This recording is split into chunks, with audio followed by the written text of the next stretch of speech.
Why, hello, and welcome back to another episode of Voice of the Rings. I'm your host and guide, Zollin Ironshield, and today we're going to do the very last Rise to War video. I'm going to start with having my camera like this for a second, and then we're going to go into the game. This is a great game. I really enjoyed doing it. No, do not get confused by watching this. This is not LOTR or Return to Moria or any other game. We'll be here doing videos long after this. But this is the last Rise to War video. So it's going to be a little bit of, I'm going to make this a fun video to an extent. It's going to be kind of like a memory video, nostalgia video. My goal for this video today is going to be going through the entire game, looking at all the different animations, sound effects, all that kind of stuff. I will not be talking during most of the video. I will not even have my camera on for most of the video. I'm just going to have it as a memory video for us to be able to enjoy and kind of look back at this awesome, awesome game. Now, for all its faults, which it did have a lot, it was definitely the best phone game I've ever played, and I think a lot of people have played. It is something that's been tied into, they had the rights from Warner Brothers, New Line Cinema, Middle-earth Enterprises, so they had like all the characters' faces from the movies, and it was just really cool. It was a really fun, it's definitely like the best phone game I've ever played, and it's just really, really fun. Unfortunately, it probably had a lot of the faults that most phone games have still, but I would say less in some ways than others. But, you know, that's how it goes. I believe what has happened to this poor game is copyright, which makes sense if you have all those big brand names that you have to keep up with. Some people are saying, oh, it was because it wasn't making enough money. I do content for this game for a long time now. We have so many videos on the channel of this game.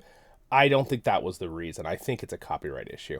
And that's hard. To be able to have to keep the copyright from all three of those sources, they might not even be giving them the option to get it back. It might be they don't have the money to get the copyright back, which could be understandable. But I don't think it's the game running out. So I'm 80-90% sure the issue is the copyright. But anyway, with that, I don't want to get too long-winded here. I want you guys to be able to get into watching the video. Please feel free to use the timestamps below. I'm not going to do tons of timestamps because this is probably going to be a very long video. I don't know how long this... I'm saying this is my last video. I don't know if this will be so big that I'll split this into 2 or 3. But no matter what, I'm going to try to keep it all in one video here. And then I'll throw a couple timestamps to kind of see what I'm doing in that moment. Every chunk, every 20-30 minutes, so you kind of can see it down there. I'm definitely not going to do one every 5 minutes because that would take forever. But you know what I'm saying. But again, I just want to shout out one last time like this with my camera like this to all of my teammates that I played with in the game Rise to War. You guys were awesome. Cheers. I hope that you have lots of fun with your other games. Like I said in the past, come join us, play LOTR, play Return to Moria, play other Lord of the Rings games. We would love to have you here on the channel. And if you're one of my viewers who have only watched my channel, it's a small group out of my whole. But if you're a group that has watched my Rise to War videos, I hope that you'll stay around and you'll watch other stuff. I'm not going anywhere, God willing. I'll be making Lord of the Rings content. I'll be doing Replica reviews, my voiceover series, LOTR, Return to Moria, my guides, all of that stuff, and more here on the channel with lore videos and all that kind of stuff. So this Lord of the Rings channel, my channel, it's not going anywhere. But this is where, sadly, the last time I will be making a Rise to War video.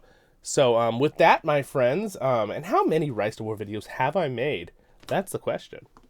And that is 22 ambience videos, 152 guides, 19 live streams, and 181 Rise to War Legacy, my storytelling, what's going on, all those kind of jazz. This will be number 182. So for a grand total of 374 videos plus this one. So 175 videos, at least from my playlists. I don't know if I did any shorts or anything, but... So 175 videos for Rise to War over the last, 2 years? It's been almost out 3 years. So anyway, it's been real fun making these videos for you guys, for my Rise to War community, and Lord of the Rings Rise to War. I appreciate you guys' support and watching, and I hope that you'll be here on the channel forever after this. I know, again, a lot of you guys probably only like to play phone games. It's probably why you played it. I get that. I don't think I will necessarily be directly playing another phone game unless it's directly Lord of the Rings. But even then, I probably just do free to play mostly.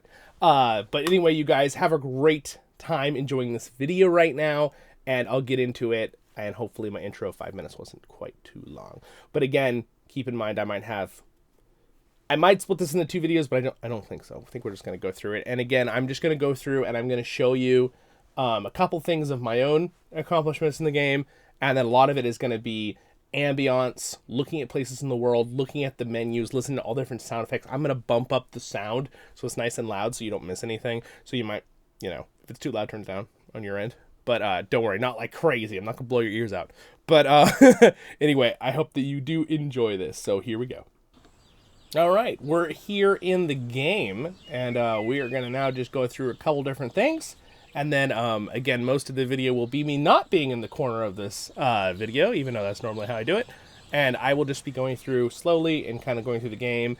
Again, if you do enjoy this, maybe throw a like on there. Even if you're just found my channel to see this ending, you're only going to watch a few minutes. You throw a like on there, that'd be really helpful just because this is going to take a long time. But I'm going to try to enjoy it best I can. And again, you know, it's a little sad, right, to lose. It's really hard to lose an entire world, a virtual world. And you can go watch my whole response video with all this happened. I did that before, so we're not going to go into that here. So, pretty much, I usually always play the dwarves. The Dwarven Fortress faction. I just really like the dwarves. But we're going to go through everything today, and we're going to go ahead and just look through all the menus, every little thing. In fact, for some of you, it might be a little excessive. If it is, I'm sorry, but you can use the skip thing down there and pull the thing if you want to skip. And then we'll go ahead and just start with my record on my main account here, for my Voice of the Rings account. Got my little team here, little shire area. Again, I'm going to bump the sound up in a minute when it's not overpowering my voice, though. So basically, this is my career. Now, technically, I have an alt account, which I'm going to use to show you back end before the end of this video. And technically, I had that account first. So I did start as the dwarves in my very first playthrough. And isn't it very fitting for the very last playthrough I ever play on this game before it sunsets, is that I'm the dwarves. So. Barukazad Kuzadai menu. Alright, so anyway, let me just go through this real quick here. We'll go through all the different teams. Again, the biggest thing is I will always keep the happy memories of hanging out with everybody and stuff. I know there was some maybe saltiness too here and there from some teams, but it's okay, it worked out. So, as you can see here, we can go through. Now, it says Gondor, I know, for the first one, but just like I told you, my alt account, which I had first technically, because I learned and then made a different account right after. This is was the second season I played, technically, but I'll go show you that alt account too.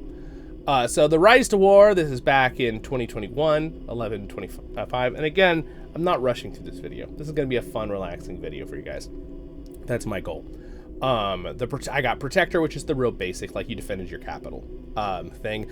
Really, the ones that you like won the whole game are the ones that have Challenger or the Ring. The Ring is like the win-win-win-win one. Okay, now it does change slightly per season. So I was using Falcon. This is when Falcon first came out. It's the one guy I used the most. And there you go. You can see now technically there's a little thing in the corner here too. I'll leave my camera on for this part because you're not really missing out anything in this corner except for that share button, which I guess technically you click share, which is, I mean, that's kind of cool, right? Right? A little screenshot.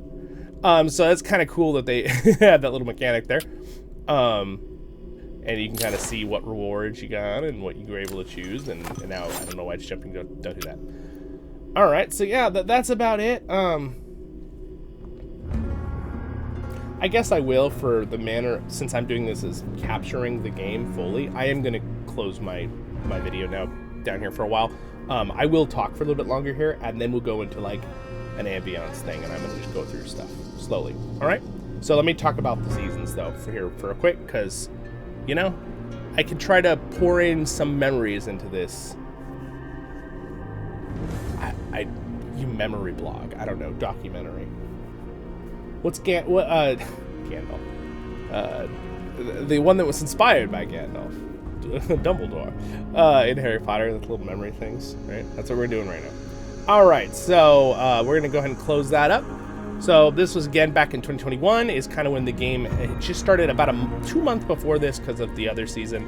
But there's all the details. So that was that first season, and then we got into the second season here, and I'm just gonna kind of go slow because I want to be able to, you know, look at this later. Of course, we could always pause the video too, so. And there's that one. Yep, using Gimli, of course, as the dwarves. Alright, so that was with, these are the different groups I played with. It was nice playing with all of you. And then Zollin, I love how I just kind of went through the different dwarven commanders. I was just trying them all out. So, yeah, that's about it. Alright, and again, we're just going to kind of go through all this like this. So that was my first official win-win. Then we'll go on to this one. Again, Gimli. You're going to notice that most of all of them are Gimli because I realized very quickly that Gimli is very strong. Now, this is back in 1.0 of the game. The game did go through a massive overhaul, which did change it drastically. And some people might tell you that's when the game died, but I will tell you right now, I'm very well aware that is not the case. It was annoying. I totally understood why people were mad and why people were frustrated that they changed the game so drastically. But that is what happened. It was fun still. 2.0 was very fun still, but it felt very different. So I don't know why they decided to make such a drastic change right at the beginning. That was interesting. I don't know why they did that. But moving on into the next one here, which we just looked at this one, so. All right, and then we got this one, the Explorer. Now this was with fire. Now I remember this season. There's we would have had the normal defender thing, but we had this is the one season that I ran into some grumpies. I actually used Thorin as my main commander this season, which is kind of cool.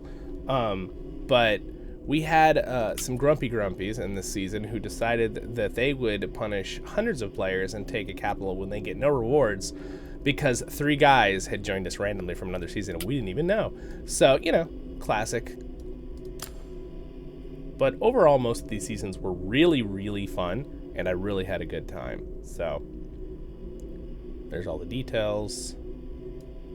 And I don't think there's anything else I can do but click on. Oh, I didn't realize I can click on the actual thing to see some details there. All right, so you can kind of see what I needed to win for this season and what we had to do to win for this season. Now, technically, so I guess you can go back and see all the details on these, which is kind of cool. So, again, hold your capital, reach level 10. Basically, you just joined the campaign. The Traveler one didn't do anything. It's basically what it is. Oh, you can see the target details and how much we earned that season. That's kind of cool. Now, again, going through these, I don't know if I want to, I might just click a little quicker just to kind of see stuff faster so this doesn't take too long. But I did kind of want to see, so you can kind of see what all the objectives were. I'm not going to do the objective ones for every single season. This will take too long. But this is kind of what all of they were. You can kind of see some details. It's kind of fun to go through and see all the different, controls and buttons they had for doing stuff. Yeah, so there's that. Very, very cool. So I'll go ahead and go click this. Kind of like to see the cool little share thing they have there.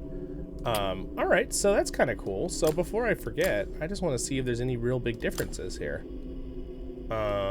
No, it looks like it was pretty much the same type of rewards and season, and how many points we got. Renowned Conqueror. Oh, I see. So the Renowned Conqueror, no matter what, it's showing that's how much you can win no matter what. Okay, so it doesn't really show you more info than that. Then there's really no point for us to go to each one if they're just copies.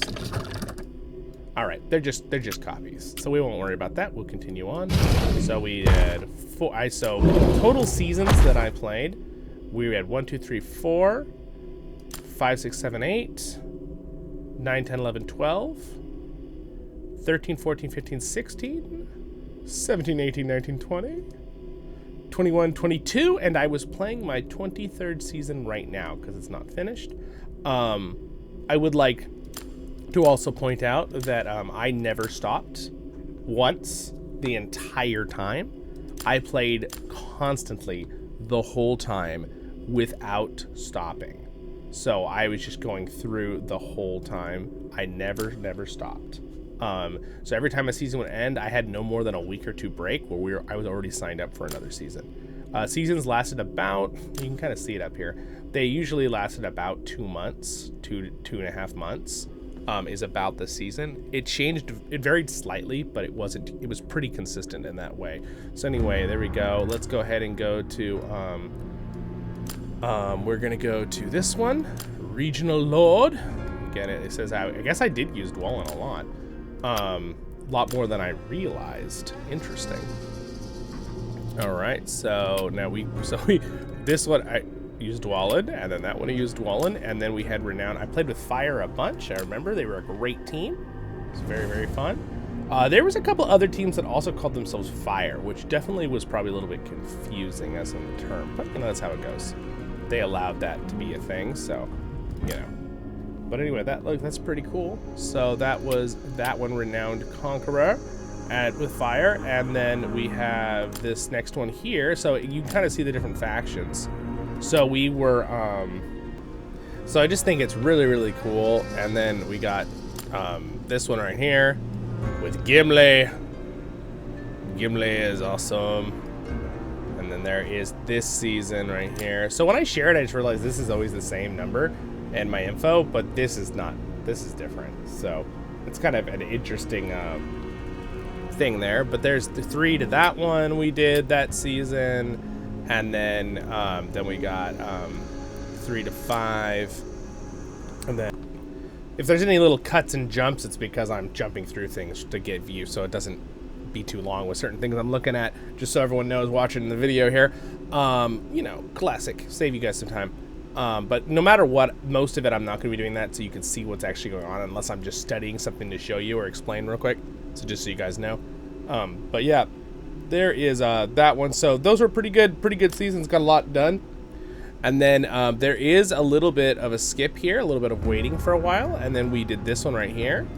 There we go. And this is I believe this is when I joined up with my current squad I was playing with. I believe that is. And then I got a whole lot of wins in a row here, which was pretty glorious. As you can see, it's pretty glorious. There's the info on this one. Regions controlled. It's a different kind of game mode. I think that one was technically a different game mode. Not that it matters too much, but you can kind of see here's the details. It almost is nicer, honestly, to just take the screenshot like from this, right? But yeah, really cool. Here's this info.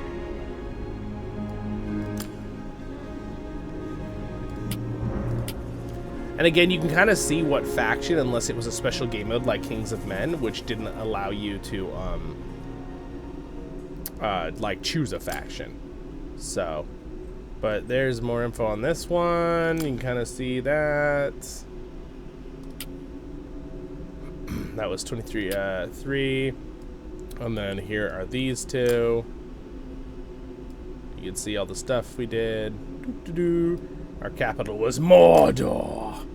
You gotta switch to what capital you were from. I never really played the roleplay one where you were stuck with either good side or not good side. A lot of people didn't really enjoy that game mode. It died really quickly. I'm sure some of you did. I'm sure. There's the info down there. This was for our capital was Arnor for this one. You can kind of see the symbol back here, kind of shows it too, depending on what down here, what we did. And then here's this one in all its details. And Rune, which is pretty darn cool. My dog is attempting to break down my door, and I'm like, no. He loves the coming ins in here. Sometimes I'll let him in. I'll let him in a minute. I pamper that sweet panda dog. All right, there we go. He's got a wonderful couch to sit on the living room though, so I think he's good. There's that. You know, I've had him come in on live streams. You've all known that. He's a great dog. All right, there is the tactics evolved. Whoop, there we go. There's the info. All right, so anyway, we're pretty much all the way through this almost. And here we are up to recent months. Again, you can see I've really stuck pretty heavily to Gimli being my main character now. Throughout the rest of the game here. There's more info on there. All right. Awesome. And there, this is last season. So that's about it. That is all the 22 seasons. And again, I'm on 23, so we can get in here the first 4. Just for fun, we will go through here and kind of give a quick glance. Now, I know I scrolled through some of these already, but I don't know if I remembered these two. There we go. There's not as much data. They definitely started adding more data as we went, as players. So there is the first 4. Rohan. Okay, so then here is the next 4. I think I don't remember. I scrolled up. I want this info for myself too. You know. There's that one. There's that one. I think I did, but I'm not sure. I did a lot of that character on these ones. Wow. And here's the next group. Now I'm pretty sure this is where I started scrolling up for most everything, so I'm not going to do any more scrolling after this one. All right, just to make sure. Wow, they see a lot more data. They started adding more like information as we went. Yeah, so there they all are. So again, the first, so that was first 12 we looked at. So we got the first 4, and then these, and then these, and then the next group here, these 4. Yeah, look at how much I used Gimli. I definitely, no one can argue that I didn't like Gimli. I was definitely a Gimli fan. Very, very much so.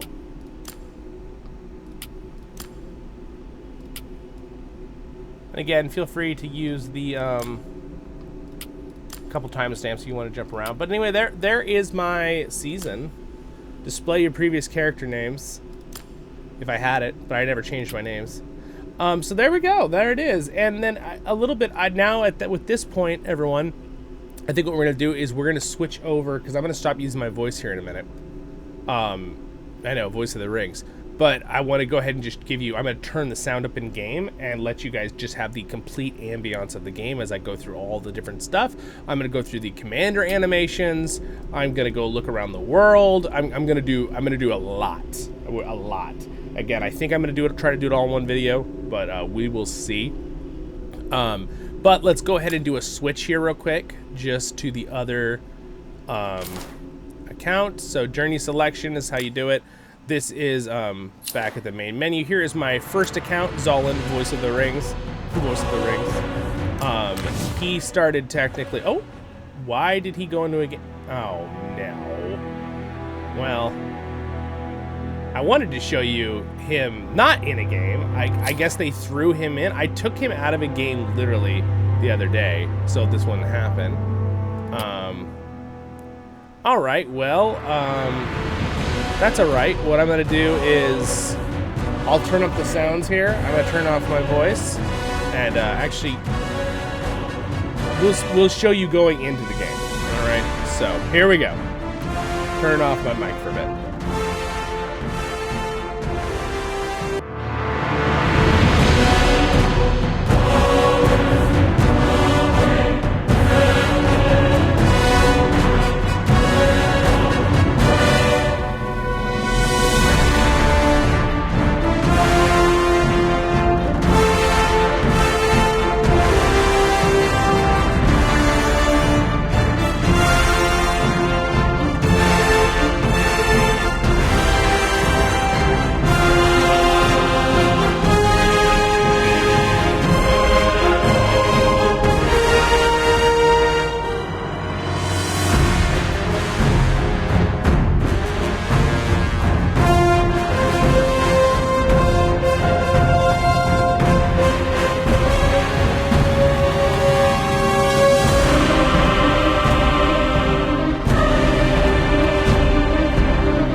Literally no point to do it.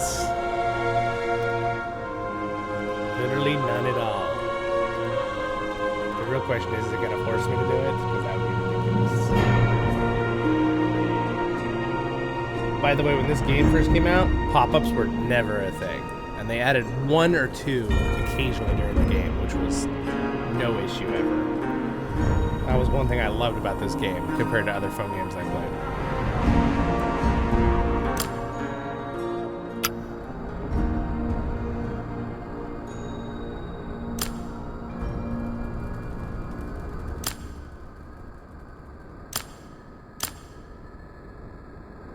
So real quick, this was my original account. We didn't do that much, but I'll just show you through real quick. We got the Protector. This was my very first campaign I ever did. Brand new learning the game. As you can see, I was an Erebor like I told you a little while ago. That was my very first one I ever played. And then I played LOTR with this alt with the other account. I had both of them in there with me. It was me kind of learning the game, having fun having two. But I quickly stopped using this account after about the 3rd or 4th season. I just focused on my main one because it just got too much extra work for no reason.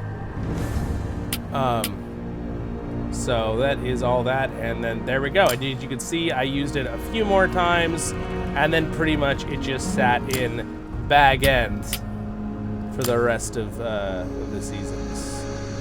Which, again, I really wanted to show you guys bag end, but now I can't, because apparently this account got thrown into a game. I wonder if they did that automatically because the game was ending, and they're like, well, might as well throw them into a game. We're not going to bag end anymore. Blah, blah, blah. I mean, I'm assuming that's what happened. I got some information here. Eastern Hills. Here's all the old images. But I will look through my account because my account will have more. But I do have Bilbo on here. I think my other account has Bilbo as well. It might not, but that's for basically being the very first player, beta, whatever, you know, kind of tester. Again, we'll look through these on my other account without me doing voice. But yeah, there it is. And you can see I'm in the same group with Welcome to the Village. Yes, that was a, well, yeah, welcome and goodbye. But we'll be in Middle-earth and other games. So yeah, that's about it there. You can see there are some ranking things. So this game just started. Now the good news about this is no one owns anything in this world, so we could use this as an exploring the world. So that's what I'm gonna do. This is the part of the video where I'm going to explore the world. Or I might, you know what, I might come back to this part. I think what we're gonna do is we're gonna go through all the menus first and the animations on the commanders on my main account. But here's some of the commanders this account had. I actually got Dane on this account for my very first poll ever, which was pretty good and fun for me. Even though I didn't end up using him on this account. Oh, look, I got Boromir. Might as well use all my stuff up. Honestly, I probably should just roll for fun. Let's do it. Roll! Hey! Let's see what we get. Let's show you guys something cool. Let's show you some of the animations.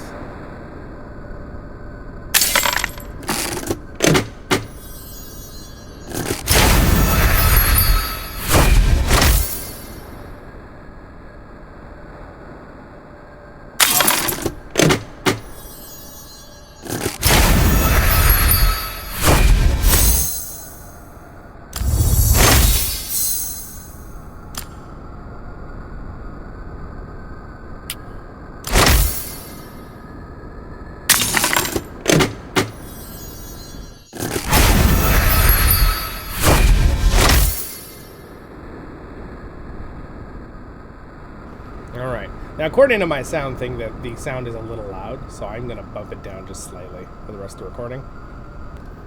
Alright, we'll try that for a little bit here.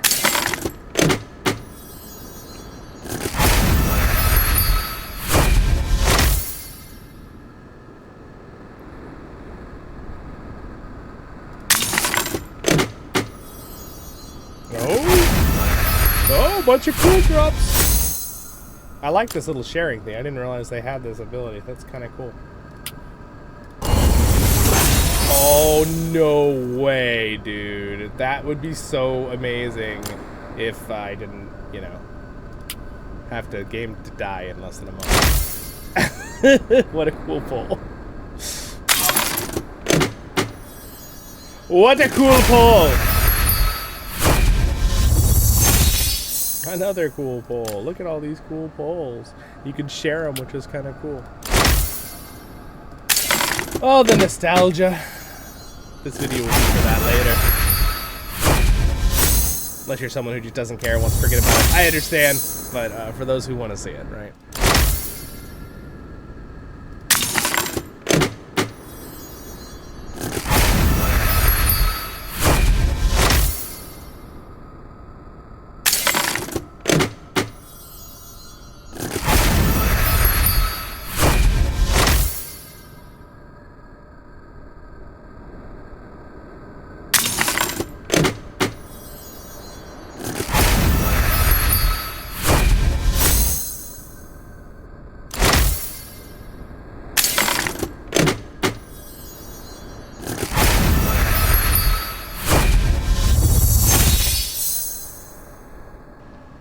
That's like a really good one. That's a really good drop. Oh, sad face.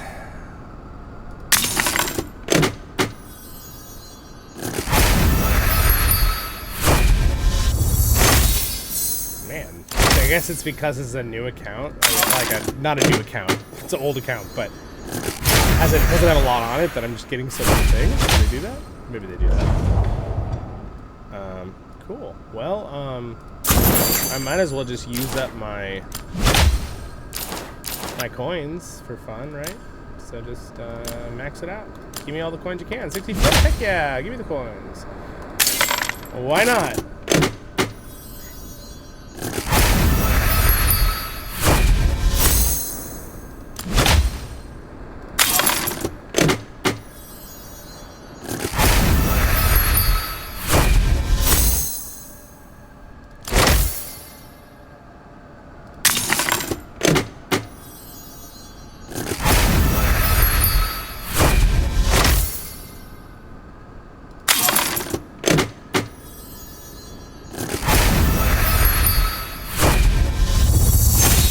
Oh my gosh, if this was on my main account, I would have been so happy.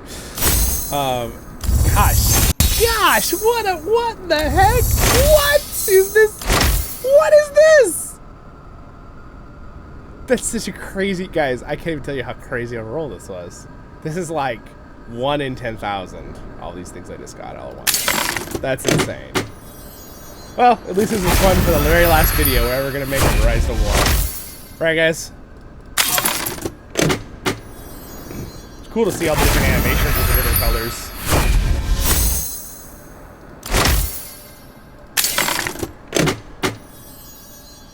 And the chests change depending on the time, obviously.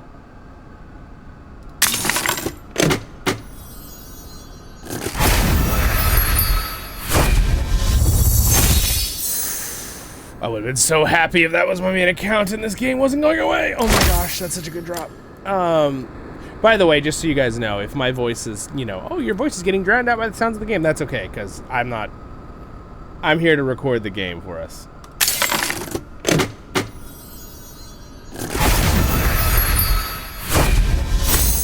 Though I think the sound was too loud on the recording for the game a minute ago. Ooh. Epic!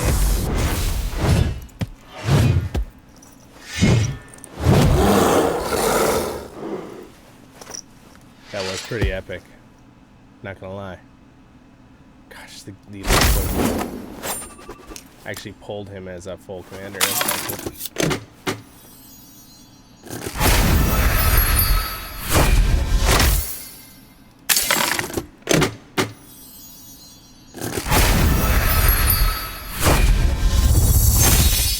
Oh, cool.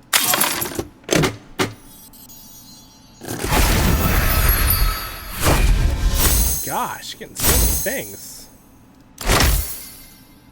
Anyway, this is kind of fun to be able to show you guys, at least, this last thing.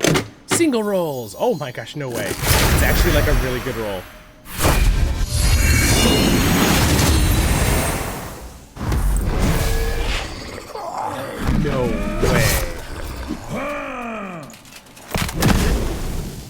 freaking pulled Thorin. If this was like me playing on my alt account just for the first time, that would have been like, ah! I would have been freaking out. Oh my gosh. Honestly, all these pulls, I'd be flipping out right now if this was like not the end video of the end of the game. Like, these are really cool, really good pulls. Wow. Crazy amount of luck. I guess we got to see one last time Zollin Ironshield was lucky in Rise to War. All right, well, there we go. That's pretty much all my stuff spent here on my alt account. I knew the commander joined. Share your sentiments with the world. Rate us. Do you really want me to rate your game right now? Really? This is not a good this is not a good idea.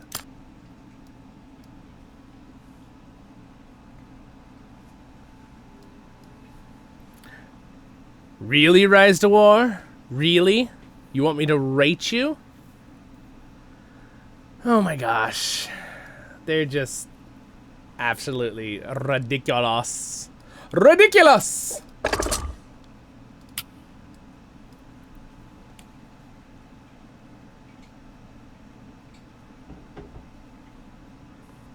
Absolutely crazy. So anyway, here is the town when it looks small, the Dwarven Village.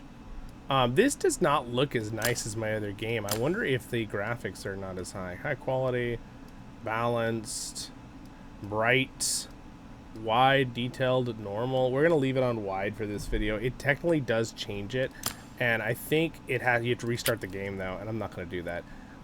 Marching lines are classic, and we're just not going to worry about any of that. And I know some of you are asking, well, Zollin, are you going to do... like show it on the phone? No, I have some from the phone. It never looks as good with recording as it does with, I'm using the LD player, so that's what I'm going to continue to use here. So anyway, that's the end of this account. I'm not really going to ever probably go on this account ever again. So it's been an honor, Mr. Zollin Ironshield account here. But yeah, we're off. Yep, we'll come back. Actually, we will come back to this account to look at the world. But besides that, we're done. We'll come back to this. We're gonna go to the other account. In fact, I will show you me changing the account again, because might as well. Select journey. All right, we're gonna go back to our main account here. All right.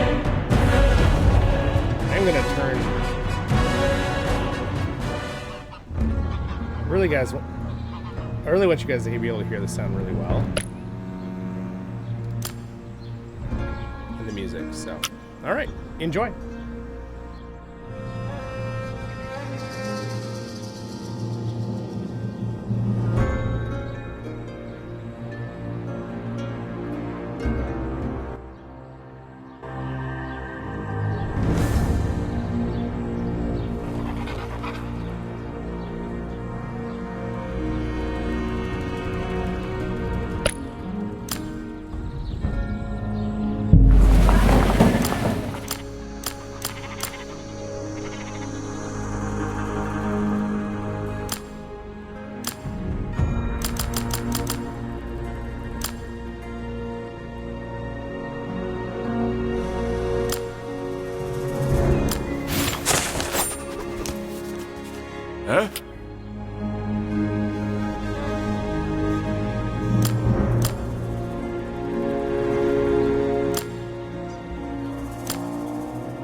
sometimes I'm going to stop and just listen to the music for a minute for ambience in the video.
Yeah, it does look like my other account was the only one that was pre the game launch quite had Bilbo.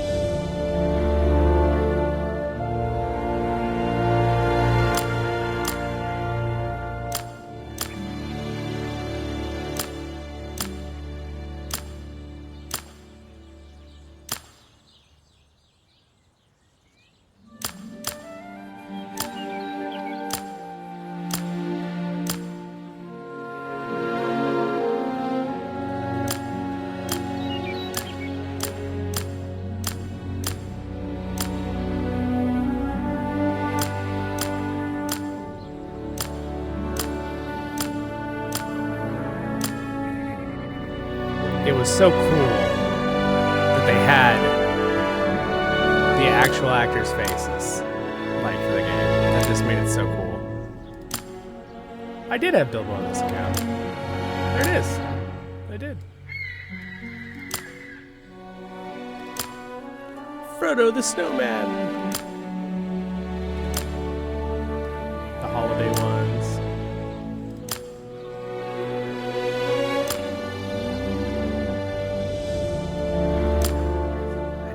Such a shame to lose all of this cool art and graphic design and gaming, and such a bummer.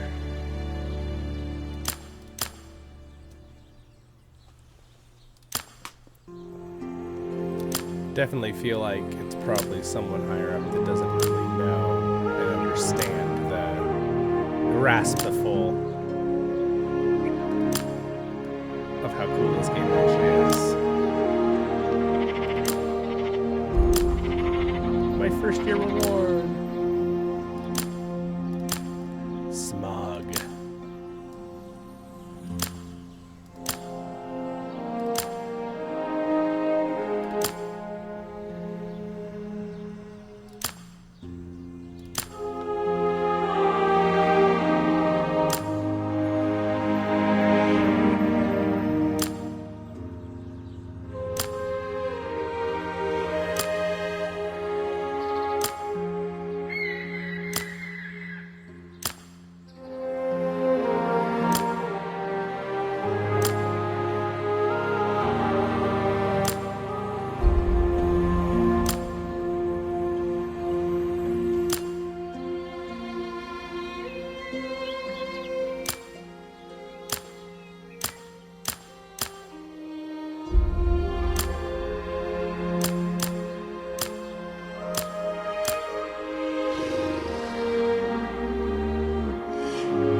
By the way, this game did a very good job with making things like, this is like how Anatar should look. Very good.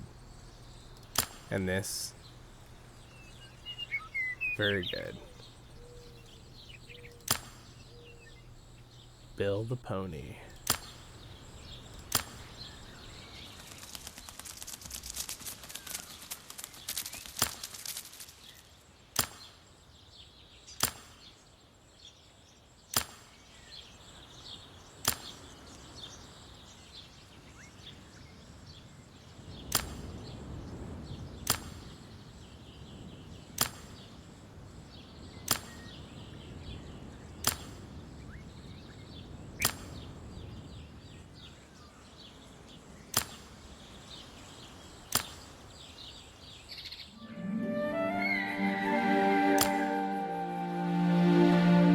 Earn this for a special event permanently.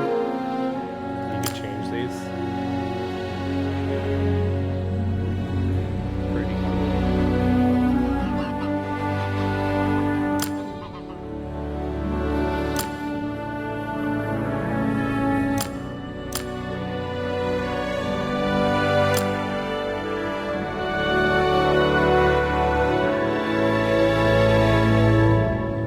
Helm Hammerhand.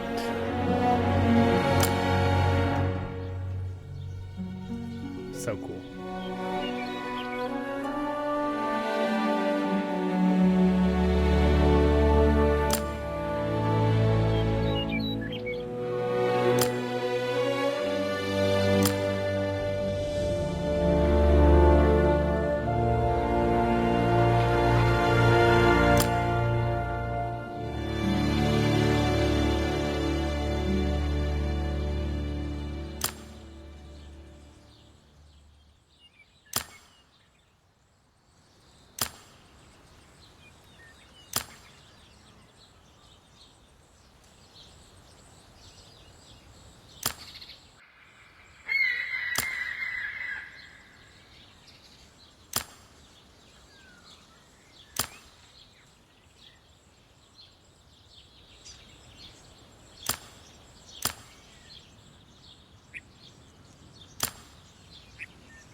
cool thing about this area is if they were online, we could all move together. They automatically move and say random things. But if we were actually online together, I think there are things like that we all are able to kind of move around. Kind of fun thing. This is just a connection thing, basically. Anyway, there's that. So we're going to move now into... I'm going to go through a couple of the icon things around the sides and what they do. We've covered a lot of the interface at this point. So we've really covered this. I've always thought this was so cool. I really wish other phone games would have something like this on the side. Some have similar things, but you know, I hear people make comments like too in the past where people are like, oh, there's lots of, you know, they're copying other phone games. What phone games? I've played a bunch and I have not found any that have this or seen any videos of people playing games that have this kind of nice like rolling back and forth. I think one I've seen, but this is a really cool thing, and that you could do the different searches and stuff like that. This game was very unique. It definitely pioneered a lot of different things for phone games. I've already seen other phone games that have copied this phone game in many ways, including I think they're like making a Game of Thrones one. But again, I would recommend don't put your money into anything like this, guys, anymore, because we all knew that it's always risky with phone games, but yeah, it's just so cool that you can do your apothecary checks and all that different stuff, and just really, really cool. So anyway, I pretty much covered that. We won't go into that. So now let's just go through. Obviously, we looked at the leaderboards a little bit already. I looked at the other thing, but you could switch what resource tiles when you got it. I was not doing nearly as much this season, especially after we found out the game was going to close. So I didn't get really ranked. I've been like, in some seasons, I was actually like in the top 10. Now our fellowship's in the top 10 here. It's what they call them, fellowships, but it's basically the guild, right? In this game. But we are definitely the strong teams here. Yeah, it was really fun. This was a good season. We're going to win this season. So there's the whole season layout of what's going on. And yeah, we have Dugeldor, the main objective of the basically. There is the Ring of Power. Within our grasp. And we grasped it. It's ours. Okay, anyway. Yeah, so there's that. Again, we're going to look at the whole map here in a few minutes. Again, this is a lot. This video is a lot for me to do, you guys. So it's turning into a very, very long video, but that is okay. I assumed it would be many hours.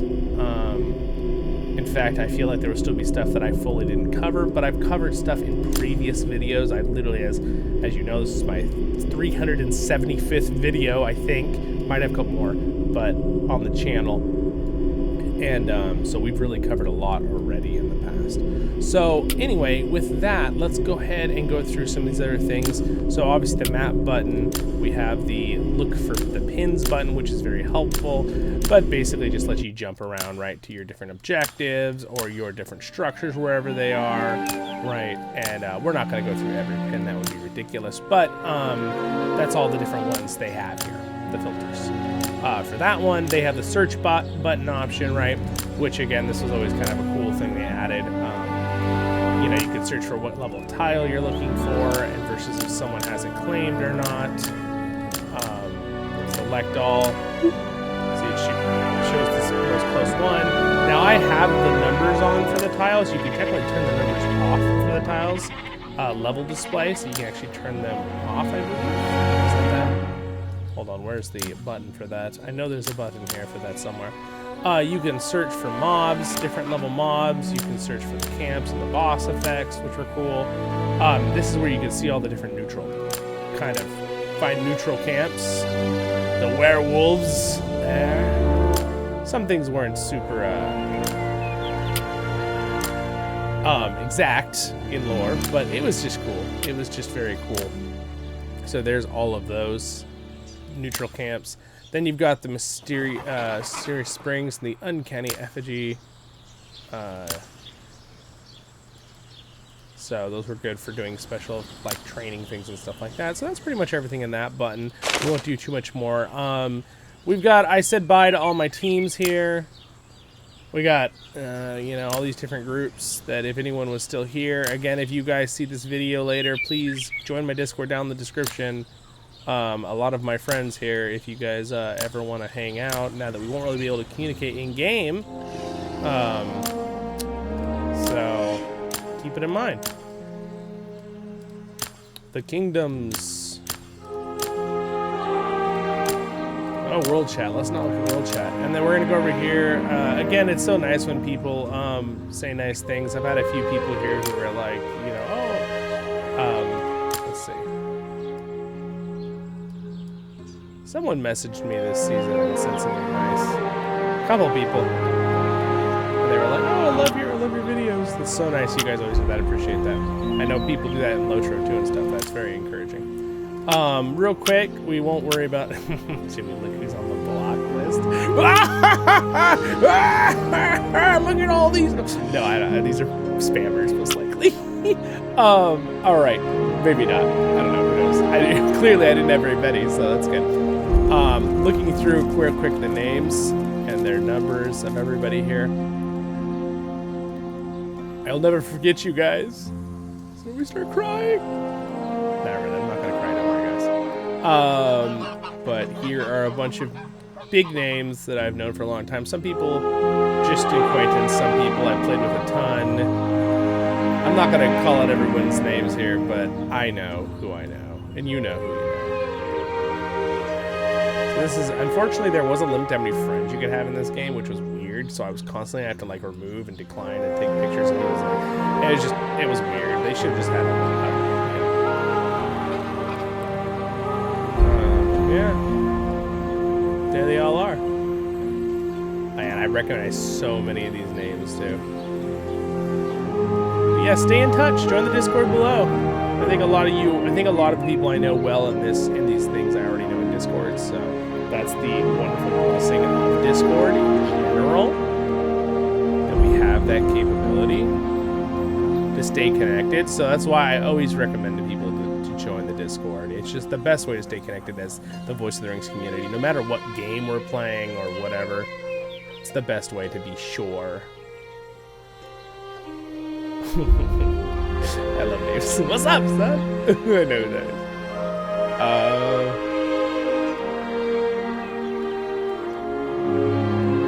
Alright, well, we're getting to the end here. And that's everybody.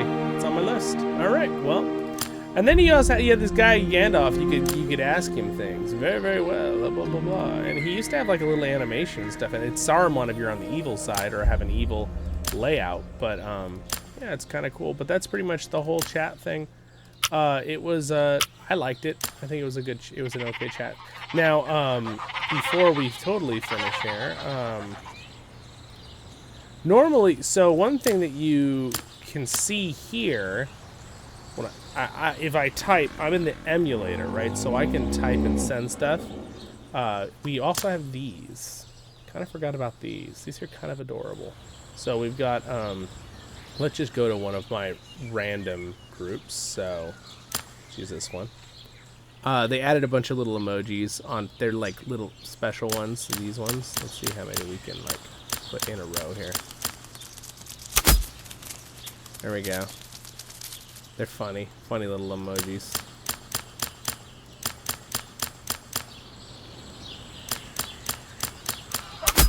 You get quite a lot of them in there. Is there like an actual like limit to the emojis? I don't know, but then you got all your little flags, right? Linden, Angmar, Rune, Rohan, Arnor, Isengard, Mordor, Lothlorien, Gondor, Erebor, Gundabad Orcs, and the Varangs. There they all are, and then you got a couple other cute little generic ones they had. And then you go over here, you got the stickers, which I love these stickers. Now, you really can only do one at a time, but I'll go ahead and click them. So there's that one, and there's that one, and there's that one, and that one. I like this one. I like that one a lot. And that one, that the girly Sauron eye makes me laugh so hard. The Legolas one, I like this one. I give this one to people all the time. Happy times. Legolas, fireworks of Gandalf. The grin. I love the grin, dude. It's one of my favorite ones. And the Boromir. Oh, face palm. There's that one. Some of these were so good. They were so good. I definitely really liked this one too. I really liked that one. And then of course, the Gimli giggle. Like, this is like my favorite one for sure. I use this more than anything else. There's the sleepy guy. And then Sam just watering his garden. So funny. Gandalf singing along, Bilbo Baggins. These were just so good. They were so good. All of these, I love all of these little artworks.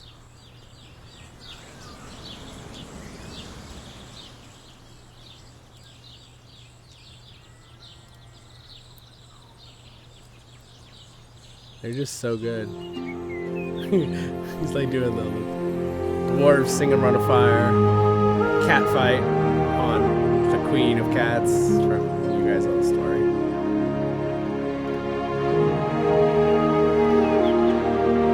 So as I told you in this video, we're going through everything, guys. We're going through it all. No memory, to the best of my ability, will be forgotten. At least at the end of the game. I know things have been changed and removed from the game. So if you go back on my series, I got 375 videos counting this big giant one. You can definitely see the transformation of the game over time, that's for sure.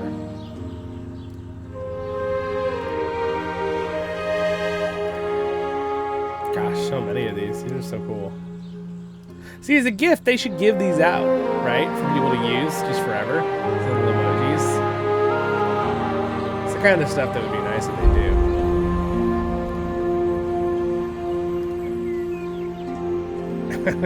Look what I have! That's funny. Money Bear. It's definitely the Bjorning jokes. Came out with the Bjornings. Oh man. Merry and Pippin. Denethor. Oh no, he's drinking tomato juice. No, I'm just kidding. It's fine. Oh man. Well, there we go. There's all the emojis. I am glad I remembered that. I wanted to see those real quick before we totally. All right. There we go. If anyone in Voice of the Rings chat, they're gonna be like, "What the actual heck, Zollin? Like, what did you just put in here? Manage the group."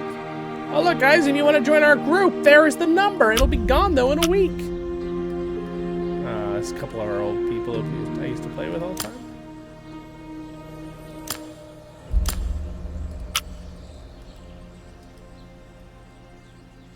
Alright,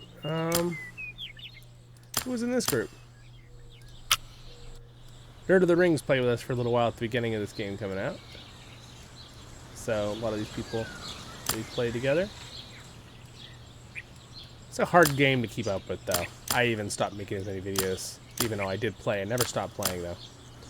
It'll be missed, but... Alright, there we go. Basically, that's it for the chat area. That's the little switchback wherever you were last clicked on it'll go to. This is a fun button because like you can switch back to your wherever you were and then whoop, jump back. I guess it's thinking I was there last, so I guess it matters where you're kind of sitting with your camera. Let's see. Yeah, it was where you're last sitting with the camera. Just helpful to kind of go back and forth. It was a very convenient button. We'll look more at this one on. I'm not sure. We'll use the pin one we looked at. We looked at how the search thing already works. It's kind of cool to go through and see. You can see some of the cool history of the elephants, Momokil. I kind of want to go through every character and see their little history thing because it's kind of cool, but I don't know. That's a lot to do. Let's look at some of the other things over here as we go. We got the season progression thing, which I think we already looked at a bit, but let's just jump through it real quick.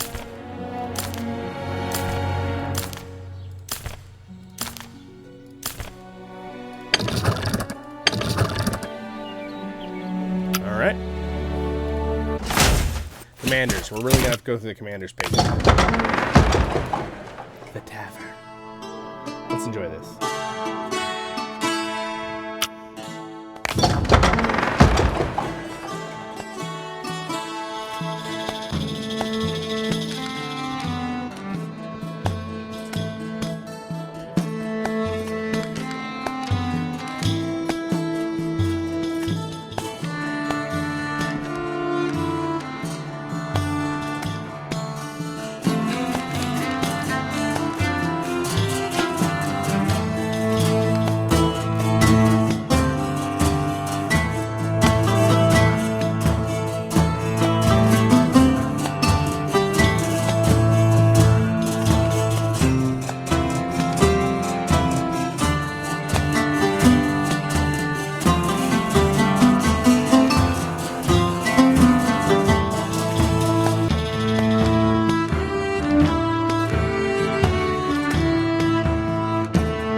We've looked at battle reports in the past, but basically what I'm going to do right now is just for fun, is since we attacked this.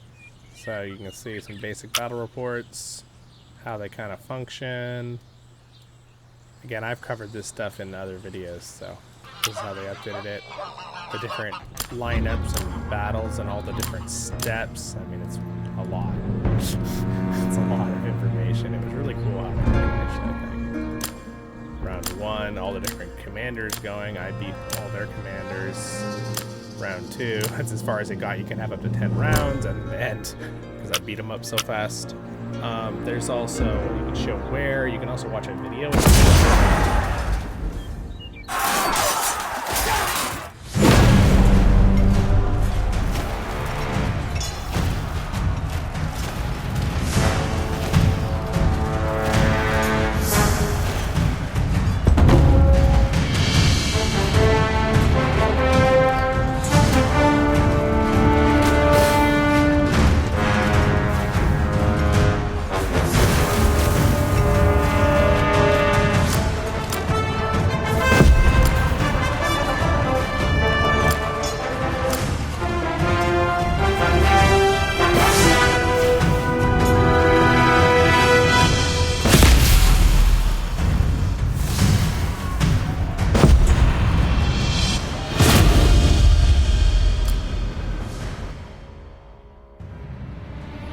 Anyway, it was a cool little video system they used to do. I could also look up some battles with actual competitions and see if we can find a better battle than that to watch.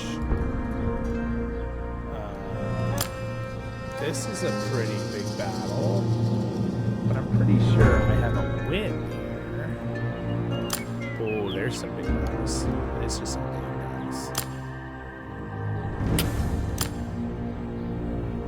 100 damage. Yeah, okay, so this is these were defenders, though, that I was beating up, not an actual player. Do I have any player ones recently?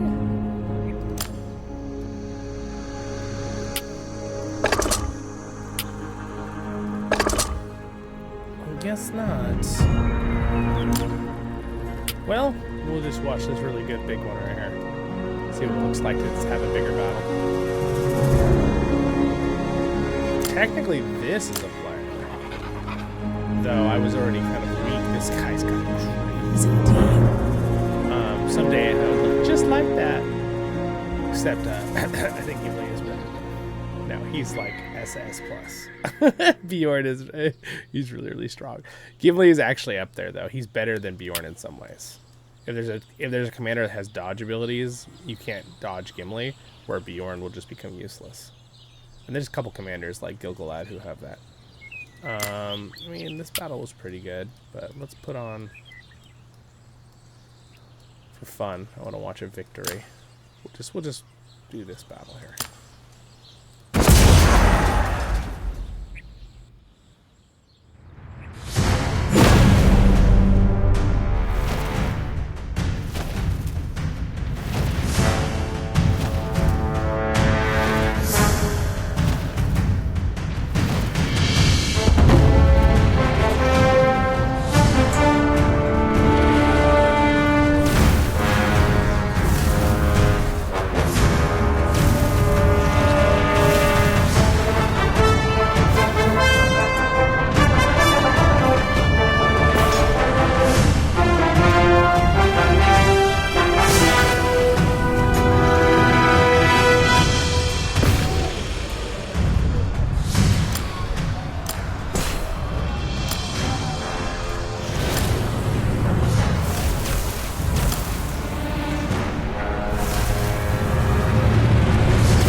So anyway, that's kind of how the things looked.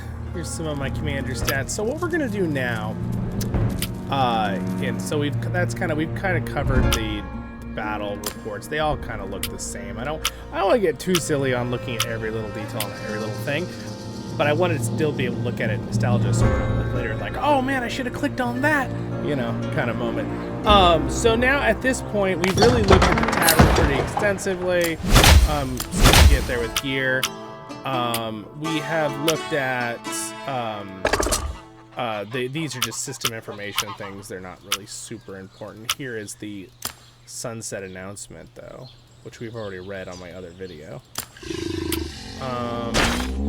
Here's this. We didn't look at this. The pathway here. You get your dailies done, and really please, and you earn points, and you get paid if you go up faster, but you get stuff every season to be able to get. I'll just scroll through it a little bit there. There we go.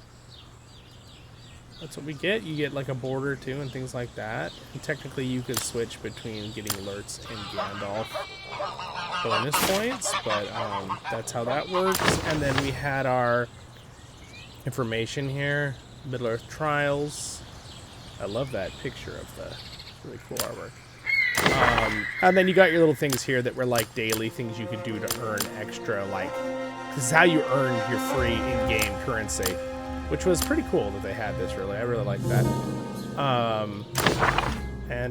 Yeah, that's about it for that button. Normally at the very end there was a reward of like a weapon, but it was like, did I miss it? Maybe I missed it. There usually was a gold weapon. Maybe it was like level 50. Oh, there it is, right there. It's partway clear. So that's how you get some stuff too. This is the best way to make stuff. So we already looked at the in-game tavern. I looked that over. We have this, just information things, but there's nothing there. We have, of course, the store things. These were good to get if you wanted to spend extra gems. But like why not? I'm going to use them to open stuff, the different resources and things like that. And then you got stuff you could get, which I didn't recommend buying these if you add up. These were worth it. These periodicals, these were worth it. Yeah, so again, it was you get very pricey very quick, so you had to be careful. Definitely think there was some stuff they should have done for people for the last few months. It seems a little bit, you know, it was really quick to not tell people more details. Here's again the end of the season and all the details on the end of the season, what you need to succeed in those seasons. So we're definitely going to get the best one for my 23rd season. If there's another season that gets slid in right after this, I will most likely not be playing it. There's no one will be there. So I'm not even going to count it as another season. I'm just going to say here in this video, I played every single season of Rise to War when it was out, the game. 23 seasons. So over almost 3 years. So pretty much we've covered that extensively. We've covered that. I didn't really, the thing up here, this is where you can buy more Mithril button gems.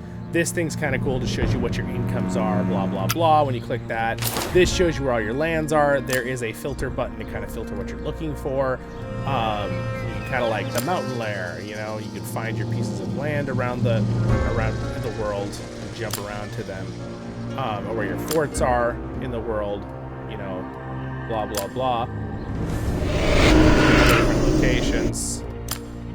And also has a little symbol to show you there are men in that fort. I didn't really like the tile changes when they did a tile change with numbers. I didn't really like that very much, but all the different kinds of tiles. You could look at that real quick if you wanted to for fun. But you can kind of see them all in the images anyway. They're all there. This is what my workshops looks like. Here's a workshop. Had a couple over here in Mordor when we traveled up and around because we kind of went like this originally. We took some.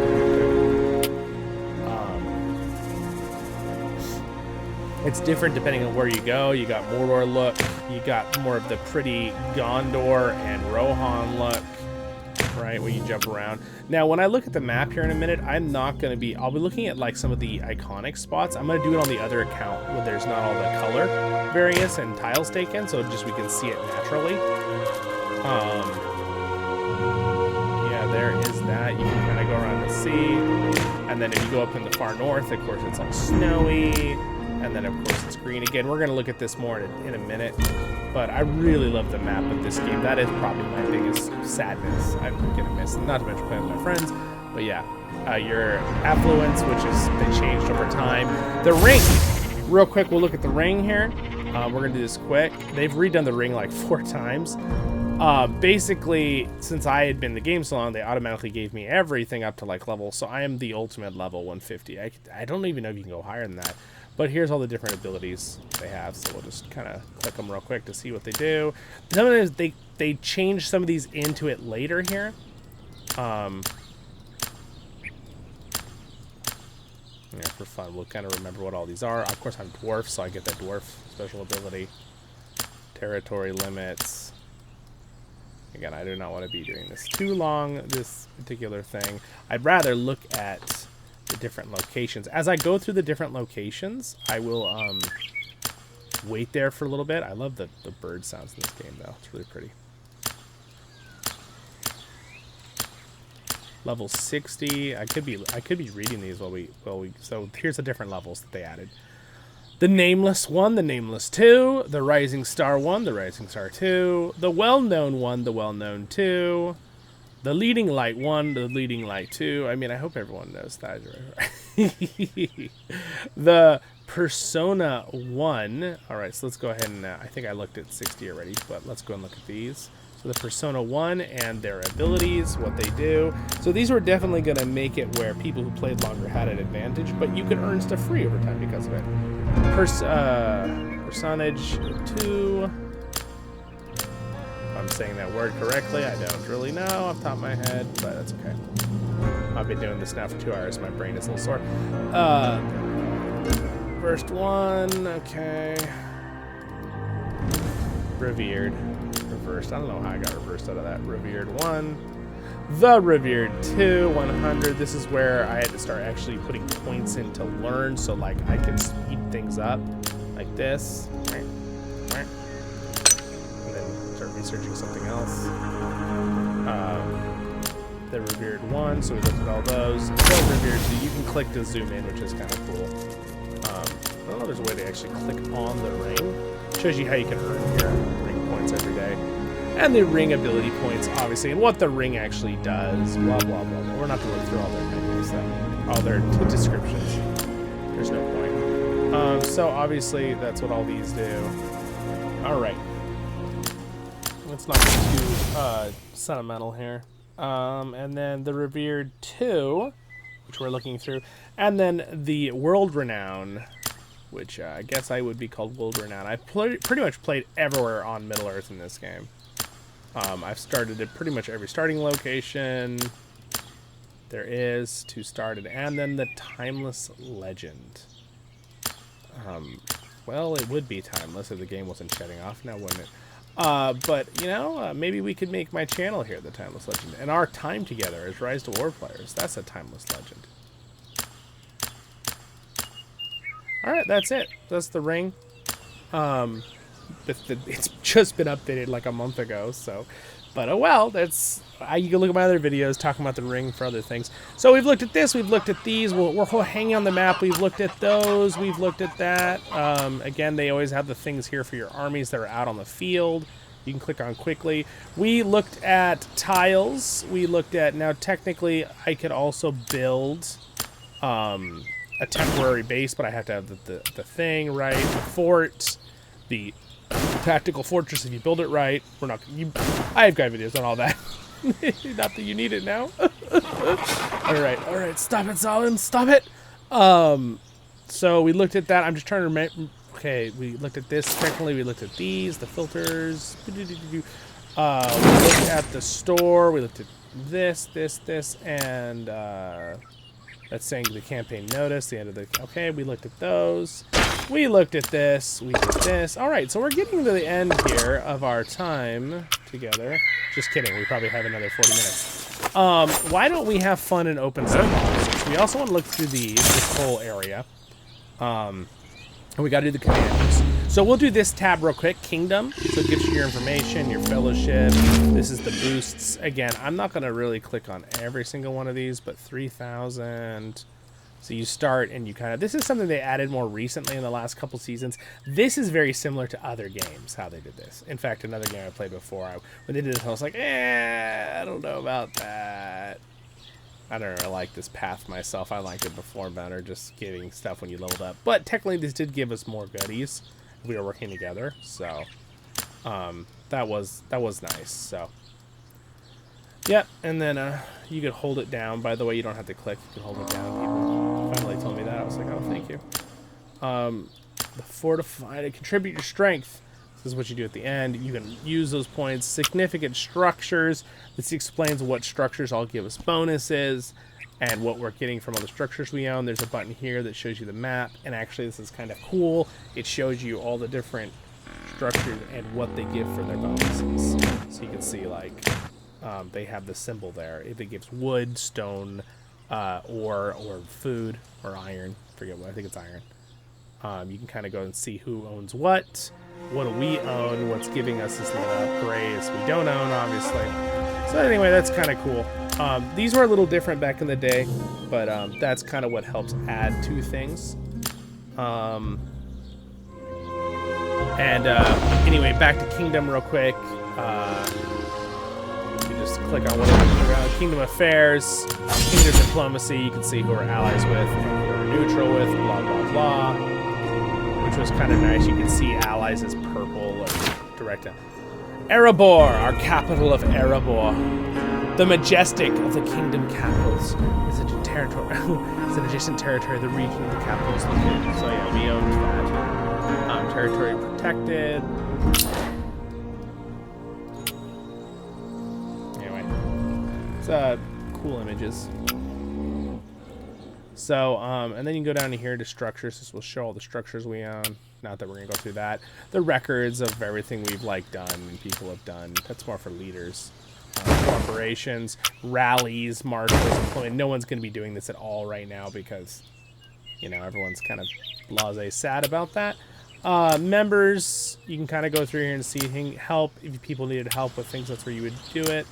By the way, if you remember, fun little fact, remember how you always had to come here and click, and then later they started adding the button above the thing to help outside?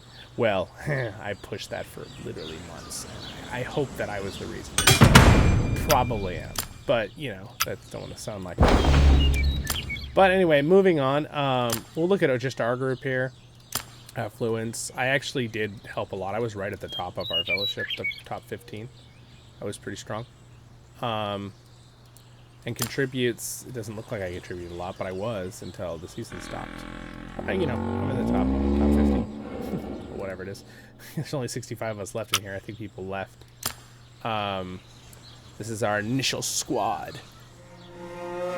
Anyway, great job leading, guys. All of you guys who are leading. Just shout out to everybody here and their names. You guys did a good job. We appreciate your hard work, making it really fun. And Viper, keep being Viper. So anyway, yeah, it's a great guy. I don't know why everyone had a joke. They just picked on Viper. I like Viper. He's a great guy. He laughed too. It was a joke they did together. It was like I don't know, some joke maybe I didn't catch on. But yeah, so there's everybody who was in our group this last time around. Shows you where they are, their thing. I'm in the Brown Lands, right by the Dead Marshes. Well, not quite. But, and there's our ally group, which again, I'm not really gonna sit here and look through all of it. But yeah, there it is. So there's that Kingdom tab, Items tab. We are gonna look at items, these more real quickly, but we'll just look at these other ones. We got rep items, right, for all the different people. All right, we go over here. We have all my speed ups, which again are going to be completely wasted. So use what I can, but there's really no point because the game's going to be turning off. So there's all the speed ups, different kinds of speed ups, what they do, right? I'll just kind of, you really want to like pause the screen to see something, you can, but I don't know why you care for that info anyway. There's some old info here that I'd like to go through real quick as a group. These are the silver things. These are transport things. They're all temporary. Give stamina back.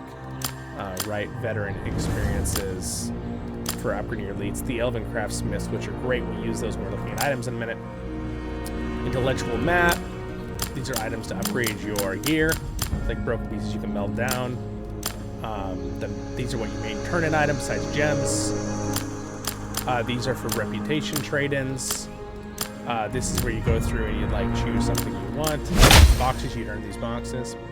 You can see a bunch of them here. You can just go like this, and just some of these will just give you random things, which is kind of cool for gear. So I might as well just use them up here right on video, because last time I'm probably even gonna. I don't even know if I'm gonna get on the game anymore much after making this video. I'm just like, it's depressing, you know. At a certain point, it's kind of depressing. So I'm trying to make this a happy video, but at the same time, it's kind of a sad subject, right? Mithril. That's how you kind of upgraded your legendary items. We'll talk about that during the items. Melon Tree. This is cool. It's got like a story here. I would read it all right now, but this is a long video, so I'm just going to scroll and we can screenshot and I could read it later if you want. Alright, we'll just kind of read through it like this. Alright, a whole story about the Mathom tree. Old Sam... There it is. Just make sure I don't miss any of the story.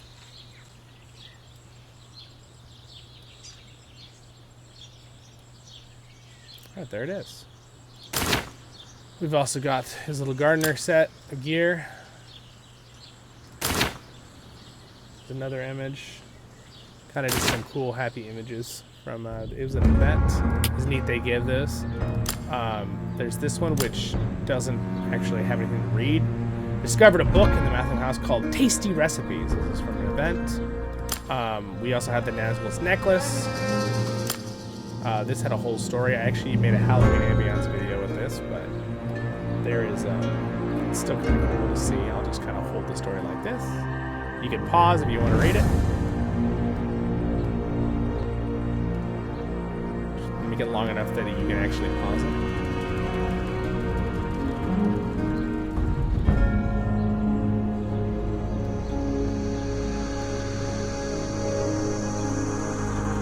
It's the whole story. You'll miss you. So those are some memory things that they had in here. Just those three. I don't think there was anything else. We'll worry about items in a second. Now, what we're gonna do is, I think we'll go through commander animations. All right. So I'm gonna go through all the commanders I have. We're gonna go through animations. But we go through the season. We went through the season things already. We went through the leaderboard stuff. So we're pretty much done everything. We could technically do some opening for fun. Why don't we do that? And this is where you could convert things. We'll look at this real fast. This is where you can convert all the different items. You can see all the reputation items for fun, in case you want to know for the future and who they were for. I'm not going to click every single one, just because you could. I'm sure you can remember. You'll see the reputation item anyway when we're looking at the computers. This is where you could turn in for some mithril. Why not? Give me the mithril. Give it to me. It's gonna disappear anyway. You can trade for stuff here. This is where you convert the basic into the more advanced mithril.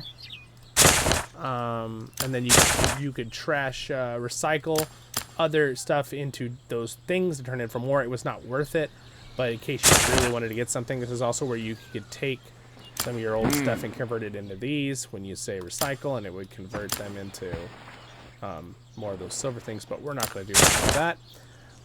Let's go ahead and have fun opening some boxes. Here, right? Let's see what we'll turn on the animation, and we will buy everything we can convert from our, that we can. There we go. Used it all. Let's see what we get with 41 for fun. Oh, and it'll be just enough to get one special pull.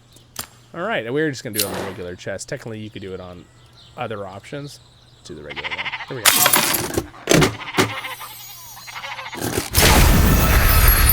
And yeah. Wonder if it'll be as good as the alt account.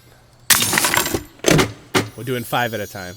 3 per pull, but just 3 times. 15.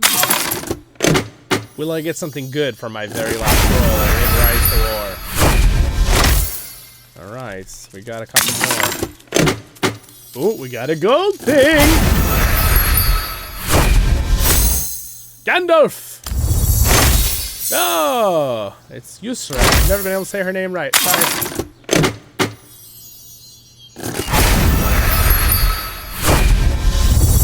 Oh, Gandalf the Grey is Gandalf. That is my name. It's not my name. My name is Zollin Ironshield. I'm aware the sounds are very loud, by the way.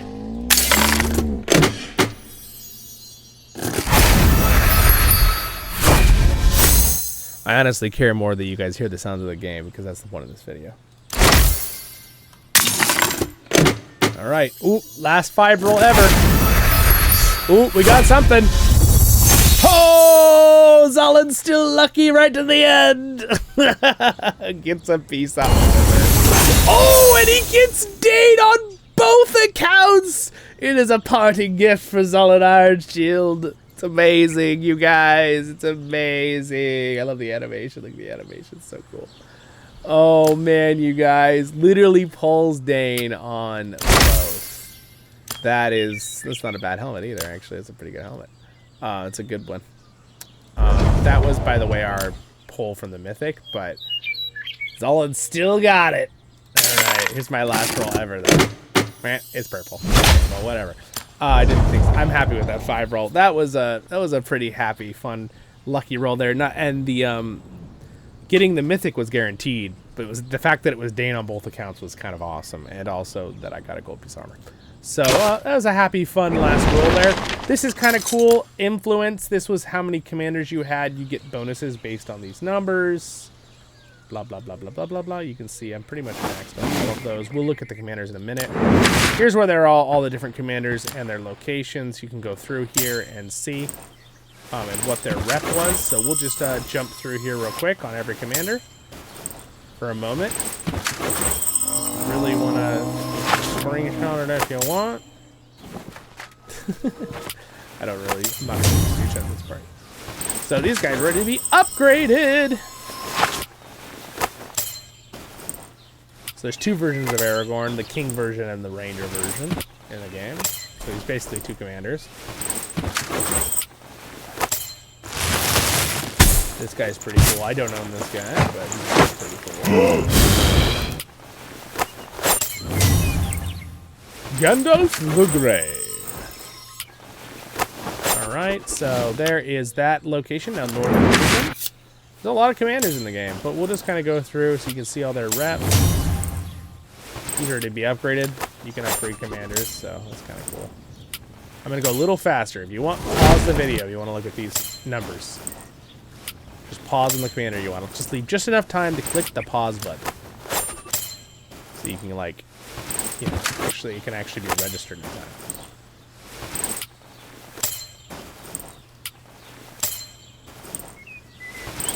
This Ring of Power right there, it's kind of cool.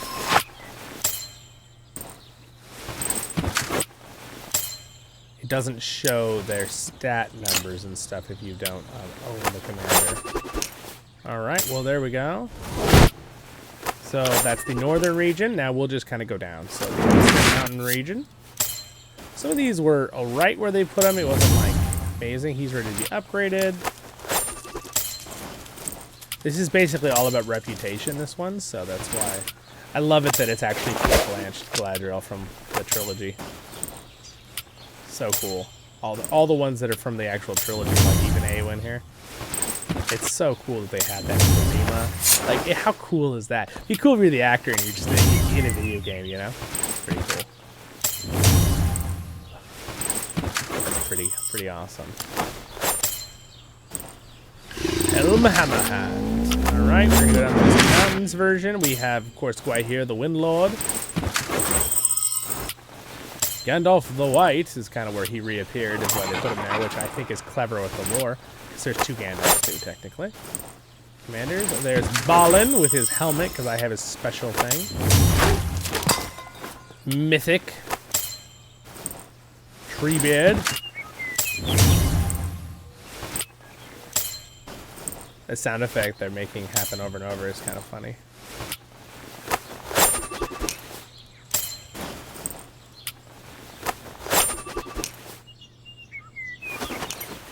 There's actually a glitch going on there. That's what's going on. Let's go back in. Let's try again. Huh? All right. There we go. Oh, no, I guess it's not a glitch. Okay, Misty Mountain's done. Eastern region. Of course, we have Dane Ironfoot with his red axe. I'd argue the two-handed is not very two-sided is not very realistic, but boy does it look cool. And then my Gimli, Zenith 3, glowing Zenith 3 Gimli. I will miss you, my friend. My Thorin, this random dude, and then Kalun.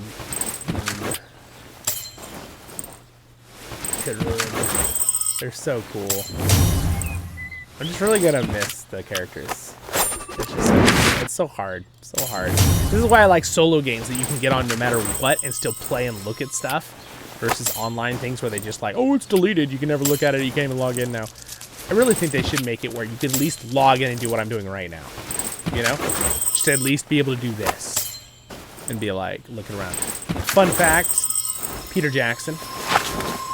You notice he's the guy in the movie that Peter Jackson was like the Corsair in the background, and he gets shot in the chest when Gimli makes Legolas miss on purpose when he hits his bow.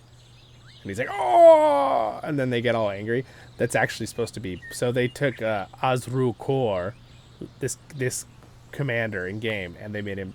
He looks a lot like Peter Jackson, character. And then, of course, Imrahil, which, by the way, best rendition of Imrahil I've seen in any game. Or, like, art. I really like this Imrahil. Really, really cool. And then, of course, this guy, here gone, with the red arrow. He's supposed to be the messenger that brings the red arrow, which is pretty cool for the lore of this game. This is the cat lady. And there's her information.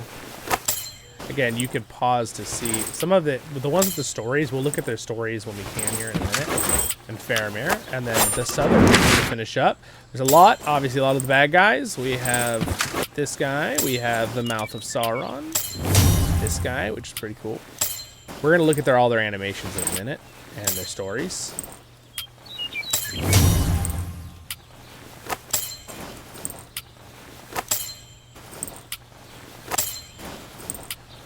And again, by the way, their version of Sauron Anatar is amazing. That's exactly how he should look. Amazon, take notes. That was a joke.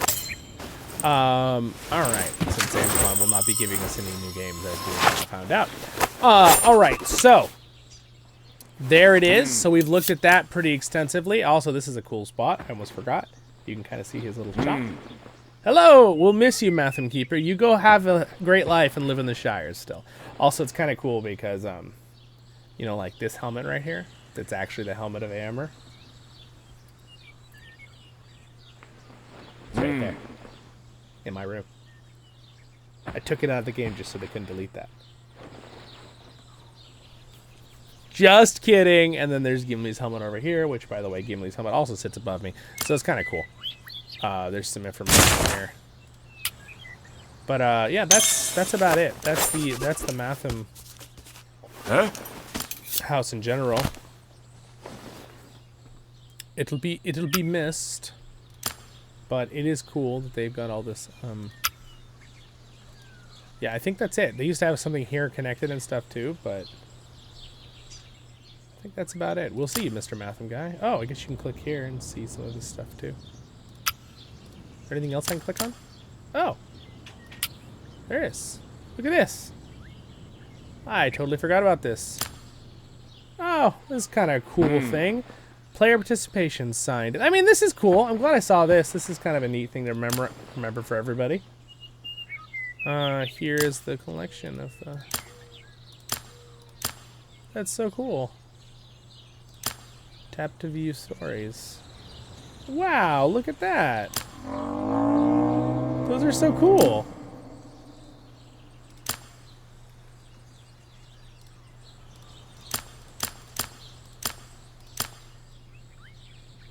All right. We must look at these stories. I will run through them real quickly. I'm not going to read them. I'm just going to make it where you guys can. Chapter 2. And again, just pause it if you want to, like, read it. We got it. This is cool. Whoever made these stories, we got to. I think this was like a thing with the community when they did this. Again, I'm looking through the history, guys. This is the whole point of me making this video. I'm trying to, like, make sure I don't miss something cool for our storytelling. Yeah, these are just, I think these were just made by people in the community. I never even read these. I don't even know if they're great or not. Maybe they are. Maybe they're totally random. I don't know. I'm literally putting them on my channel without even reading and checking. So, you know, that's, yeah. I'm sure they're fine, though, if they put them here publicly on a game. Just know I do not necessarily endorse or unendorse these. I've read them. Oh, I'll probably just come back to my own video later and pause it and read it. Trying to do it in chunks so you can actually pause it. Right? Beneath the lonely mountain. This is really cool how they did this.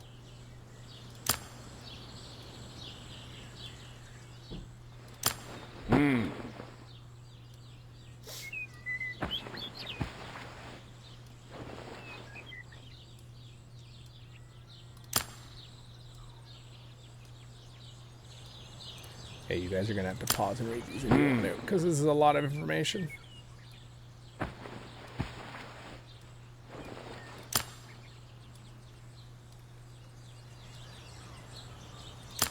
This whole video has taken me lots of patience and time to make. So everybody watching, don't forget to like. If you somehow are 2 hours and 40 minutes into this video right now, and you're still watching, make sure you give us give me a like there, maybe even a sub. I'm gonna continue doing lots of Lord of the Rings content on this channel. I'm not going anywhere. The game's going somewhere, but I'm not. The game is going to the Undying Lands, I believe. So we'll see.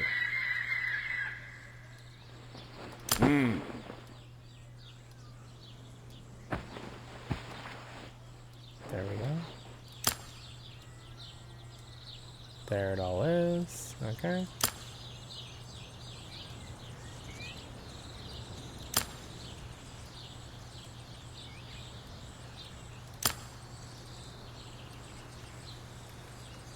Okay, then that's it. All right, there we are.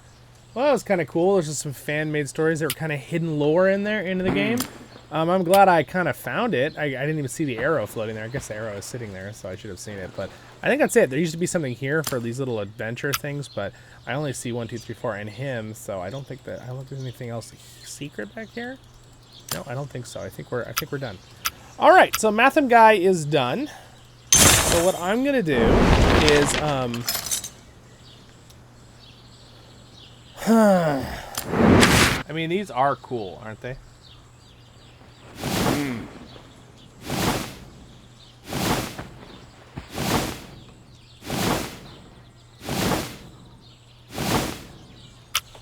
Pretty cool. All right, so we're done with that. We're now going to.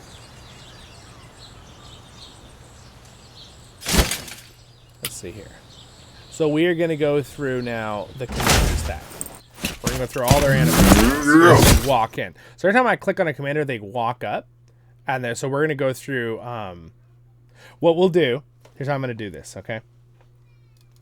I'm going to basically, I'll click on the commander. I'm going to try to do this in a special order, okay? I'll click on the commander. There's actually a play button that allows us to watch their video. Sometimes it glitches out their sounds, though. So I'll click on each commander. We'll do this first. Watch them when they come up here.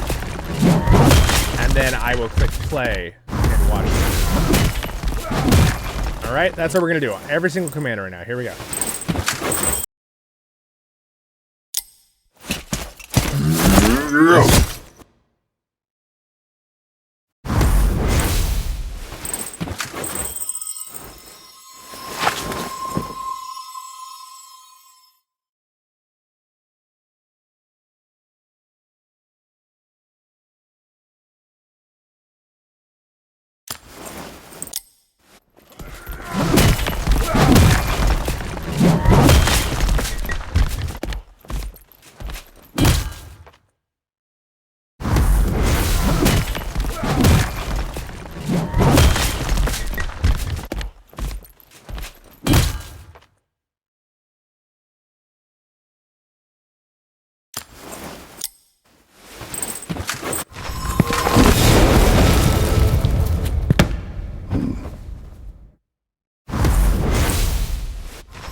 Ah!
Little side note, I've noticed that they did some reworks with their animations in the past. I don't know why they did, but some of the animations don't have sounds where they used to. I have a video in the past that I did from like a year and a half ago that has sound for some of those, like the Nazgul fight right there and a couple others.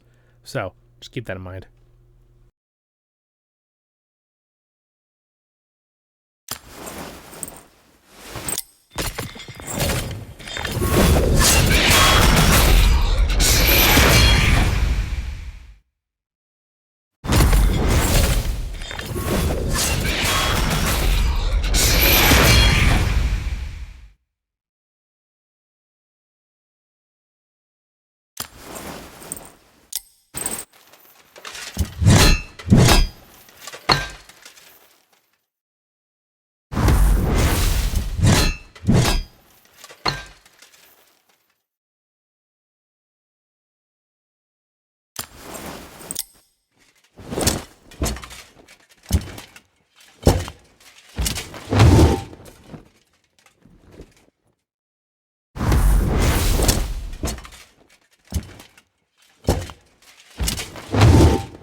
This animation used to have guards show up out of the trees. They definitely took away a lot of animations, even on Gimli. Pretty much all of them.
Alright, we're at the point now that we've covered pretty much every single animation of every commander and their stories that were in every single one of the pictures. So now, real fast, what we're going to do is we are going to just look through their... We won't really worry about the walkthrough because it just shows this info. I'm just going to click on every commander, and I'm going to... You obviously are seeing the stat page already. So we're just going to go to the skill page. I'm going to click on their skills so you can see the generic stuff as fast as I can.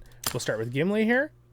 And then we will, and then you can see what their bloodline ability is, and we'll look at their relic, which, by the way, changes if you have it equipped or not, by the way, which is pretty cool. His ability, it looks a lot like the actual battle axe, which is cool. And then, of course, 2 different looks. And, of course, I was Zenith, so, again, you can see what level I am right here. You can see the level. I'm going to put the points in. We won't really worry about going to this page on every single guy.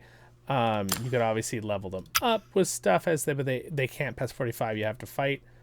And then, of course, different gear setups. And we have attack. We have defense. We have focus, initiative, the command and how it works, the HP, how it works, battle stats, stamina, how you could add more stamina, that he's a dwarf, that this is the command points and how it works. You can see all that on the first page. There's really no point for me to go through that. I'll go through gear a little bit later in the video here. And then, of course, you got a history thing here and what they're good at. And there's actually like a family tree of each person, which is kind of cool. Now, this information is a lot, actually. Is that more than... Wow, there's like a whole historical thing on every character here, which is kind of cool. Is that more than what's on the end of this animation? Let's see. See, there used to be a lot more animation sounds like, oh, ding dong, and that all used to be there, and they took that all out, and I'm not sure why they took that out. But yeah, so it's only a small chunk. So there's a history thing we can check out too. So let's go through every single character real quick. Do that. So again, you can pause the video if you want to see any details, but I'll make sure that it looks like most of them are covered within the image. Good. Bloodline, bum. Okay, done. Record. So again, if I removed this axe, you would notice, just so you guys know I'm to tell. See, now it's the hammer back to the generic version. But if you re-equip it, which the army has to be in your fortress to do so. We won't worry about it. And you can see there's the different look. All right, if he was Zenith, his weapon, what it does. We're not going to, again, worry about walkthroughs. It's just guides, and we don't care about it at this point. It's just extra information on different builds and stuff. That'll be too much to go through. So we'll jump to here. We'll see the little family connection tree. You could pause it if you want to see it. I will do my best to jump through the little history thing they put, which, again, most of you know this history of this character. But anyway, that's what I'm going to do right now. We already saw their animations, so I'm not going to wait for their animations. We're just going to go through real quick, and I will show you. I'll have to scroll down if I don't have all the points in it, just so you can see everything and what it does. Again, you could just pause. I'll try to do it slow enough that you'll be able to pause. The ring looks so cool, doesn't it? I will just keep talking during this part. Cool. All right, and then we'll jump down to our little history thing, family tree, or connections. It's not family tree, it's the connections of the other commanders, basically. I don't know why it said family tree, but Gandalf's obviously going to have a lot more info. I'll try to wait long enough that you can't pause to read it. That's my only thing that'll slow me down here a little bit. Besides that, we're going to go through this pretty quick. What its abilities do, what you guys probably remember what these do, but there's stun. Where did Keen go? Focus. Like, again, I don't really want to go through every single stat. This is more of a memory thing than trying to be perfect on all the abilities. So, bloodline abilities. There is something that this character does that I realized. There's the smith. I didn't quite have it finished, the ability, but there's the hammer, which is technically, I think, the hammer of Celebrimbor, right? He's still... So that's what it looked like if he has that on. Now, he has an animation that he does sometimes that I kind of want you guys to see. Let's see if he'll just do it if I just wait a second. Right here. He flips out the ring, and it looks really cool. Do it.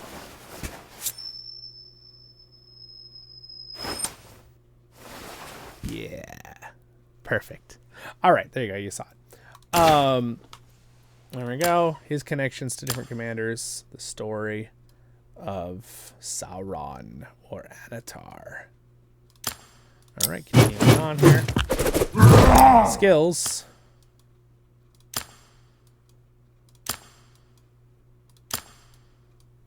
There's all those. Okay. His 2 weapons, which are kind of loosely inspired from the Hobbit movie. His slightly different look.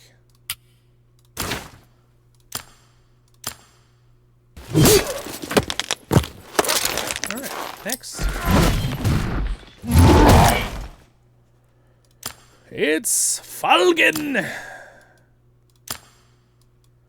He's a cool buffing commander. Again, I have guides on a lot of these commanders, so I'm not like going to be going in.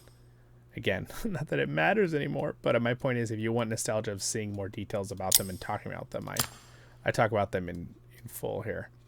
That is his relic, the shield that he's using. Normally his shield does not look like that. You saw what his original shield looked like in that. That's right there. Pretty much similar, but it's different. This one looks like a big dwarven face. Maru Kazan Kuzan, I'm in you! Connections. His story, real quick. This guy's made up for the game. This game. Oh, Miss Falcon. Falcon's a cool guy.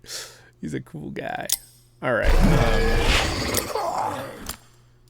Thorin's abilities.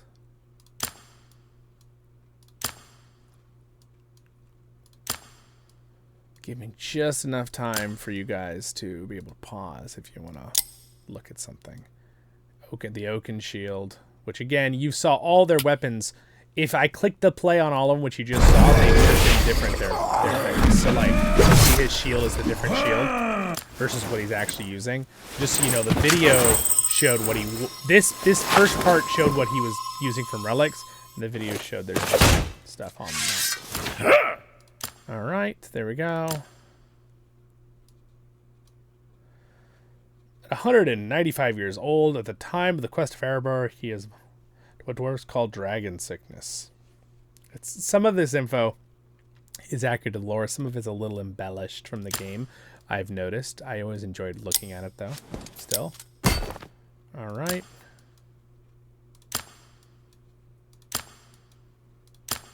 I like to see all this info because, like, you know, I spent so many hours trying to figure this stuff out and be like, what's the best setup? What's the best stuff, you know? Oh, that looks fancy. Zenith set looks cool on this game. Might have almost got to Zenith. Not really. I gave all the stuff to Gimli. they share the same respect item.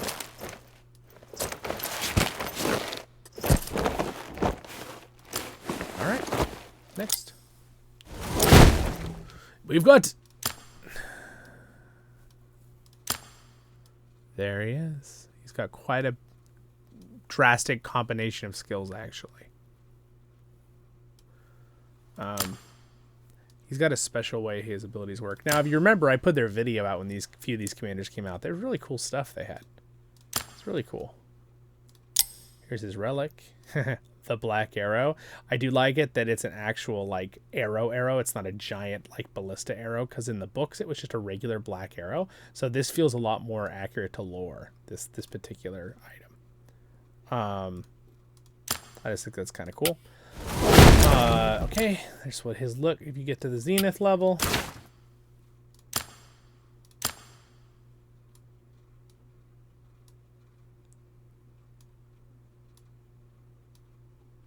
It's a lot of info for. All right, Legolas.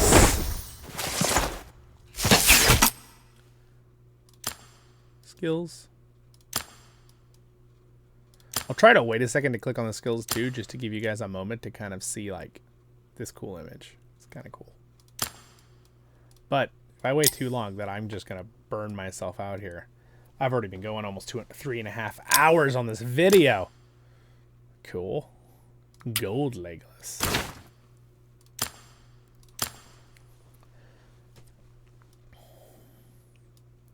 I'm gonna go out with a full coverage of the game video.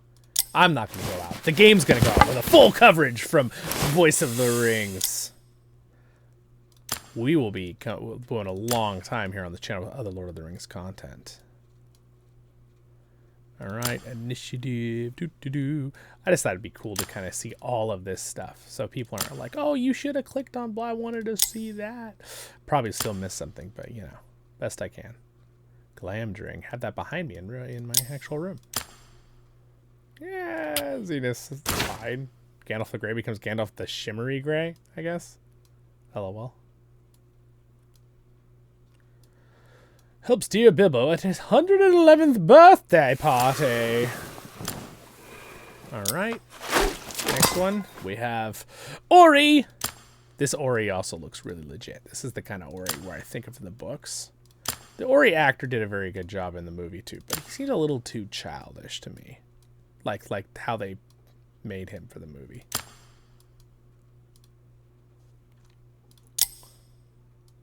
Ooh, that's a freaking axe of the clerk. Let me ask you a question because I'm a clerk.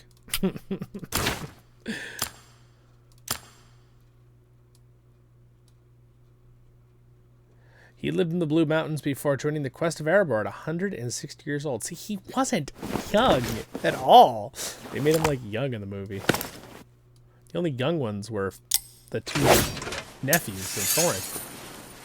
Yeah! We don't need to watch their animation again. I forgot I did all their animations already. Madness, no skills, 5% bonuses if you get it to max. And again, you got like little bonuses here, what tells you what they do, but we don't care about that. His relic, obviously Anduin. No, Andoril. There we go, I'll say it right. It's not a river, Zollin.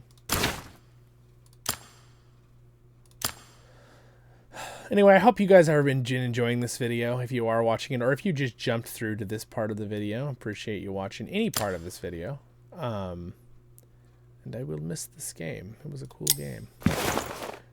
Hopefully I don't, like, directly try not to miss something as I'm talking here. Trying to do the same things every single time, so.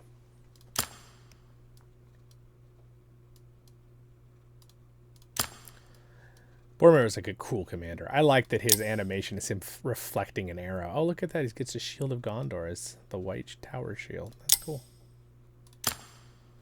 I like that he reflects an arrow. Oh, that looks really cool. The Zenith. In his little animation, it's almost a joke that, like, I didn't die in this game. Only in the book. To be fair, he probably blocked a lot of arrows before he died in the actual story, too.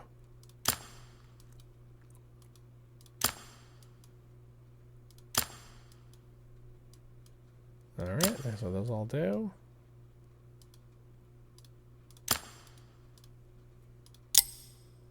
The relic are barrow blades. That makes sense. That's actually very lore accurate, right?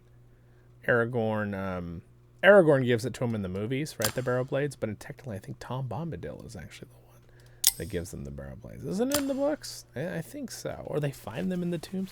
Yeah, something like that. I don't remember exactly. They look nice, actually. They kind of switch their color.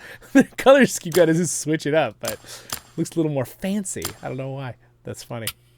All right. It's Billy Boyd and Dominic. It's so cool that they got to use the actual actors.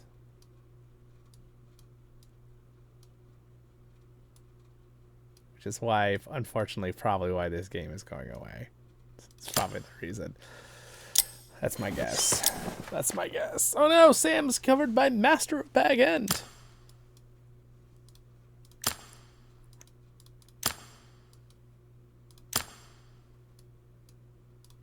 You'll notice that some commanders have similar abilities.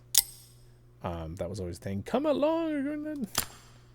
Wow. The Star of... It's actually the Phial of Galadriel. I don't know why they call it the Star of Glass when it's actually the Phial of Galadriel. Oh, they got some, like, information. I didn't even realize. Yeah, it's the Phial of Galadriel. I don't know why they call it the Star Glass. Interesting. Maybe that was another word they used for it that I didn't realize. I did not realize there was that extra little bit of info on the other ones. I don't know if I want to go back and look at that. Definitely missed it. Oop, that's, you're not gonna be able to pause with that. There's that, and then there's that, and then there's that. I kind of would like it when I don't have to scroll down through a story, but oh my goodness. I mean, it is Frodo and Sam. They should have a lot of lore, to be fair. They're like the main characters of the entire story. Hold on real quick. I just want to see the little informations they give. It's kind of cool. I didn't realize they had this. Frodo and Sam. We come back to Frodo and Sam in just a moment. Just a moment. I just want to see their little animation. Okay. We'll just jump to it just long enough so you can pause and read the info. Okay.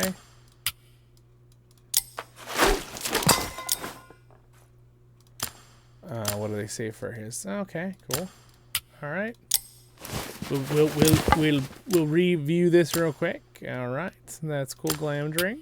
I'm glad they say that correctly. His relic is Bow of the Galadrim, which is given to him by Galadriel. So again, all very lore accurate. Most of this is very, very lore accurate.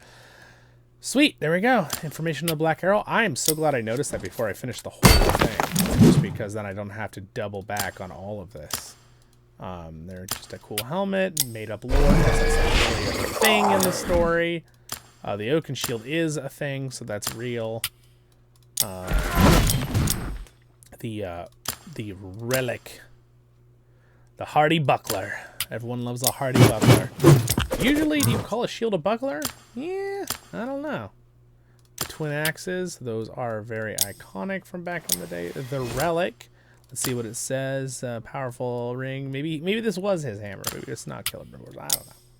I don't know what they're going for here. The ring, Ironshield, the ring of fire. There we go. Sweet. All right, cool. Let's see. This relic.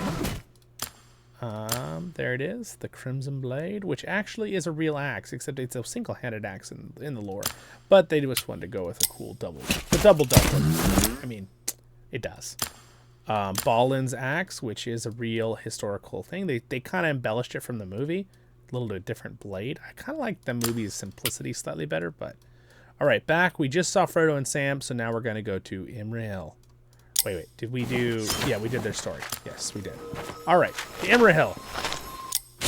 Alright, Imrahil is legit. This is the Imrahil that I want... Oh, look at that. That's cool. I really liked Imrahil in this game. I wish we would have got Imrahil in the movies, but... It was kind of like a Tom Bombadil thing. Like, he wasn't really needed, but, like, he would have been cool. Yeah, very cool. And this is what it looks like if he has... I actually think he looks better without his zenith look. Which is kind of funny. All right, there we go. So they got a bunch of lore for him to make it really realistic, which I appreciate. That's cool. All right, and then we got Mr. Bearman here, Mr. Bjorn. We'll go through Mr. Bjorn's stuff here for a minute. All right, there it is. Okay, there's all his stats on that ability, and this ability, and this stuff. And his relic is a tribal thing. There's the details. There we go. He can look like older gentleman versus younger Bjorn with his zenith look. There is his information.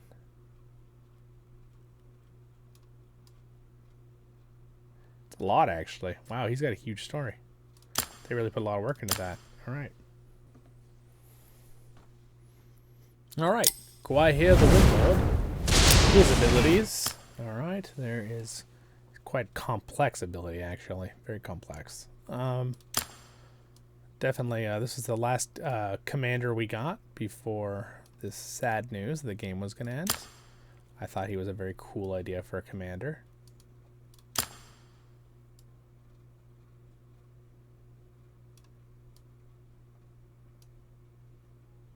Now, granted, keep in mind, if I don't have points in these numbers are going to scale up, and I could be clicking this every single time. I haven't been doing that. I don't think it's worth my time or everyone else's time here to go back and click that for every ability. I probably should have been doing that. Oh, well. Let's not worry about it. All right, we got some cool crown thing. I think that might be a little bit. So he's got a different look. I actually think his normal look is better. There's this.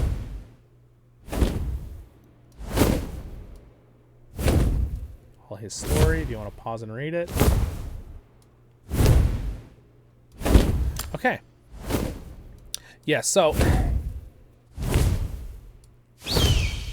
we're not that far, but we've already looked at their abilities. Let's see. So it would be next to Eomer. See, because if I go back and show you, oh well, this one didn't. It was already maxed. I guess I don't have to do that with the ones that are gray. So I'll just do it real fast with the ones that are gray. They're not max, so you can kind of see what the max numbers would be. There we go. So AMR. We're going to jump back. We'll go back to an AMR. Let's just do it real fast. So these are all maxed already, except for this one. So the other ones you already saw won't make a difference. So anything that's already maxed doesn't really matter because the numbers will be the identical. They'll always be the big numbers. So we'll just go through real quick, and anything that isn't maxed, I'll show you the full number it can get to for those who might really care to remember the number. I think this might be a little excessive, but I'm just going to do it anyway because you know what? I've already spent freaking 3 hours and 40 minutes. I might as well just do it completely. I might as well make sure that everything is perfectly clicked.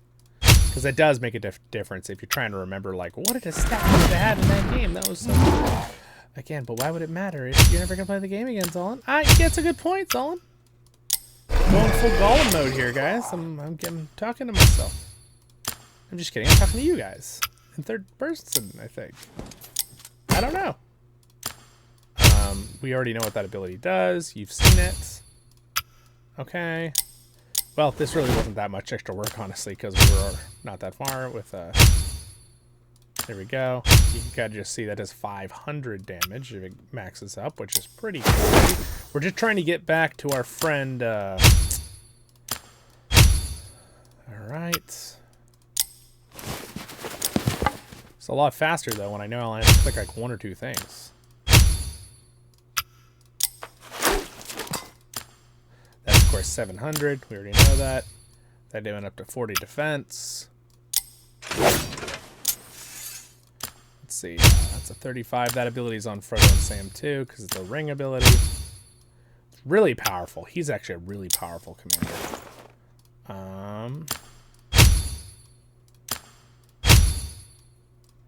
Pretty much everything else is the same. 12.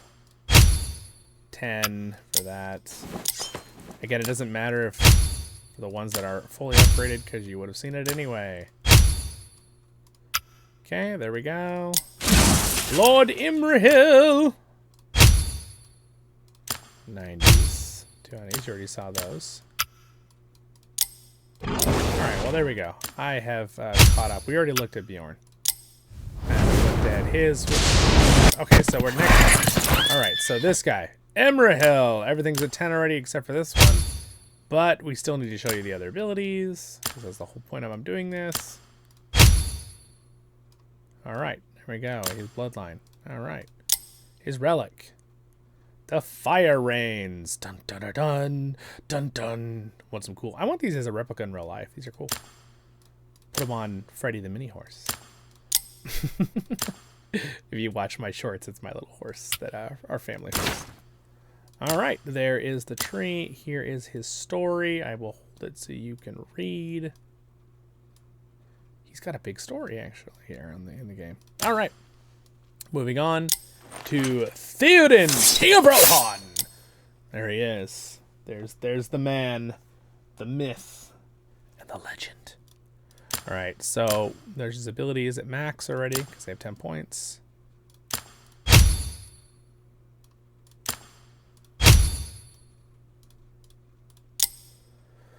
His reigns, pretty cool. Snowman's reigns. His horse, by the way. Lore accurate information there. This is what he looks like with his zenith setup. Here is the family connection. It's not a family connection, Zollin. I'll get it sooner or later, guys. There we go. Got freed by Gandalf the Wizard. Blah, blah, blah, blah. It's basically all the stories you know, but checking anyway. And then we've got the Shield Maiden of Rohan. Types, units, all physical types.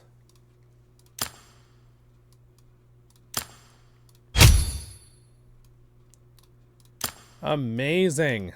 There's her stuff. The bloodline can be the same as Theoden's. Her shield, which is actually really gorgeous. Like, that's a really pretty shield. It's a really pretty shield. All right, there's some info about it.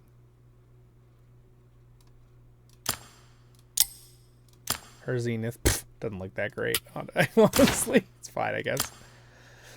Her connections. Look at her family connections. Traitor. I thought that was her, like, you know, ex. No, just kidding. Just kidding. Her very mean and horrible ex. Garima worked. Oh my gosh.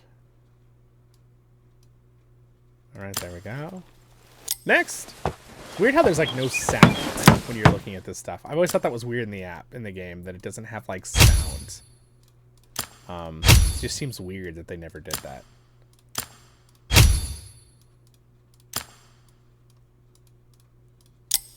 All right, his relic is a random looking hat. Bum bum bum, classic.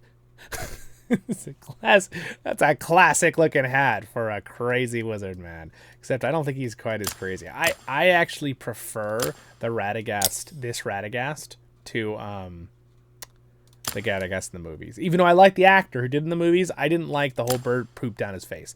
This is a lot more, you know, birds on his shoulders, birds in his beard nesting, and like he has like nests in his pocket. This is like a little bit better idea than having bird going to poop down the side of his face, which it just, that idea was weird to me. All right, we're not going to go into that lore right now, but I can do a video on that in the future. Connections. I'm going to have to go and get myself dinner after making this video. It's a long video. Tree beard. His abilities. Now that I'm remembering to click the show all stats even later. He buffs hobbits and ents. Gift of the forest. I don't know where this goes. It must go on a shoulder or something, but it's like a pretty little sapling. It's kind of cool.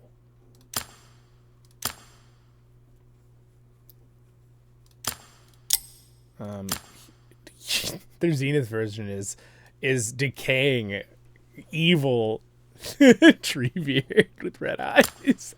I don't know about that. His friends, his allies, his enemies. Treebeard, Treebeard, Treebeard. We're getting some sound effects. Finally. Another animation. So they all have like a secondary resting animation, which I don't really want to go back and wait for every single one. That'll be painful in like 25 minutes. But they do all have a type of resting animation, just so you guys all kind of know. Again, a lot of them are kind of irrelevant. Some of them you did see, actually. They happened right after at the beginning when I showed you in the parts with the stuff. But I'm not doing it. I'm not doing it, guys. We're gonna resist being too perfectionist here, okay? Zollin Ironshield does like to be a completionist and be a and stuff, but we gotta have some natural limits here. We're gonna drive ourselves crazy. I'm talking to myself. Ooh, that gold armor is beautiful. If I had the crown, by the way, it could be on his head. If I had the relic, which is kind of cool. That was a kind of cool idea. That was kind of weird to take it off his head too when they changed that update with relics. All right, there is the stories of Aragorn, the second King of Men. Aragorn is just such a cool... I still say Aragorn a lot because that's kind of how it's pronounced in the movie a lot. And Aragorn sounds weird to me. It's like it's kind of a mix between the two. It's like Aragorn. It depends on who says it in the movie. I've talked about that in the past. Because a lot of times the N is kind of silent. I even heard Tolkien in an interview one time say it. It didn't sound like he said Aragorn. It didn't sound like he said Aragorn with the OR on the end. Kind of like dropped it off. So, just, you know. How do you say it? There is, we already buffed these abilities. We're getting there. We're getting there, guys. We've almost looked at everything here. One thing I will not say later is, oh no, I didn't do enough, because I definitely did enough in this. That thing is cool. It's the Calamity. Spike Ball of Death. Look at that beautiful cross-section. There it is. So Zenith looks pretty cool. It's got like a whole bronzy looking like going on. These are the ones I'm more interested in their story because they're kind of made up for the game. So it's like, fan more. Assign commander to defeat enemies to obtain more info. What? Okay, well, sorry guys, guess we're never getting that info. That's so weird. I didn't know that was a thing. Isn't there a meme where the guy's like, what? That's literally what I just did. All right, well, there's that. His bloodline of power abilities. His relic is, of course, Andril, Flame of the West. There it is. It's got a lot of info, so I'll just... There you go. All right, he's got his different color. That color looks pretty cool, actually. La la, we're getting there. All right, we're going second story. Blah blah blah blah blah blah blah blah blah blah blah blah blah blah blah blah blah blah. There's one of his animations happening right now. His stationary animation. All right, so we looked at Aragorn the Second. Let's go ahead and look at our next guy here, the Shadow, and look at his abilities here. Okay, that's what he's got. Very cool.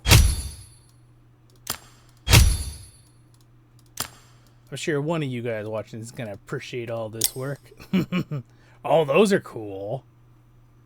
Dang, man.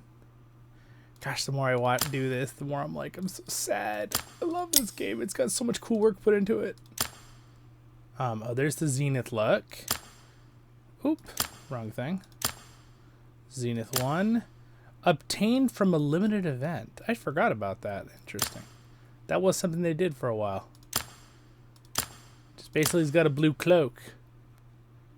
This guy literally is just literally exactly like one of the rings with just armor. It's pretty cool. All right, let's look at our connections. Bound by the ring. Interesting. They're friends and they don't want to be friends. Oh, and again, we're not going to be able to see all the story. Oh, that's a little bit of a bummer. I didn't realize that there was like a limiting factor with the abilities, but that's okay. Not going to be able to show most. I have most things unlocked on this account, obviously. But apparently not that one. But that's all right. Again, I didn't play evil side too much, even though I do technically have most of the evil commanders. I did use this guy, though. Oh, it's pretty cool. Does he put this on when he wears this? That's pretty legit. Sadly, I can't show you because I don't have it, but getting relics was hard. A helm not meant to protect its wearer, but to inspire fear in allies and enemies alike. That's fair. Oh my gosh, look, it's an undead version. Ew. Evil ogre. It's like, get out of my swamp! No, just kidding. His enemy is just Faramir. And just Lord.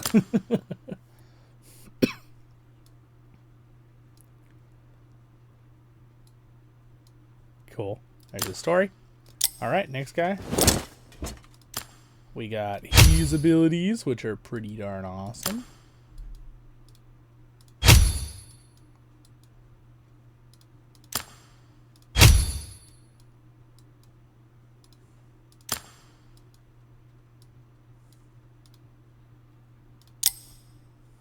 Whoa.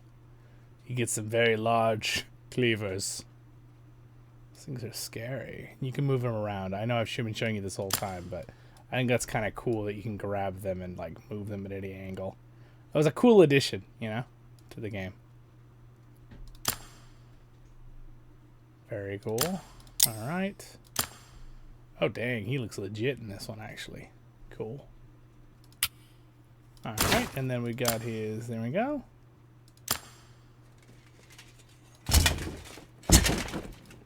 All right. Next guy.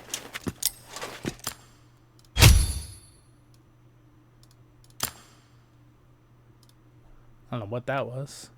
Gonna have to check.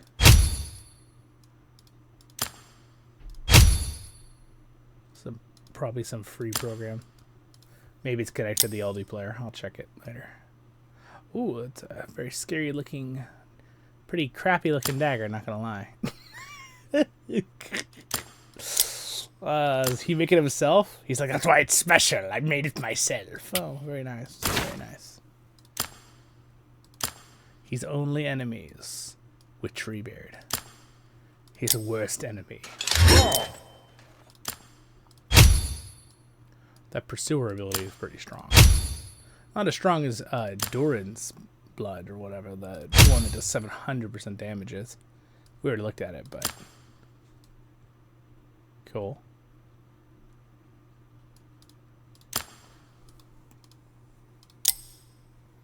Dude, what? Those things look so cool. That's crazy. Those things look legit.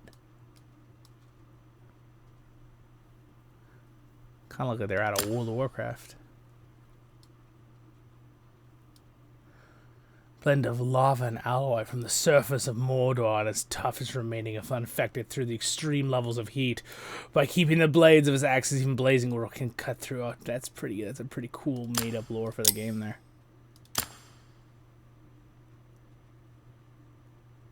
Now he's really a white-hand Uruk-hai orc. I mean, he's pretty legit. He's like a cross between an orc and Bane from Batman. I was born in the dark of Isengard's pits. Alright, moving on. Elrond, Lord of Rivendell. By the way, when he gets his special thing, his relic, I think it's his ring, and the ring actually goes on his finger then, which it used to always be, but Vilya, I believe the ring of air, I believe, but it actually glows on his finger like this, which is legit. So it's pretty cool. It's not exactly the version we see in the movie. I actually have the prop replica, but still cool. I need to make a video showing you guys that. I don't know why I haven't yet. Too many videos to make, everyone. Too many videos to make.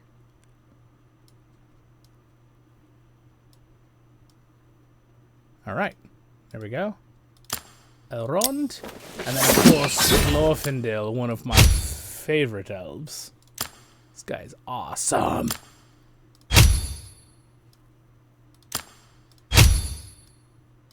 Great abilities.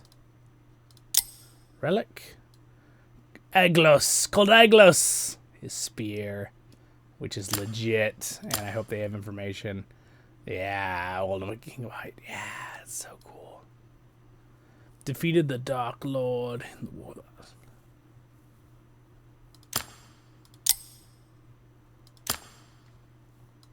This guy was a boss. And obviously his face is modeled after the actor who played him in the trilogy, which is pretty cool.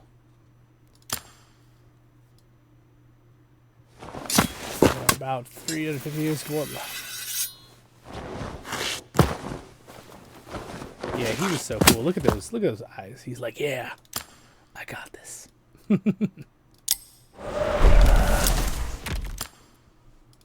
I knew this was going to take a long time to do this video. And I was prepared for it. I also was a little bit like, oh man, that's going to be a lot of work.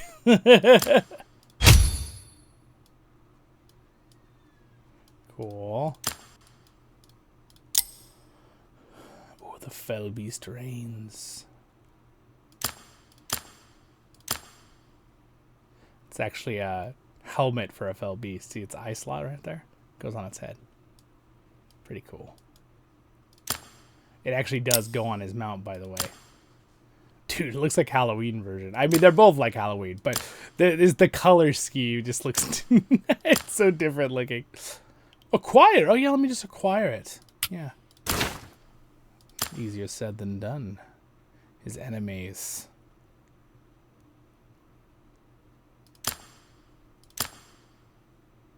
For some... Oh, yeah, that makes sense.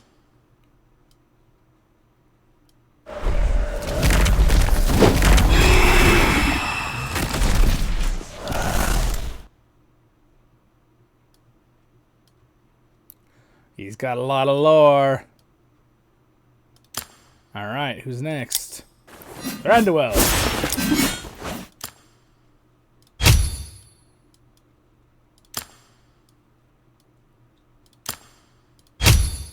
King of the Woodland Realm. I think this deserves a like, guys. If you're still here watching the video right now, you didn't already like the video. I think it deserves a like after all of my work of clicking every single one of these. That's cool, Mirkwood Crown. Documenting this game and all its glory. And horror, if you'd like to say that. There we go. He's like, my son Legolas uses a bow for some reason, even though I like swords. No, I'm sure they both can use a bow just fine. Alright, who's next? The Scary Man. My good friend who played this game with me, Jethros, he mained this character for many seasons. Crazy damage. He actually was really strong. He's not as strong now in 2.0, but I have seen some people use him. You just have to really build him in a very specific way with specific units. Also, I think it's kind of funny that you can notice that he has a brown beard. With the glowing effect.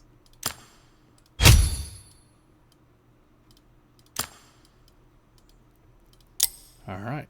Oh, dude. I think he puts this on. This spectral helmet. Mohawk battle helmet.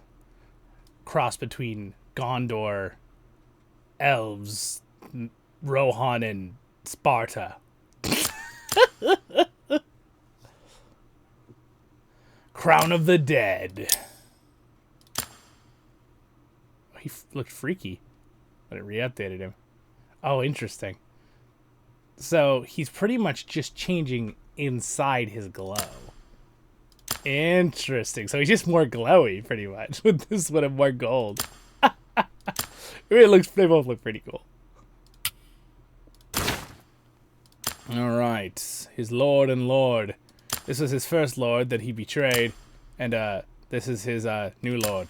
By the way, it's a pretty cool little thing. You can actually do this. You can find every commander in the game by doing this. I didn't show you guys this, but... And no, I'm not going to go through the entire web. But I just think it's kind of cool that you can do this at all. And, like, go through the web to everybody. It's kind of a cool effect, which I'm glad I showed you guys real quick. But let's go back to his story. The King of the Dead. Just kind of a fun way to look through their lore. Alright. We are getting there. And in theory, I can activate the ability. It's just very obnoxious sounding to trigger the ability on the spot for you guys. All the old sound effects. The rounds that they go on. That's how...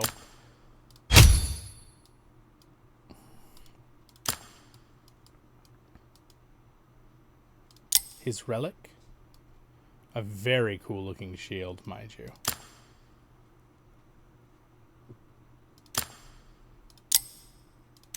Wow, that is a really cool thing for Zenith. I've never seen anybody in game with this, by the way. Ever. Never seen that.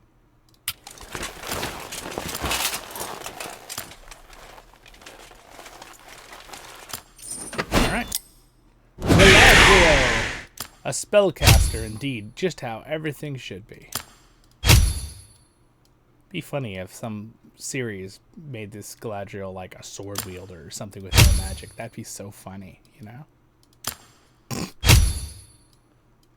It's as much as I will joke on that subject. Alright. This is like the Cape Blanche. This is the Galadriel we all deserve right here. Look at that ring, dude. What? That's so cool. It's like resonating. Nenya, the Ring of Water. That's pretty. Wow. Absolutely gorgeous. I have, now this replica's like the movie, and I have that one actually. Cool. Alright, and then basically she gets a very pretty blue dress. You get her in Zenith, which is actually, I think, does look better.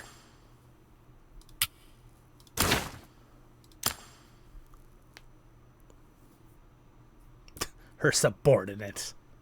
Haldir. Galadriel is one of the few elves that remember the life before Middle-earth. She is about 8,307 years old during the War of the Ring. Yep. Some might even say older if you count the 1 years longer, but we'll talk about that in another lore episode.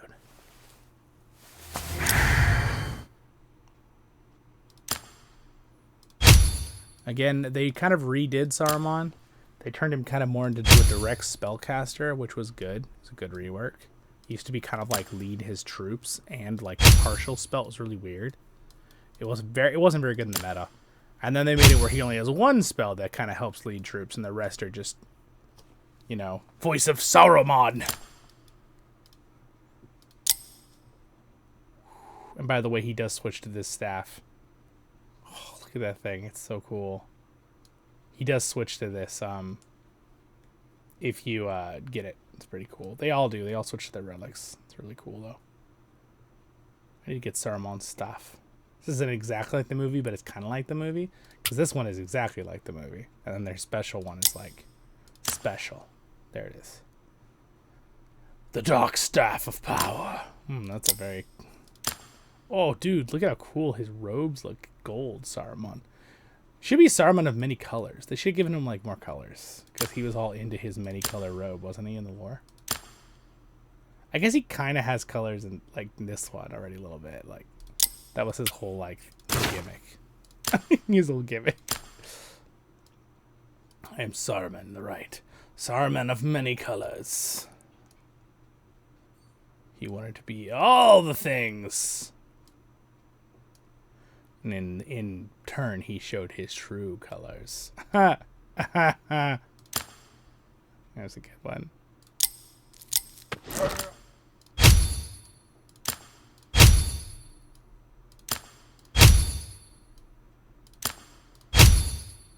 Lord of Mumakil. Or Mumakil, however you want to say it. He's got a cool horn. We remember him in the movie, right? This is the guy that was like, well, he didn't look quite like that guy, but pretty close. Might as well be. And, of course, blue, of course. It looks pretty cool, actually. This definitely looks more Haradrim, though, than this. All right, allies. And, unfortunately, that's all the info we get. Sorry, guys. I don't know how much I don't think I can actually get the rest, so I'm just gonna have to deal with what we have. Círdan, the shipwright. Very cool. Very cool guy. Now, technically, the other ring was Gandalf's, right? The other ring of power. So Círdan is the one who had Gandalf's ring, and when Gandalf came to Middle-earth, Círdan gave it to him. Because he had one of the rings of Elven Rings of Power. Which made Saruman very grumpy. Here's the crown of the shipwright. So he gets a cool looking crown, which makes sense. He's basically the guy who knows how to build ships, then go to Valinor. And must be... That looks really cool. The gray. They're both really good. He's really cool.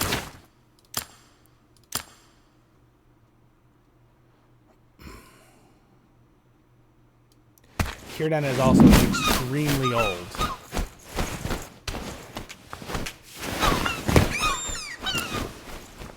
There's one of his little idle animations. They do idle animations, it's just not very often.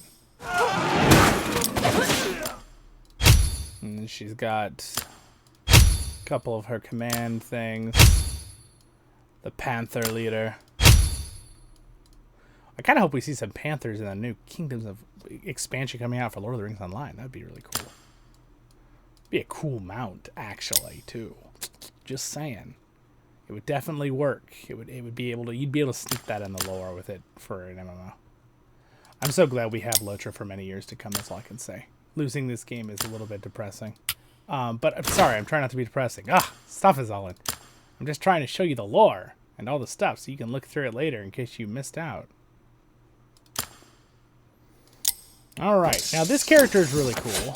Not to mention I like his abilities. And he's kind of like got really cool stuff in his kit. With like evade and initiative. And he's got the red arrow as an ability. And this is cool because it's also buffed by initiative and stuff. But this is cool because he also has the red arrow as his special legendary item here. If you go into the info, it should tell us the red arrow is not a weapon, but a token used by Gondor to summon its allies in times of need. This is what Gondor gave to Rohan to summon them. But yeah, pretty cool. I think that was changed, right? I'm trying to remember if they used the beacons or if I think he brought that arrow to Rohan, and then later they used the beacons. I think what Peter Jackson, he kind of like comboed it. I'd have to go reread that part of the book. It's kind of mushes together sometimes between the games and the books and everything in the movies. Hirgon is a 39-year-old errand rider serving Gondor, more specifically mandated by Denethor himself to carry messages in times of need. This guy's awesome. Hopefully someday I'll be as cool as this guy. All right, next.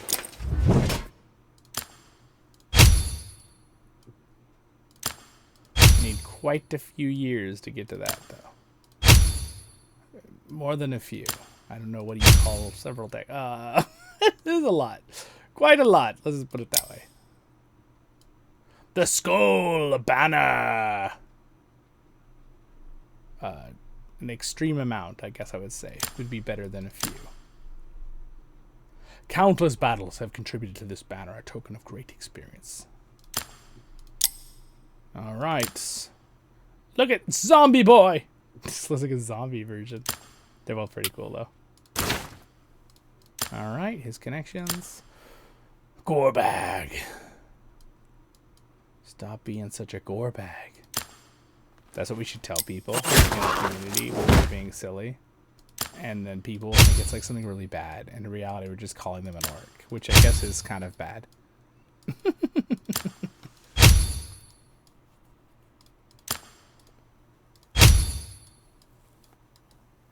5 attack right there at the end.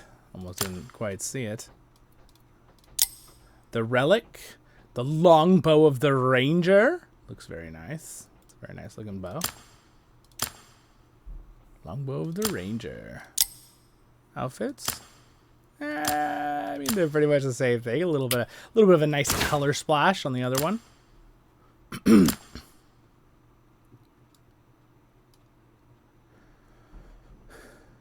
Faramir is a prince of Gondor. That is not correct. He's from the line of Stuarts. I guess he's sort of a prince if the Stuart is considered the temporary king, so yeah, I guess that can work. It's not really great, though.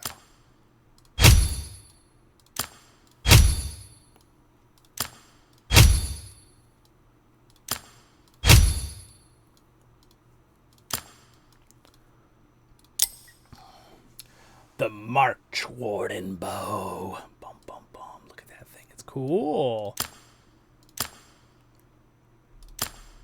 Very pretty. Shiny, too. All right. And, ooh, that looks pretty cool, actually. His Zenith artwork looks really cool. I don't know about in-game there, but his artwork looks really cool.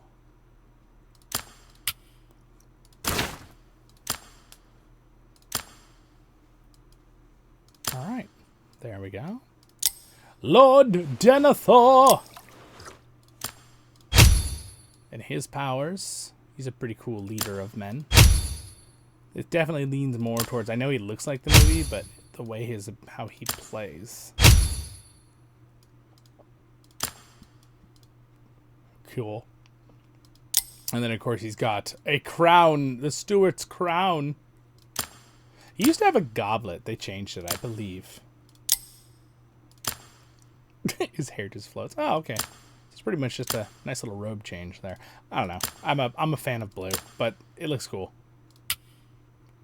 If you have it, you'd use it, right? Because if you got a character with Zenith, you want to show it off. That's the whole point.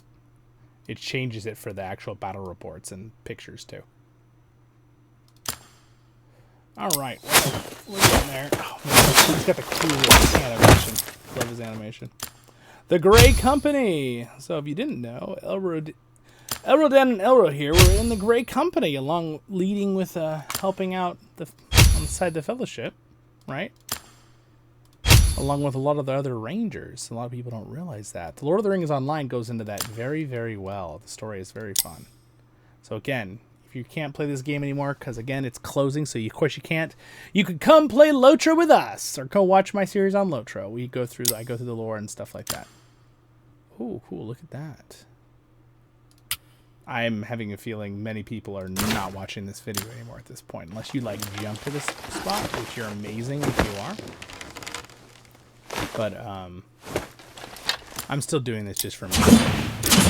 I'm doing it for you guys, but I'm also doing it for myself, because I want to be able to come back and see this stuff in the future. I don't want to just fade from my memory. It's so sad when that happens. Forgetting things is not fun.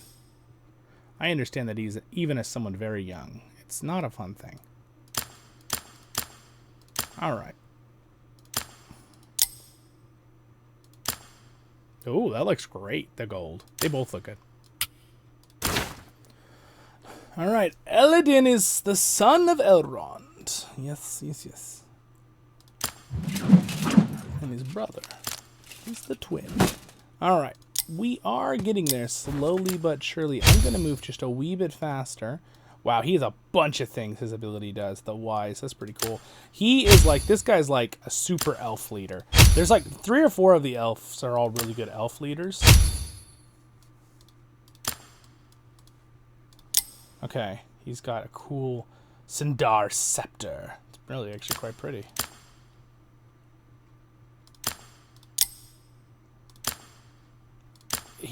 This looks a lot better.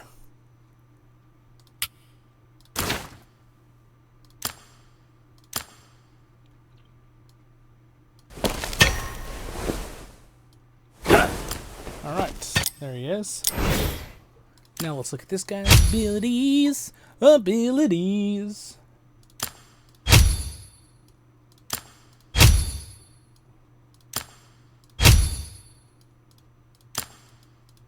This guy's legitly cool. I really liked in this game how they built the ring rates up into more than just 9 guys in hoods, all with swords.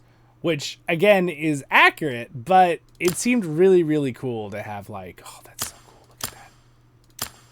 That's so cool. That's pretty cool looking, too. What the heck? Yeah, so I just thought this guy was really, really cool.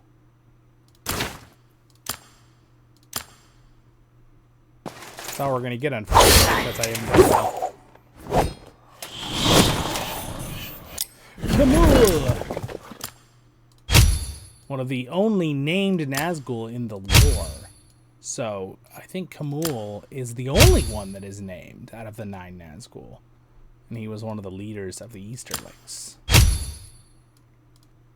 Very powerful under the Witch King. Well, the Witch King is named, I guess. But everyone knows that. Sweet, Black Charger's reign. So this is for his horse.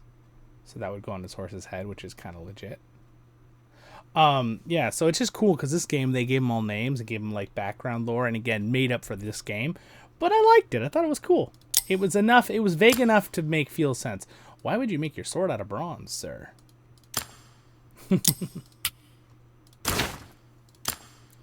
Again, that's all the story we're gonna get, my friends. All right. Now, they did go for a movie version of Arwen, but, I mean, it's cool that she's the actual actress, look, you know? My friend Jethros also used this character a lot. I had a few other people who played with me who used this character. She was definitely designed to lead men and elves, and basically, she was buffer and healer of units. That was kind of like her speciality. Oh, now this is cool because this sword is the exact replica from the movie she uses, and I actually have this on my wall right next to me, recording right now. This exact replica in real life, so that's kind of cool. This is technically originally her father's sword that he gave to her, I believe. It's kind of like, I don't know, coming of age kind of thing. I don't know. I have no idea if that's what it is or not. You just take that with a grain of salt until I do a lore video in the future and double check. But anyway, cool. Right now she's kind of got like a short version, like a dagger. What did we? Oh, there. I'm like, what did I forget to click? Those are her connections and her lore.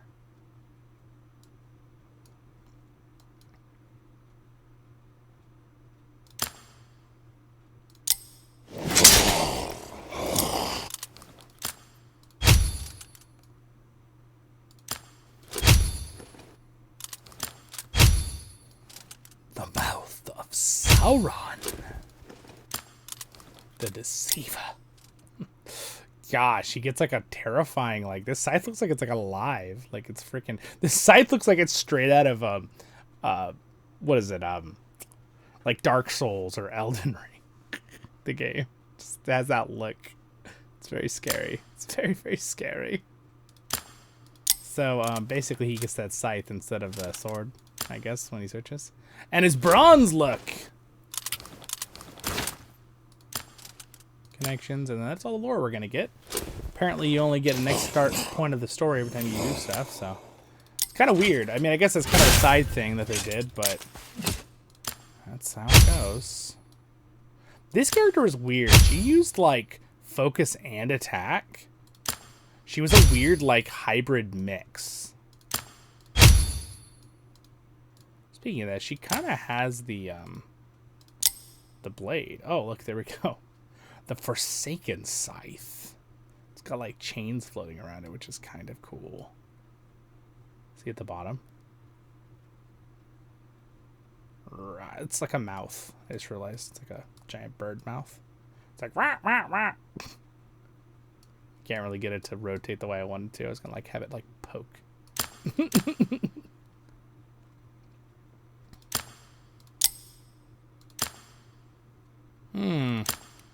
Need to give her a little bit more love. It's not really a great scene either. There's her story. Again, I barely have ever used her. As you can see, no points are put in her at all. To her next story, which means I really have never used this character. This guy's cool. Here's his abilities. The Catastrophe of Dwarves. Catastrophe of Elves and Catastrophe. Lord of Calamity.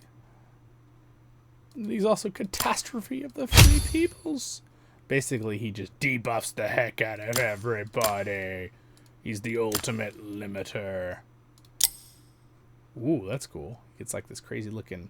Is that a spear? Or I guess this is the pokey end? No, that's the point heel. This is the spear end? I don't know what's going on with this thing. But it's cool looking. I like how it like floats back in equilibrium. It kind of reminds me of those like magnets that like float a pen, and you like drop it in and it goes kind of like goes back to where it was supposed to be. Oh, that looks pretty cool. Definitely easier to see his face. And again, they gave him a name, but he never had a name in the original lore. That's just for this game. Connections and then story, which that's all we got. So, unfortunately, sadly, we don't really get the full story now because I never played with it and I didn't know that was a thing. I probably would have just had him do a little bit more just so I could have got the story. I just never even really looked at it. There's a lot in this game. This character was a good leader of Urukai, being an Urukai. I mean, I guess it's a female Urukai? I don't even know. Maybe not. Maybe it's just a really creepy looking scrawny monster.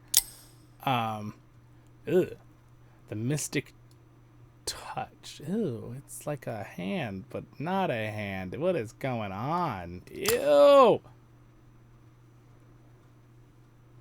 Seems to be moving on its own. Oh my gosh. Wait a second. Is it a staff? Or is it like a claw of an eagle? What the heck? Wait, those are actually moving on their own. It's like a claw of a giant bird. Oh! And there's the... Oh, that looks kind of cool.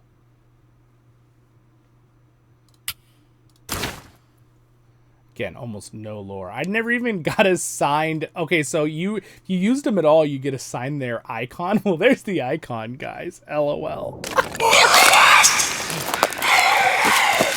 Stop your creepiness. Stop it. Stop it. All right. To Lurtz. Lurtz is a very powerful commander. He was always used in most things. I saw him used all the time. Some people said he got kind of nerfed, so they stopped using him, but you know what never got nerfed through the entire game? Dwarves. Technically, there was a couple buffs and stuff, and my Dane and Gimli have always been like S tier characters, and they never stopped being. Some people would disagree and think Gimli is not an S tier character, and they were sorely mistaken. But you know, it's okay. People could be wrong. This guy, that's pretty cool. he needs some teeth worked on there, sir. I just say that to tease everybody, but I really do think Gimli was pretty much S tier the whole time. If you had his item, they made it where people couldn't dodge. All right, here is the Peter Jackson kind of character. All right, so again, very Peter Jackson-y here.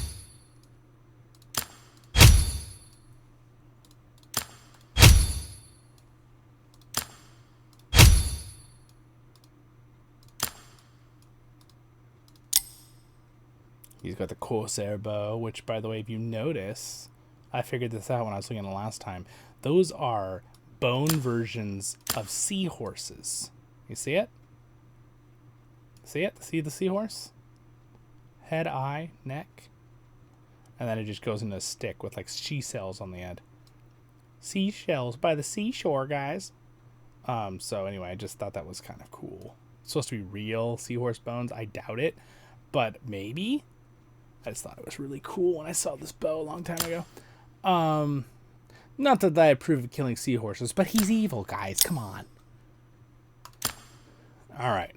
And then I guess he's got... So that he would get that bow, obviously you have the relic. He has a regular bow, and then he's got a... Yeah. Got like some funny little colors there on his... Not quite sure what's going on there. All right. Apparently, I never even got... I didn't even do it enough to get his icon. But I did get some of his story. At least we saw them here. Let's see. Grima Wormtongue.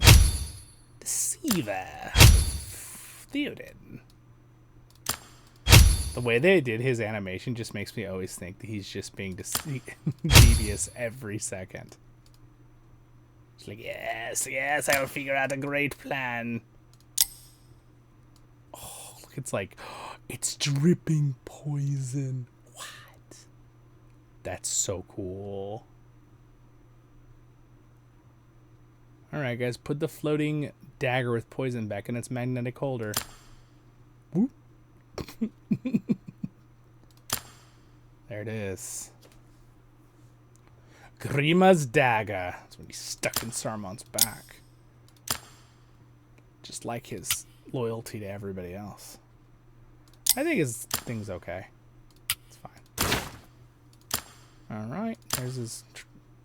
He's got a lot more story. Got most of his story. So I must have used him a little bit more. Alright. We are getting closer and closer to the end of this part of the video. We do want to get to the point, if you want to jump with timestamps to the point where I just kind of look at the world, you can do that. I'm going to look at a bunch of parts of the map. I cannot promise to look at every square inch of the map because that would be unrealistic and it would probably take me like 6 or 7 hours. So we will be jumping around to all the main locations and a couple spots that I think are just cool to look at. All right, Fang of the East. That's cool. That looks really cool. That makes me think he's like from Dune.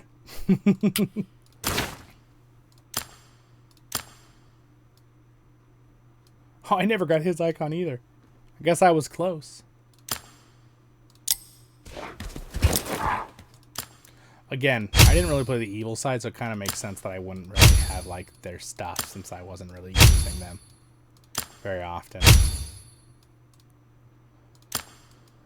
What is his relic? Oh, a much cooler mask.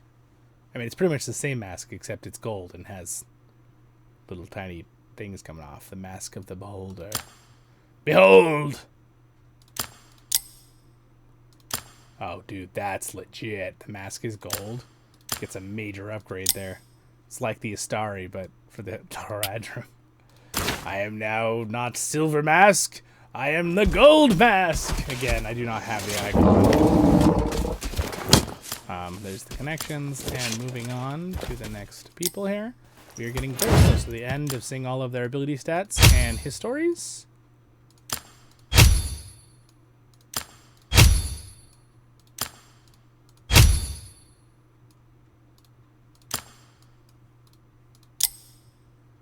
Dude, the Rage Blade. So next time you want to go and rage, guys, be like, I need my Rage Blade! Give it to me! Flips back into its magnetic spin. That's pretty cool.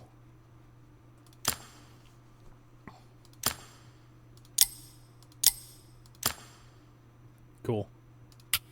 Cool, cool, cool. Cool, cool, cool, cool. Yep.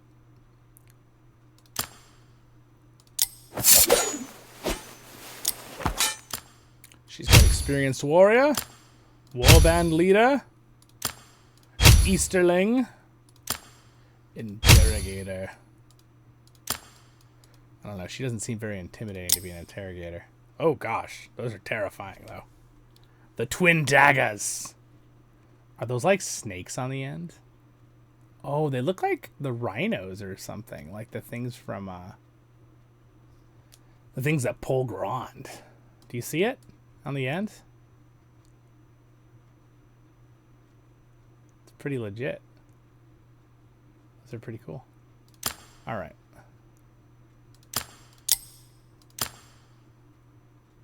Again, just looks a little cooler.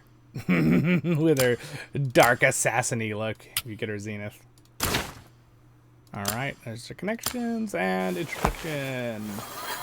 Unfortunately, we don't have the whole story. Sorry, guys, but that's what we got. Oh, interesting. This guy does, like, fire damage with his attacks. Warband. Poison.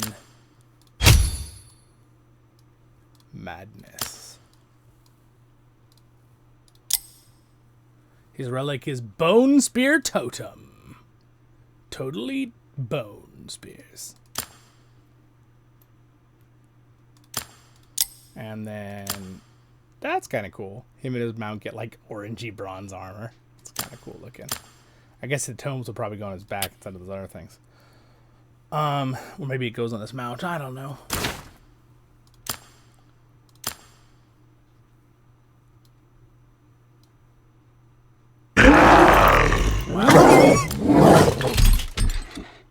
Scary.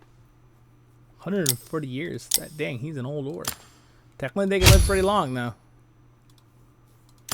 I don't remember if the orcs... Do the orcs have, like, any mortality? I guess they do, because they're corrupted elves, but... I don't know if they keep the full immortality. They just die a lot because they kill each other.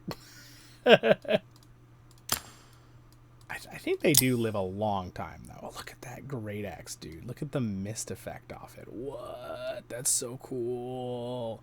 Shimmer, shimmer in the light. Shimmer. It's got a cool shimmer effect at a certain angle. I always think that's cool.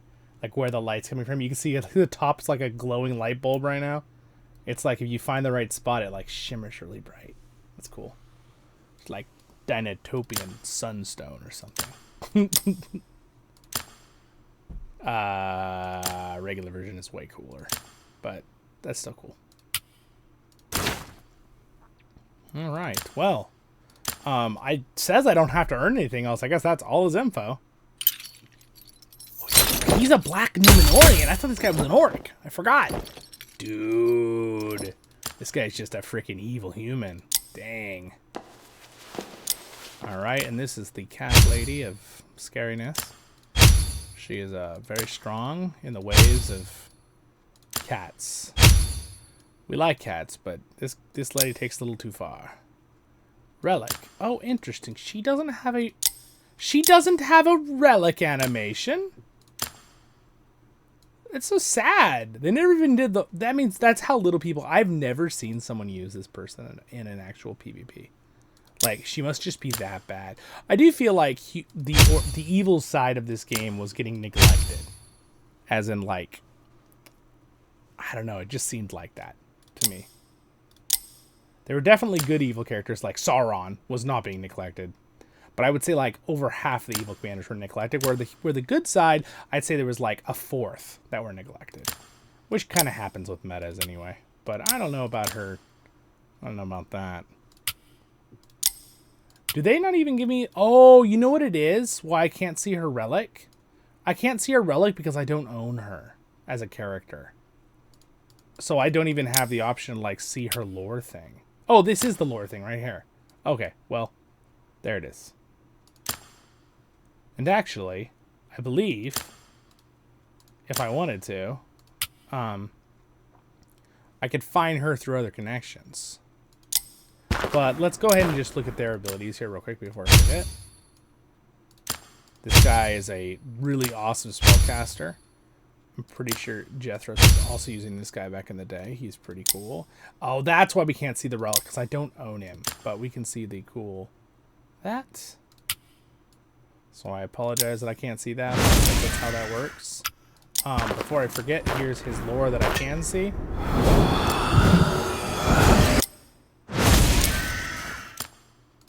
The Nazgul screams are pretty legit, though. And Jethros was trying to use this guy too. I think I already said that, but this guy's pretty cool. The Dark Ranger.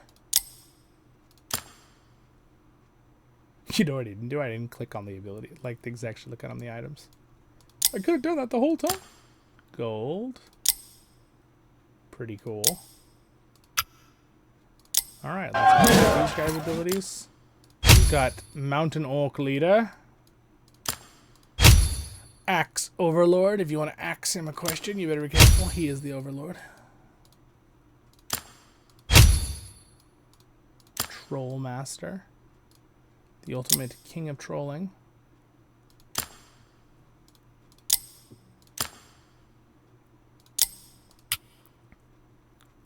Alright. Azog, the Moria Orc Chieftain. Really kind of the leader of Gundabad, too. At least in the Hobbit version. Kingslayer.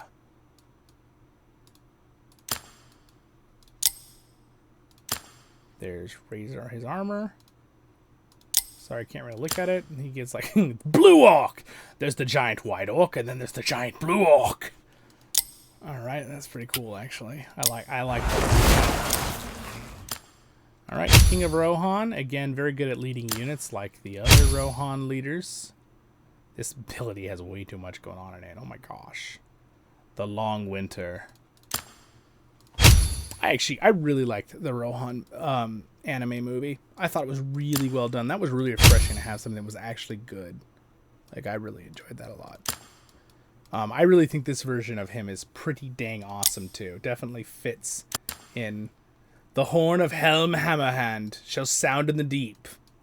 One last time. Oh, dude, look. He's freaking... Dude, young Helm. That's so cool, dude. What the heck? I love that. Alright. There's his information, by the way. Which, I don't know. I might have already showed you guys that. I think we kind of already saw that anyway, didn't we? And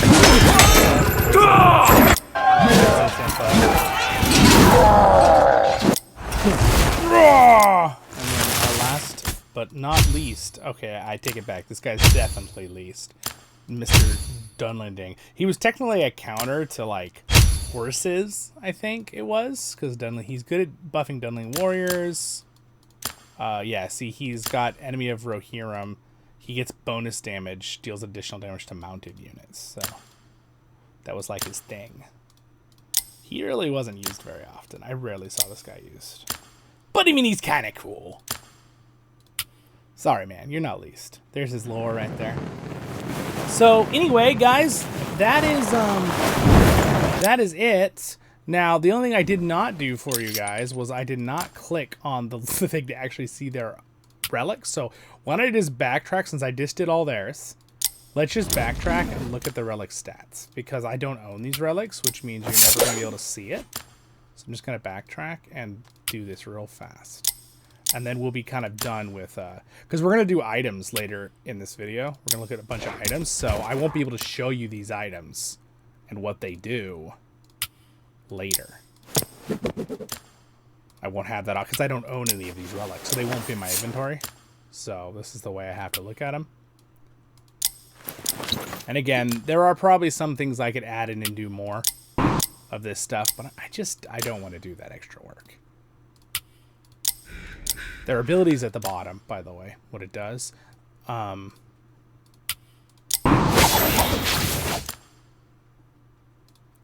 I will scroll down if it's enough of an ability that it won't show. There. Again, it was random with the stats at the top of it when you forge it. That was something over time.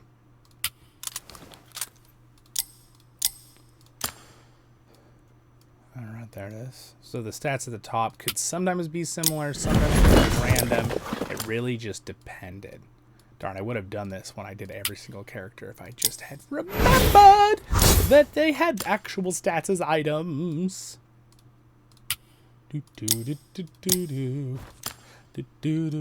Don't worry, guys, though. I have patience to do this. I do. I will focus.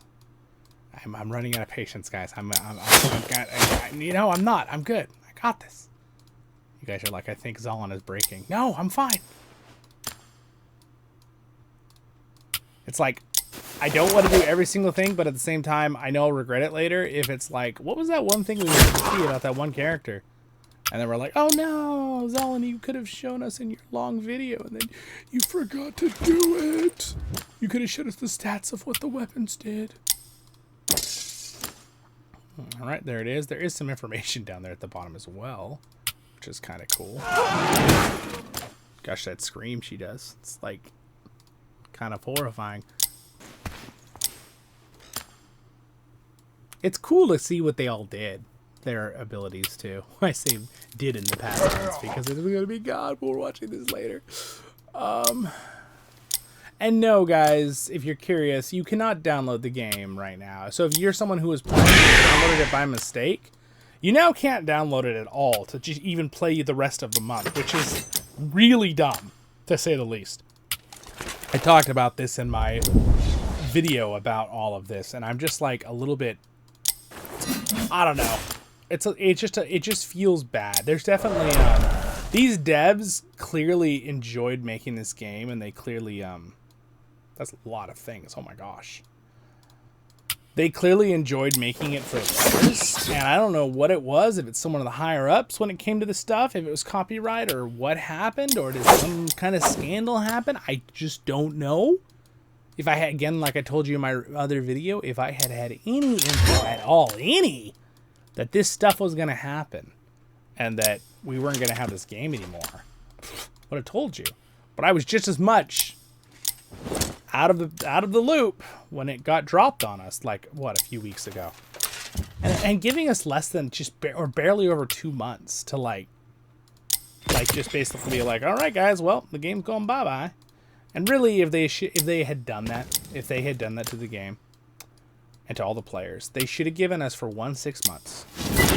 Even if they had an inkling, they should have warned people. Because the bottom line is, I know they'll lose money, but this is the kind of game that people expect the game will go for like 5 to 10 years. I've played many phone games like this, and they last a very long time because that's how they run, you know? They make money where you build up your characters over time and stuff like that. That's kind of how the game works. So having it where I hope I didn't just miss something as I'm talking. I don't think I did. If I did, I'm sorry, but I'm pretty sure I did this one, didn't I? Yeah, I did. I did the Calamity, and I did his. Yes, I did. I definitely did, and I did theirs. Okay, we're good. We're good. I did theirs, and I did his. I'm copying now. Let's go to this one. But if they had done that, they really probably should have put in a, hey guys, we're going to refund you for the last, 2 months if you bought anything, kind of stuff to players. That would have been probably nice. Obviously, I understand a company cannot refund money for years, right? It's just, that's not how it works. They use the money, right? They are per people. But usually, there's like an unspoken interesting because I own this one. It has a different layout. There's like an unspoken, rules. Like you got to have some kindness towards your players. You can't just do that to people. People are expecting you to run a game like this, and they've got a good chunk of time. They're expecting your game's not going to turn off after less than 3 years. That's very unusual, especially with a game this kind of genre that is designed to be built over many years as you play. Like, you're not supposed to have everything in the first 2 years. Like, even the people who had spent tons of money on this game still didn't have everything. They still didn't, because not only work and time matter, it also, was, you'd put me in slowly over time. Not everybody can just dump in hundreds and hundreds and hundreds of dollars on a game. Most people, when they pay money on a game, they put in, $5 here, $10 here, $5 here over months, right? And then maybe after a year or two, they've done a couple $1,000s or something, right? Because that's what people can usually afford, right? Most people can't. I mean, I'm speaking for myself. Maybe some people can dump in thousands of dollars in the first day, but I don't have that kind of money. I don't think many people have that kind of money. That's an unrealistic thing. And also, I don't think it's a very good steward of your money to kind of dump that much money that fast. I can understand if someone puts, a few $1,000s in a game over a year or two. I get that, right? Like, I understand that. And again, this is no guilt trip for anyone who does want to do that or have the money. That's your money. You do what you want with your money. I'm just saying in general, right? My thoughts on that. All right. Well, we've done it. We went through everything. Yeah. Wow. So, again, here is some of my items. Here's my glorious Axe of Khazad-dûm. These items are inside my Axe of Khazad-dûm. This is my most glorious achievement. These are all the status effects you can have in the game on weapons. That's where all the options. This is all the materials that are inside my Khazad-dûm axe. It's how many weapons, gold weapons, I had to have and how many Khazad-dûm axes. It took me a year and a half to get this beauty. This is the only gold weapon I have that is full refined and full upgraded. See how the full refined is those double red dots, and that's a gold frame. That's the refining, and then the 5 stars is a full strength. So as you can see, I only have like one other weapon that's 4 stars. So this is the only one that's a 5-star gold and a full star and a full refined. So like if you go in here, I can show you, right? I can go into that, you can click it, and then you can see that's how many are into this one. So these are all within. They're like nesting dolls, right? I mean, most of you know this game when you play this, but it's like a nesting doll is how it works. So that gold items are really hard to get. They're very, very hard to get. So there's nothing in that one. But same thing with the purples, right? Purples are a lot easier to get, but you can see I have a bunch that are fully refined. When purples are fully refined, they just show a full purple outline with a blue dot. That's a full refine. So you can see a full refine is when the little blue dot is there. So that's a full refine. And these are all the gear I'm using, and then blue ones. So really, and these are just my single weapons. These are my weapons, right? If I go into my helmets, those are my helmets. Those are my chest pieces. And those are my accessories, right? And again, I have no accessory that's full refined. I have a couple that are full strengthened, but none of them that are full refined. It's really hard to get all the right ones to refine with. It's very, very hard. It's very unusual to do that with. Now, it's easier to do that with this weapon. Now, here's what's in this one. You strengthen these with mithril. So I have this fully strengthened because of mithril, and you refine you refine them with mithril. You strengthen them with other gold items. So these are the gold items I use to strengthen this one, including 16 broken parts, which count as 1 to use. So this is a lot that had to be put into this. We'll return 13 items. So, but refining takes a ton of mithril. Mithril is a different thing for this special item, and that took me a long time. So this setup I have now, I've always wanted to get this helmet. I needed to get this ability on might. Technically, this one I believe has a might one inside. It does. So I always just wanted to get this helmet as a might helmet. That was one thing I always wanted. I just wanted one of these with the might ability, which is this double axe, right? Or I would have been okay with getting this helmet right here which is a really good helmet for Gimli, but I have it on my... I would have full strengthened this one if I was able to get a might one out of it. But I use this one for now just because it had good stats and it gave unit focus. So, and also my Dane is my second strongest guy, so Dane got this one. But yeah, that's kind of those are my setups that I have. There's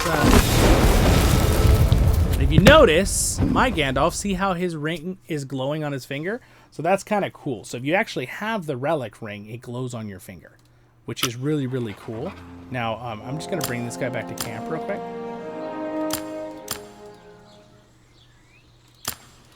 So now we're at the point, guys, in this video. I don't even know how long I've been recording because I'm like having to put this together later. I have to record in multiple sessions. I think it's like 4.5 hours right now. I don't even know. You guys can look at the time at the bottom.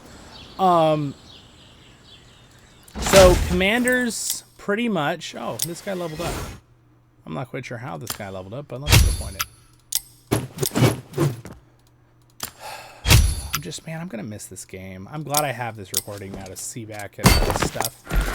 But don't fret, future Zollin and future viewers. We'll have many other fun Lord of the Rings adventures. It's just hard to lose something that was enjoyable, right? Again, I didn't make as many videos the last few months, but this is the 375th video on the channel of Rise of War, and my final one. Most likely my final one for this channel. And it's just, yeah, it's kind of a bummer a little bit. It's a little bit of a bummer. To lose it after all this time, you know? You do so much stuff, you put time in, you make videos, you play with your friends. I put money into the game, right? I'm glad I haven't, I'm glad the amount of money I put in this game was reasonable. I'm glad it wasn't, a crazy amount. I got to what I was happy with, 9 months ago, and then I just played with that team, and then just earned the rest of my stuff free. So, I got my Gimli good over, a year and a half, and this one team, and then I just played with that team, and I really enjoyed it. Everyone else I got with free-to-play stuff, and set stuff up over time with my setups. You can see them here that they're using right now. These are not all perfect. I could go into a whole video about what's perfect, what's not perfect. I'm aware of it. Some people have been like, oh, don't use that exact item setup on my character. I'm like, I know. He's not level 30 yet, or he hasn't put his shield on, so technically his shield will flip from this one, which, by the way, this shield is actually pretty dang cool. You can rotate the guys, too, by the way, right here. Woo! But his hair and the cape. Okay, I'm sorry, I'm done. But you'd use this one. He'd put that shield on instead. They're both cool, though. They're both cool shields. I'd love replicas of both of them in real life. It'd be cool. But yeah, once they stop moving around, you can rotate the characters.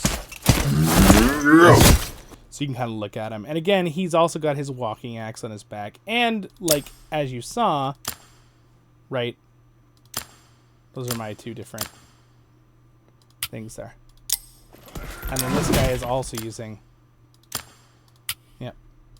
He's my only Zenith character. So Zenith 3 is when you get past level 16. So once you hit level 16... So if I got this guy up to... Maybe I'll try to get him Zenith right now for fun. Let's see if we can do it with what I've got. So if you notice his axe isn't on, if I re-equip it, then he'll change to the other axe. Same thing with if I unequip this. You notice the ring is not on Gandalf the White finger, and then if I equip this, it's now on his finger. I think that's kind of cool. It's really cool that they set that up. I love that effect, too. His effect in... I want to get that staff, too. That's a cool staff. Oh, you know what? I think I have that staff. I need to make a review video. I think I bought this staff a year ago and didn't open it. I feel like I remember that now. Oh, my gosh. Go to my Replica review playlist. Maybe later I'll have it up, or maybe if you watch this in the future, I already have it up. So let's see if I can Zenith my Dane for fun. All right, so we're going to go into items. All right, we're going to go into rep items. Use vouchers. All right, we're going to go to the voucher page, and I would need this, right? I would need to get some of these. So to get some of these, I would need to break down any other high-level ones I have. So I'm just going to recycle whatever I have. All right, goodbye. I don't need any of these anyway. I'll miss you guys. Gandalf, bye. These are all just basically just gonna recycle these and see how many I can get. That's all I've got, huh? That's probably why I haven't done this already. Let's go ahead and see if we can get any of these. I can get a couple. I get 4. All right, well, I don't think that's enough, but let's find out. If I can't do it with these 4 guys, then I can't do it in this video. I will never do it. I needed 1 more. That's rough times. Can I exchange anything for these? I think it has to be higher level. So I only need 20 of those. I need 1 more, and I could get Zenith and just show you guys for this video. Just for this last. Is there any way I can do it without? Oh, they're trying to tempt me. They're like, you want to give us $21 down the drain, even though the game is going away, just so we can get your Zenith Dane? No. Okay. I'm gonna go ahead and might as well do this for fun. There we go. All right. Well, can I break anything down? I don't think there's any way for me. I'm trying to think if there's any way to use the stuff I have right now to like break it down. Also, I didn't know I had these. I can use these to level up my Gandalf. Darn.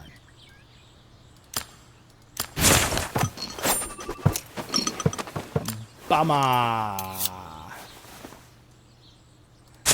I wish I could convert the littler ones higher up, like a conversion rate.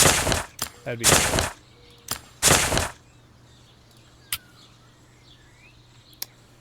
cool. Well, I guess that's a no, guys, sadly. I refuse to spend money to do something random. So, I'm one thing away from a Zenith level upgrade for him. I believe it's after 16. It's Zenith 1 and Zenith 2. And that's, I can't, like, right? I'm just wondering if I can, like, break anything down. I don't have anything left, do I? We used it all, didn't we? Yeah, we used it. Huh? Huh? What? Who knows? Maybe I'll get one tomorrow, and I'll be able to break it down. Would have been fun to show you guys for the video, but it is stupid for me to put even a dime at this point when the game is going to be. It basically be just giving them money for nothing. So I'm not going to do that. All right, so moving on. So basically, I have a Zenith Dane. All right, basically. So these are all, again, this is the items, setup, and reputation, right? We already went through these other categories. So here's my items that I have. So I'm just going to do a little scroll through my items, okay? So there's those, and I'll just jump through here. Right there. You know what I'm doing? Just a little screenshot here. Brink. All right, and there's these. And there's these. This is everything I have. Yes, that is a pan. You guys are correct. That was for a special event. And yes, it is as useless as it sounds. You'd think they'd be good weapons, but they are quite not good weapons. This is a coin for a special event. This is guitar loot from a special event. Alright, there's those. And then there's those. These are all my equipped stuff that I'm using on characters. And there's all of those. And there's all of these. Now, what I should probably do is give you guys a list. Oh, there we go. There's the shield. I can equip it now. Oh, well, he's not high enough level. I can't. So these are all my singles that I haven't really used yet. They haven't been upgraded or refined. I don't know what those say 3 and stuff. Oh, interesting.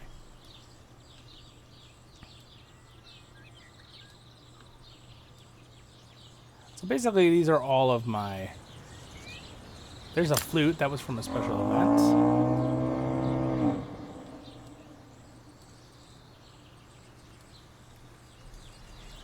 So I had quite a few items still. I could show you all their stats real quick if you guys want for a quick item review of every item in the game. There's not actually that many items. You'd be surprised.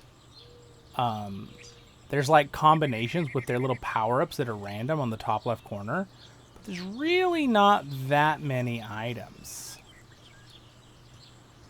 I think we're almost through all. I don't know why these have like a bunch of numbers next to them though. Are they like piles of them?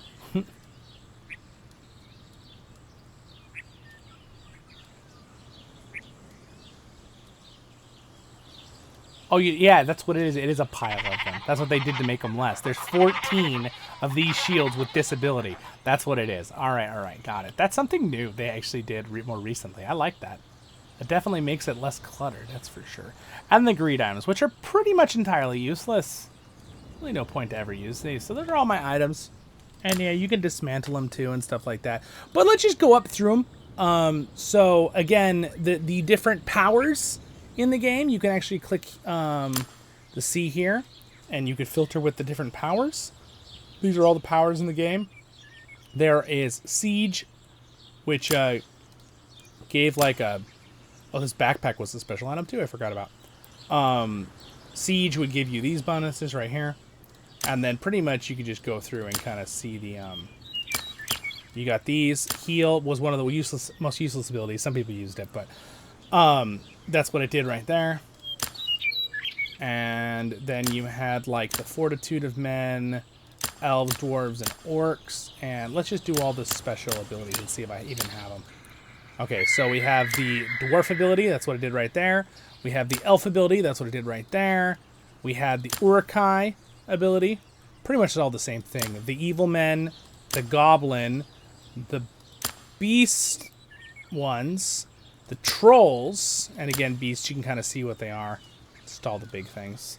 The Trolls, again, all the different types of Trolls. The Undead, which there were a couple Undead units in the game. And that was it. So that was all of those, what they did. So we will now take those away with the filter. And then we'll do these ones. Let's just do the first one because there's so many. The Power Overwhelming, this is what this ability did, right here. Okay. And then we also have the Agility. This ability was very, very good. Very good on fast people like Sauron, Gandalf, and people that need to get stuff off quick. So there's that one. Agility was a very useful ability. Thick Armor was a pretty decent ability. Gave some defenses. That's what it did right there. And then we also had Fortitude. I keep saying a past tense because I know later I'm going to watch this and it'll make sense for us. We're watching it as a memory video, which is the point of this, right? And nostalgia and memory documentary. Evasion action, also very good for tanking units like Imrahil and Frodo and Sam and a bunch of different units, actually. I already showed you guys Fortitude. It's like a defensive buff. It was also good for like defensive characters. Don't know if I showed that one out. Thick Armor, we looked at Evasion. Okay, we have, again, Divide and Conquer. Also a defensive ability, and then, of course, Evasion again, which we already looked at. And then we had a bunch of attack ones. So we had this one, which is probably one of my favorites. I'm very like to use on characters that did a lot of damage right at the beginning. Is good on Gimli and Dane and people like that. But then, of course, Sharp Blade was like just an iconic good choice for everything. For you, it helps your units and your commanders. Everyone just have more damage. Very good choice. And then, of course, we also had this one, which was good for who did a lot of damage. Flay, which would ignore and pierce through their armor for that formation. So for that commander and for his units. When it said formation, it meant for the commander and the units. So it's pretty cool. And then we've got Lore, Warcry, and this one. So Warcry was also a very powerful one for early attackers. It gave buff for a few rounds. I've been using it on my Dane because he does a lot in those first rounds. But I definitely like the axe ability probably the most, though. Apparently I left on a few that I didn't really want to leave on. There we go. And then we also have the Lore of the Arcane. Great for any magic dealers. Poison, focus, and focus damage is magic, poison, and burn. So pretty much it did all the magical effects or things. And then so Lore of the Arcane. And then the other one was this one, which was damage dealt each round. So your damage would scale. This was good for people like Treebeard and people who like had scaling abilities, which again, if you go back and look at all the abilities we just looked through, you can kind of have fun synergizing. If you want to think about a game that died. Okay, I'll stop. Stop it, Zollin. Stop being negative. All right, so with that out of the way, now that you looked at all the abilities real quick, let's just go ahead and reset the whole thing. Should be reset. We can look at the types of units and all this stuff and the rarity. So let's go ahead and start with the green, which were the kind of useless ones, but here they are. So again, I'm not going to worry about the ability. I'm just going to look at the weapon. So this is the Orc Dagger. It gave 10 commands and 2 attack. This is the Outlaw's Dirk. 1-to-1 damage, just to show you a baseline of how bad these were, and you'll see compared to the other things. +2 to your commander. I'm ignoring the abilities because you don't need them. Now, there are some limitations when these daggers and stuff can be used on what guys. That's what these are. Like, so a commander can't use these if he's a Bjorning, a troll, or an ent. Kind of thing. This guy has no limitations. So, the broadsword, command damage. The axe, again, unit attack. This is not for the commander, but this does commander damage. All right, so you can tell the difference here. This is for commander's attack and their damage, both commander buffs. This is for your units. Command is different. Okay, it buffs the units. This buffs the commander's attack. Anyway, you'd know this if you watched my videos in the past. I don't know why I'm explaining this. HP, defense for the cloak here. We got the Traveler's Boots. It's a basic buff for your commander. This thing, basic buffs, and a helmet, basic buffs. Those are the most generic things in the game. I don't know if there's other ones. I probably destroyed them. There might be. I don't remember. So let's go through these real quick as well. So we have the bow, or let's just go through the ones that aren't already. Well, I guess it doesn't really matter. We just look at all of them. I'll do my best to remember.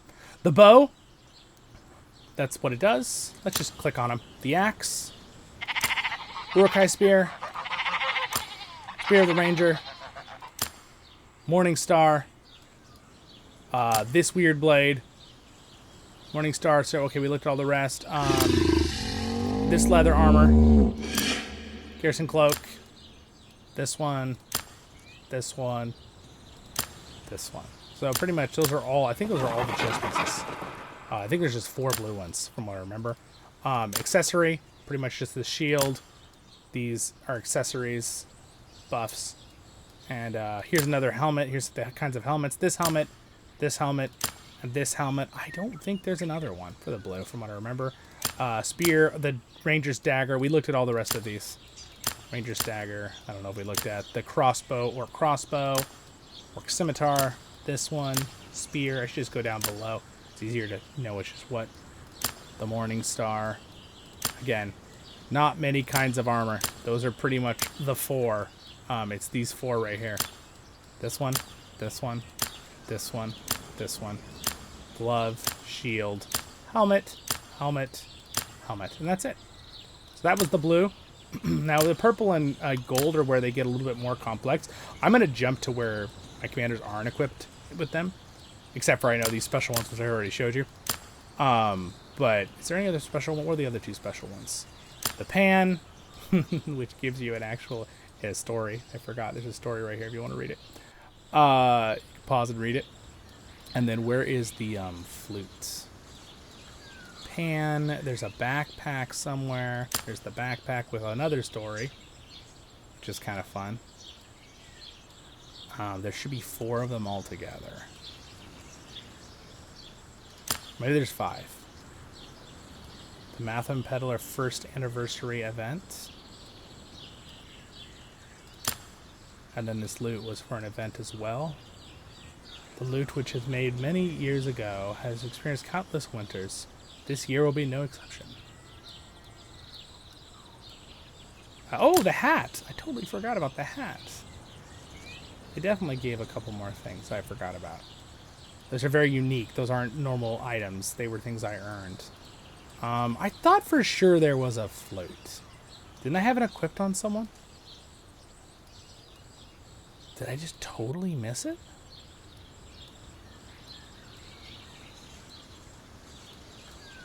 I thought I had a flute equipped on somebody, but maybe I'm going crazy. Maybe it wasn't equipped on anybody. And we're going to find it at the bottom.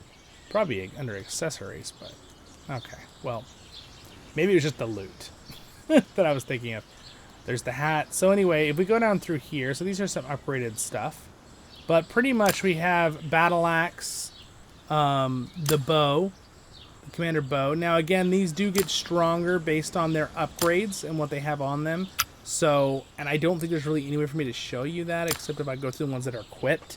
So, the generic amounts, and if I strengthen them, right, this is the strengthening page, which again I could show you. And then if you strengthen them, it will show you how much they go up. But we're not going to do that with every single thing. That is, there's no way. So anyway, there's the Mirkwood crossbow. What they did, we'll have to kind of just remember. I'll click on some of my upgraded ones so you guys know. The Battle Axe, the Cutlass, Classic, the Warhammer, the Easterling Spear, the Carver, there's the Flute, I knew it. Elven Dirk, you can see the different abilities that they might not be able to use on. And then there's the Iron Flute with the information on it for the story. And then we got a couple different chest pieces. We've got this one, the Scout's Mail, the Scale Mail, the Superior Halberd, the Hunter's Skin, and of course the Goblin Armor.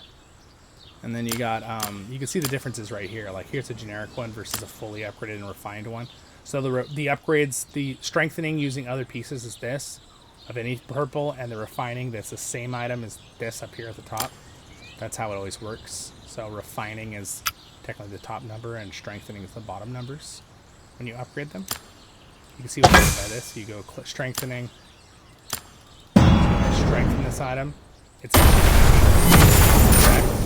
then it increases these numbers. Alright.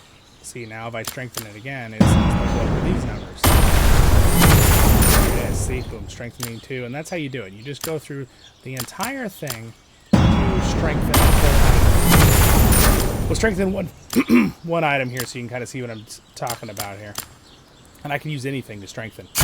I can use other purple items as long as they're accessories. You can only strengthen with the same kind of pocket slot, basically.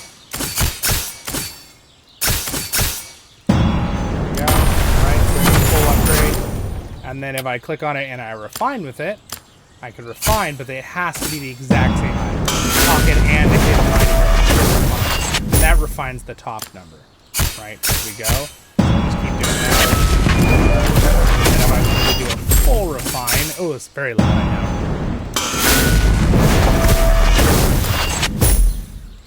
2 more, and then the last refine is 3. So you know, so again, that's the strength there compared to... So, same strength numbers, lower numbers here for a nothing touched. Strengthened full here, so the strength numbers are on the same on this one and this one. But if you notice, the top one is refined, and the border is different.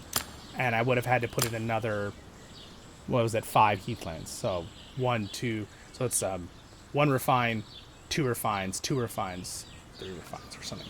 I don't remember exactly. I mean, here, let's just look at the 1, 2, 2. No, I think it's 1 refine, 1 refine, 2 refine, 2 refine, 3 refine for purple items. I think it might be a little different for the higher levels, but there's the Hobbit Fiddle, there's the Drums of Moria, there's the Worn Out Smoking Pipe, and the Harp of Lorien, and there is the Bone Talisman, and of course the Wizard's Fireworks, the Shield of the White Hand, the Full Helm, there's a fully upgraded one, the Horseman's Helm, the Bone Mask, and the Brutal Helm, and then there's another Full Helm, and the Trapper's Hood, and there is the Arnorian Cask. So that's pretty much all of the items in the game. I showed you how the strengthening that I have, at least. It's every item in the game, pretty much, though. You can see them all right here, with, like, full stats, too. Refined, fully upgraded, the ones I've done. And again, not fully refined. This one's fully refined for the command, but I didn't care about the strength. For just this was a side army.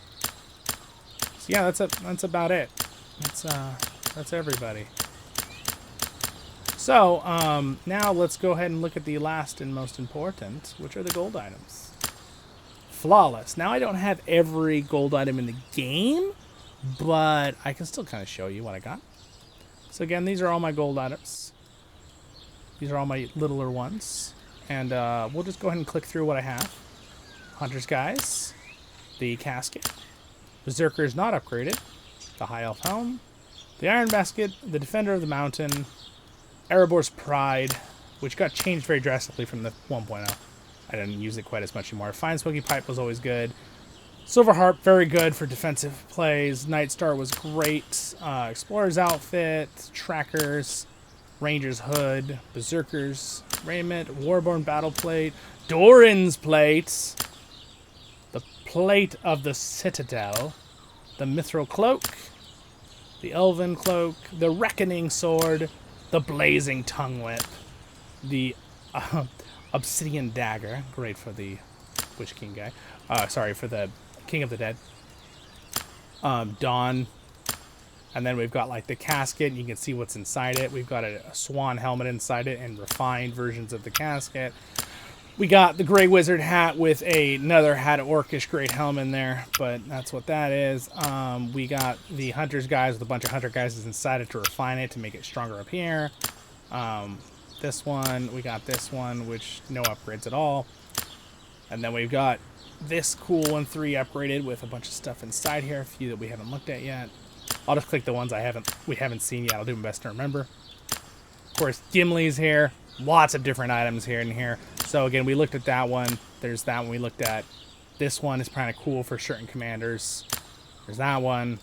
There's that one. There's that one. There's that one.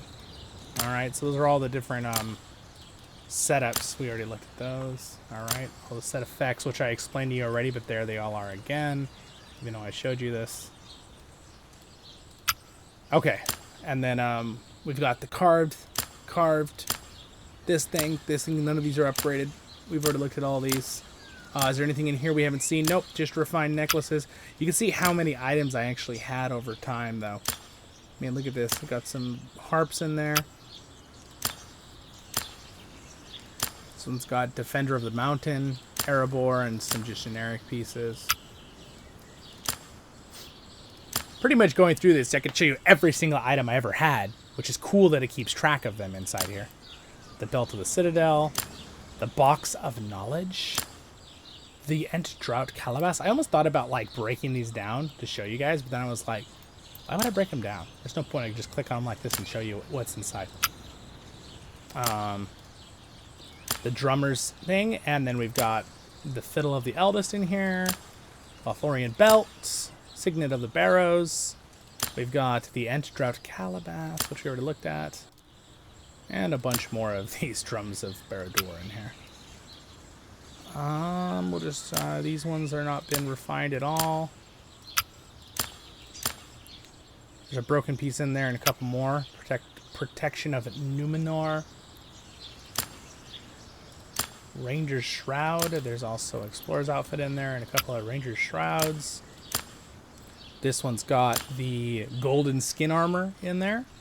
It's got this one, and it has the Tracker's Plate and a bunch of the Warborn to refine it, including a broken piece. And this one has 19 pieces that I somehow had, and a bunch of these in here to refine it. This one has nothing in it. This one has some strengthened Dawn Swords, which you already saw. This one has a Bow of the High Elves in there. And some strengthened Dawn Swords, which you already saw. This one has a Spear of Udin, and it also has a Noldor Sword in there, as well as the Dawn one we already saw, and a bunch of these to refine it. And then we have, again, a bunch of these to refine it. And this one has a black mace in there. It has a Morgul dagger. It has black blazing tongues. It has a Mirkwood thorns.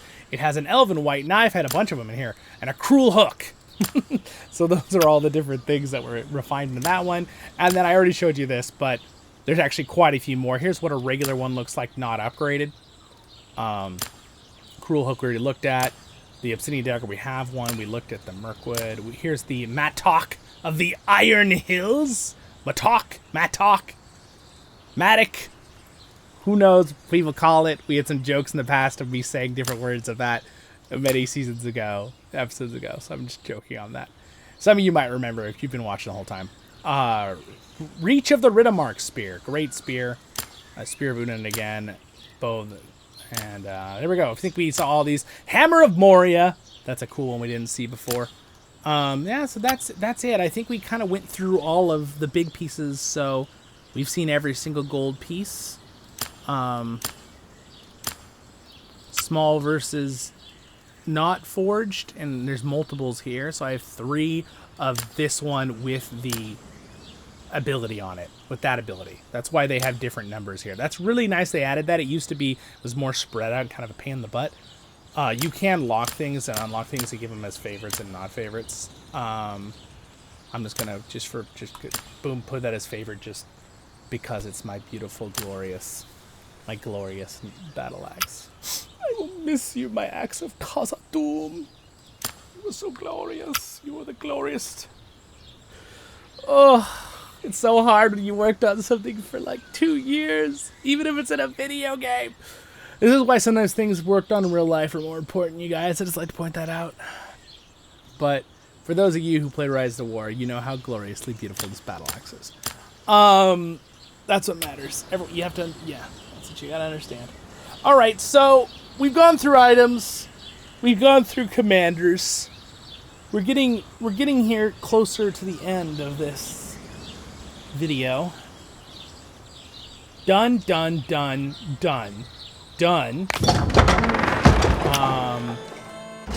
So this is pretty much done.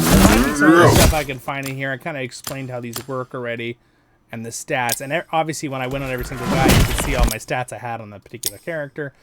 There's really nothing else besides this like walkthrough thing, which is completely useless and not helpful for anybody here. I did say I was going to try to find their relics. Didn't I say that? Well, I don't know. Can I see their relics do this? No, I can't. Okay. But I won't worry about it, because I guess I can't. The other thing I guess I did say, and I remember I said it, was I was going to try to figure out how to see these guys through the tree. So, to do that, to see their, like, lore, I would have to connect through them with somebody else. That was like the idea. So like, I don't own this person, so now there we go, we can see their lore. I don't own this person, I can see their lore. So there is their lore. And we'll go back to this person, and there is their lore, which we could see a little bit on the other page, but again, really not a huge, really not that huge to do that anyway. Find them.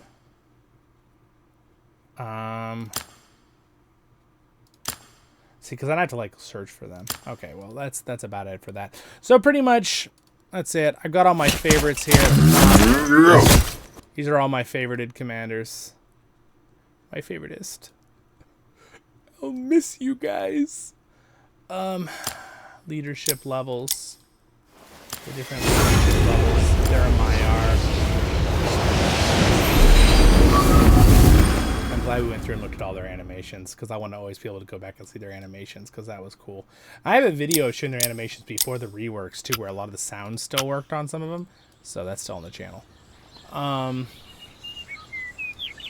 Well, I think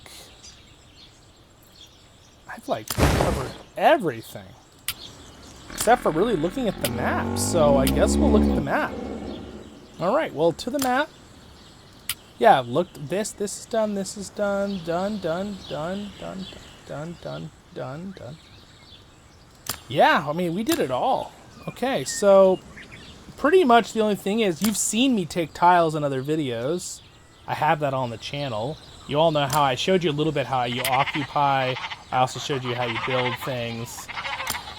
How you can use ring powers on certain tiles, right? You can use mind sharpen on a tile.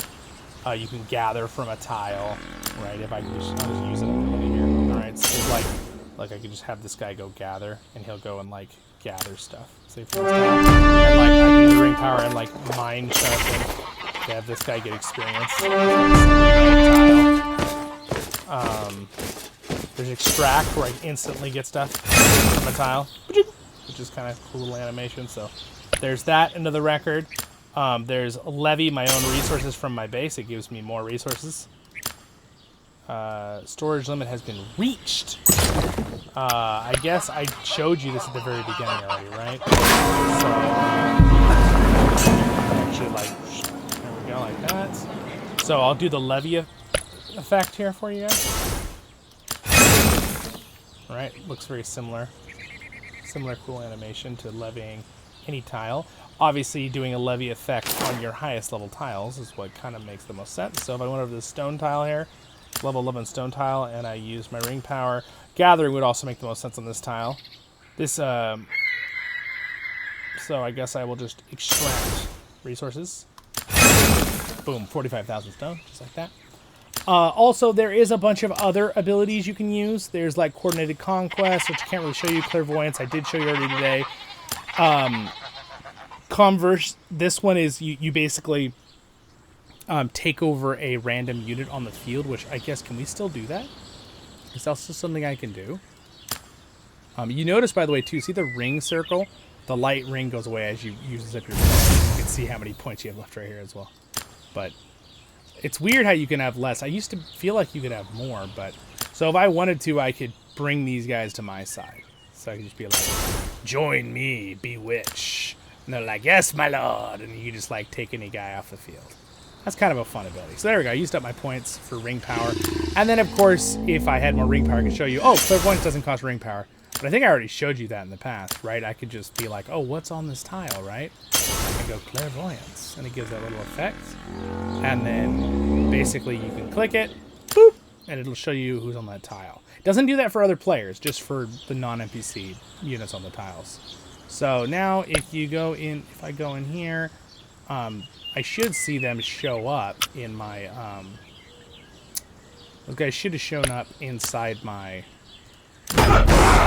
which, yeah, I am now, like, overcapped, so they did indeed show up inside my barracks. I have more of them now. But I'm going to go ahead and get rid of those guys.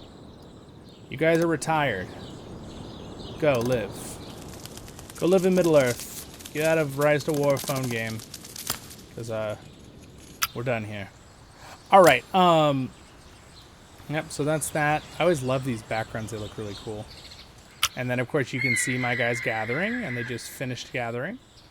So then they're gonna, if he just finished, he should start walking back here in a second. And then this guy's training, right? They're doing a little training mission. They're like, whoa! Now, technically on the phone version, there is something cool that I can't do here on the, I don't think I can, oh, I can do it on here. Oh, I can, I forgot.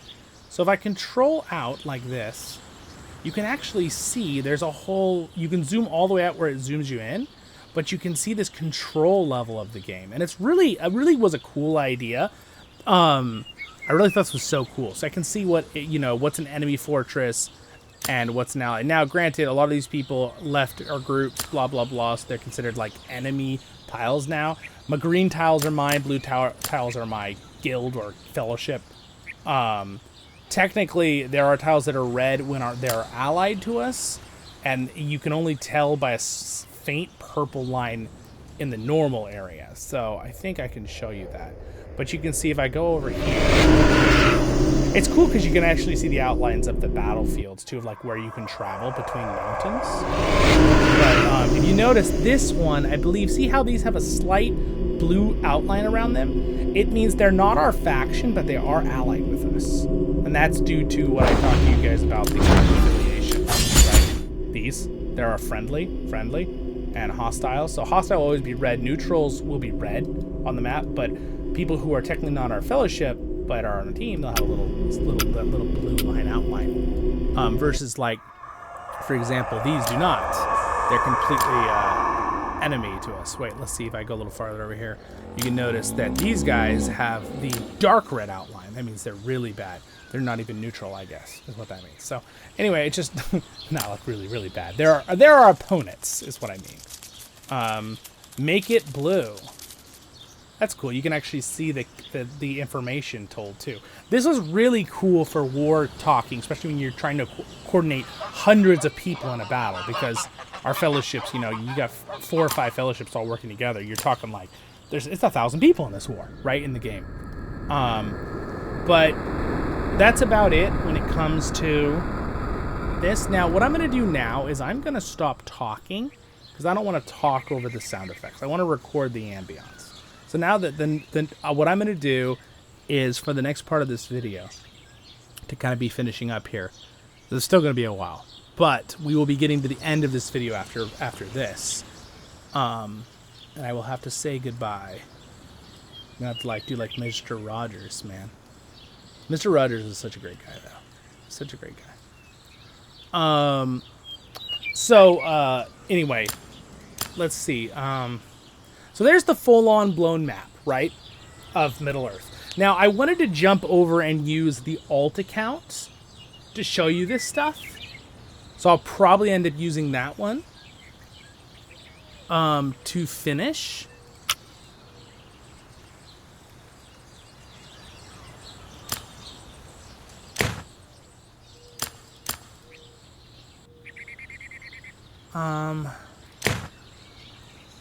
Trying to think what I want to do here, how I want to do this to show you guys. So we got the realms.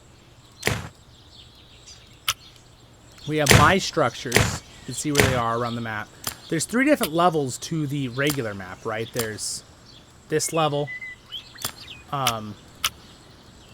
which is really cool because you can kind of see a lot of the details. See, I like with the color is cool because you can see where the battle lines are drawn, but the color kind of messes with the beautiful terrain that I want to show you guys in the video. So what I think I want to do is I want to show you the actual terrain of locations on the other account where no one owns anything yet.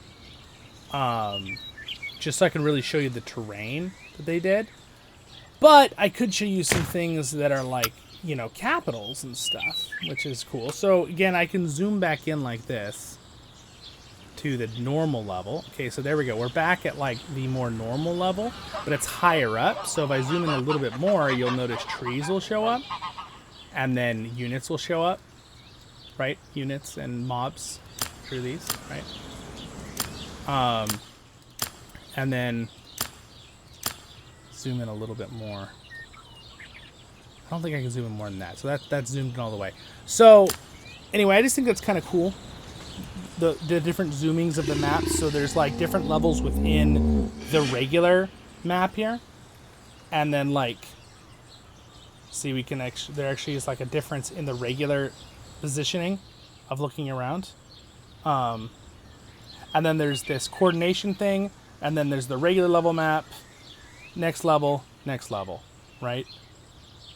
I just think that's really cool that they had that as even as an option. So there we go. So we'll leave it here for now for seeing the rest of the world. But before we do that, we're going to show you what every tile looks like. That's what we're going to do. We're going to look at all the different tile animations. The light just changed in the game. So we have let's go ahead and search the lower level tiles first.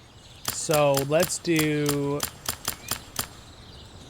the level 1 tile. The level 1 tile is a grass tile. Now, if you're in the far north, it is a snowy tile, right? We go to a northern area, a level 1 tile, it's just basically a snow. It gives you 50 food. That's all it gives, okay? That's it. That's the whole thing. There's some animations you can see. So that's it. Another cool thing that I didn't really talk about before I forget is that if there was a battle on a tile, you can click this button and see if there were any recent battles, which is really, really cool. You can also click this and send to the group chat or a private chat, hey guys, look at this tile, right? And explain stuff if there's a battle on it, things like that. But that is something that's really cool because you can, you know, these little tabs on the map are really cool because it shows you how many people are fighting, how many days, the participation, how many soldiers have died, right? Kind of shows you where the big battles have been happening. This is where our big one is. You can see our little messages here for people. Get forts here, ASAP. I'll do my best, but they're still battling out. I'm impressed. So again, this will be my 23rd season, and it'll be a win for us, which will be really cool. And again, big thanks to the Team Lord that I'm on. And right now they're door up, but no. So right here, if I click on this, you can see how many battles have been recently happened and who battled. Ash Ketchum, you've got to catch them all. He had a battle here. Find this guy. So you can kind of see where the recent battles have been. It says there's no real battle reports on this. This button shows you where the other side of the tunnel goes, which is kind of cool. This is a pin button, so you can pin it for yourself and it goes in your pins. We're not going to worry about that. You can rally and attack. If I want to rally and attack on this point, right? Put a few hours in. Let's go kill this spot. Though in reality, this is a different group that's going through right here. Now that I think about it, why are they going through right there? Have they like allied with us? I thought these guys were over here. They must have moved. Maybe. I don't know what's going on, honestly. I talked about this season a little while ago. It was kind of going on the basics, but it was chaotic. But we did good. Yeah, it's just people have like switched their names, switched like obviously why they suddenly, I guess they lost their capital, which was right here, so they decided to just move up. I'm not sure. I don't know. We did a great job though, team. Good team. Good job, guys. And then I don't know if I can see all the details from far over here. I'm curious if I can. I don't think it'll actually let me see battle reports of far away places because like I'm not there. Yeah, I think it's because I haven't been around. You have to kind of be around the battle to see the battle reports. So for example, let's go ahead and see, is there any battle reports here recently? There is, there has been some. You can see what battle reports have been here. He's taken that tile. I just think it's cool. It's a cool mechanic. So anyway, yeah. So that's about that. So we were looking at different tiles. So let me go ahead and show you the tiles. So let's go ahead and first we'll do level 2 tiles. Tiles 2. Okay, there's no tiles around here. Let's just go to some random place. It always searches around where like where you were at. Okay, so this is a cool area up here. So level 2 tile looks like that in the frozen wastes. There are 2 kinds of level 2 tiles. There are food level 2 tiles, and I believe there, yeah, and iron ore. Though I kind of like to show you in the green lens. So let's find a green an area that's a little more green. Maybe in the Shire. Maybe that would be a good place to see the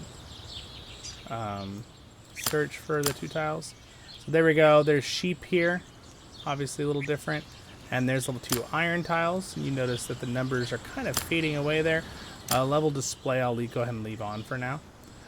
So now we're going to look for tier 3. We've got tier 3 wood tiles. They're really skimpy looking little things. And then we should have a tier 3 stone. Right there, it's just a little piece of stone. That's about it. And again, we could jump up to the. We'll do them all here first, and then we'll go back to the snow area because there's a difference between them. There is the ore tile, which again, that's how they lump things together. And then we should also have a food tile that is for, I believe, there it is. It's the deer. See the deer right there. Okay. And then it always rotates the 2 kinds. So then there's stone tier 5, and then that means there's also going to be a tree tier 5. And there's the tree tier 5. Right? The different tiles. I don't know, I just think this is cool. Tier 6, which are the piggies, the boars, for food, and it is the iron right there for iron ore. Alright, next tier would be tier 7 tiles. Which again, these used to be very different numbers back in the day, but most people will keep tier 7 tiles. So there's the tier 7 luck, the stone, and there would be tier 7 wood. All right, it looks like an actual forest. Then we got tier 8 tiles, which are definitely kept by everybody. These are the ones you really want to keep. 8 and 9s are kind of the average everyone wants. So there is a tier 8 iron tile, and then you can find a tier 8 food tile is these right here. But they're like farmlands. Just kind of regular farmlands. Now, in theory, I can show you them myself. Oh, look, and this is considered a tier 8, this Hobbit Outpost. Basically, it's a difficulty level. And if you click on them, you can see their difficulty levels when I click on them right here. Right? 2 armies that are level 35. and you can do a little clairvoyance effect on them and see the exact details on those armies, like I've already showed you, right? See, you can actually look at them then. Oh, that's not got to fight? All right, well, that's not got to beat up. Gimli loves when he sees trolls, by the way.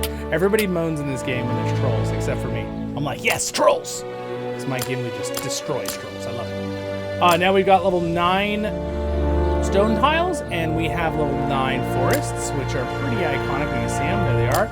They're getting a little bigger. They're looking more like big forests than the level other tiles. And then we go into 10s. This is where they get very hard to get. They get to be a 4x4. And there's the grain version of a 4 tile, and then there is also an ore version of a 10 tile, which, you know what, I could probably just find for you somewhere else. But grain, oh, excuse me, it's stone. It's not stone. Oh, you know what, now that I think about it, actually, hold on. You get all of them at level 10 from what I remember. I think at 10 is when they stop switching. Hold on, let's just look at my own tiles. You get, yeah, 10 is when they stop switching. You get everything. You have food tiles, you have ore tiles, you have wood tiles. Here's a wood one that I have, and you have stone tiles. All right, there's the stone. Yeah, so they stop switching at 10, where they keep kind of going back and forth, back and forth. So at 9, you keep a lot of the wood 9 tiles, and there's some in the snow, and you keep the stone tiles. Right, at 9. And then at 8, you keep the wood tiles. Now this one technically I've buffed up using a workshop. You can buff them up. But, or an iron tile, right?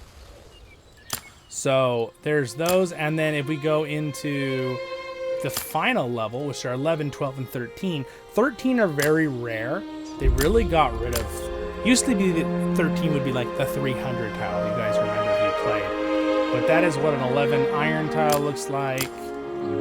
And then there's what a food tile looks like. It looks like a full farm settlement. And settlement. And sometimes it's a little harder to find both kinds. I'm not sure if I have other ones to show you as 11. I do. I have a stone tile. So there's a stone tile, 11. It's like an actual mine going on. And then the 11 wood tiles look like this. They just look like wooded trees. But of course, that's a snow version. It's the same thing, just animated differently. And then, you know, the hardest thing to find is, you know, you go closer to where the ring is, the higher tiles are there. That's kind of like the idea, I think, about like what they were trying to do. So if I go to find 12 tiles, there's a 12 tile. It's like a full-on blown mountain with a mine, right? Iron. There is a full-blown, it's got even like a water wheel going on, right? Like, I mean, I think it looks legit. Look at how cool that looks. Right? I just think it's really cool. So here's a stone one. It's like a full-on stone facility. All right, so we got water stone, and then there's the tree one. It's just a really big forest. It's got a huge tree in the middle of a bunch of forests.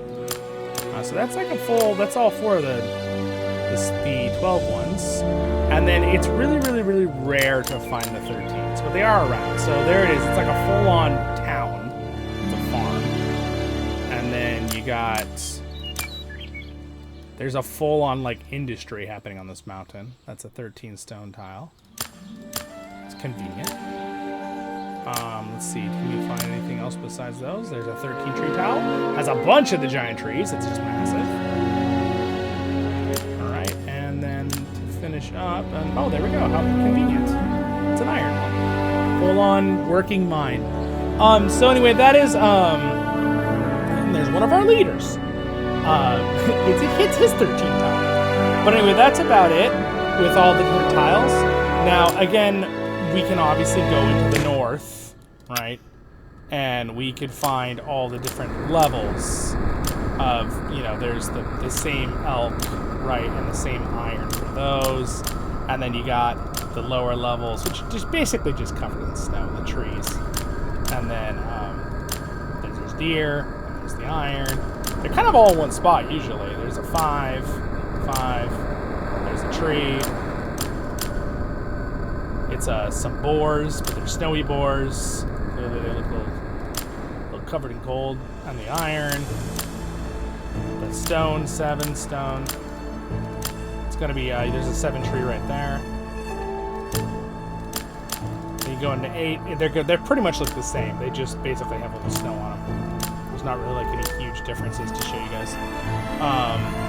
Let's go ahead and do the other. The food tile. There they are.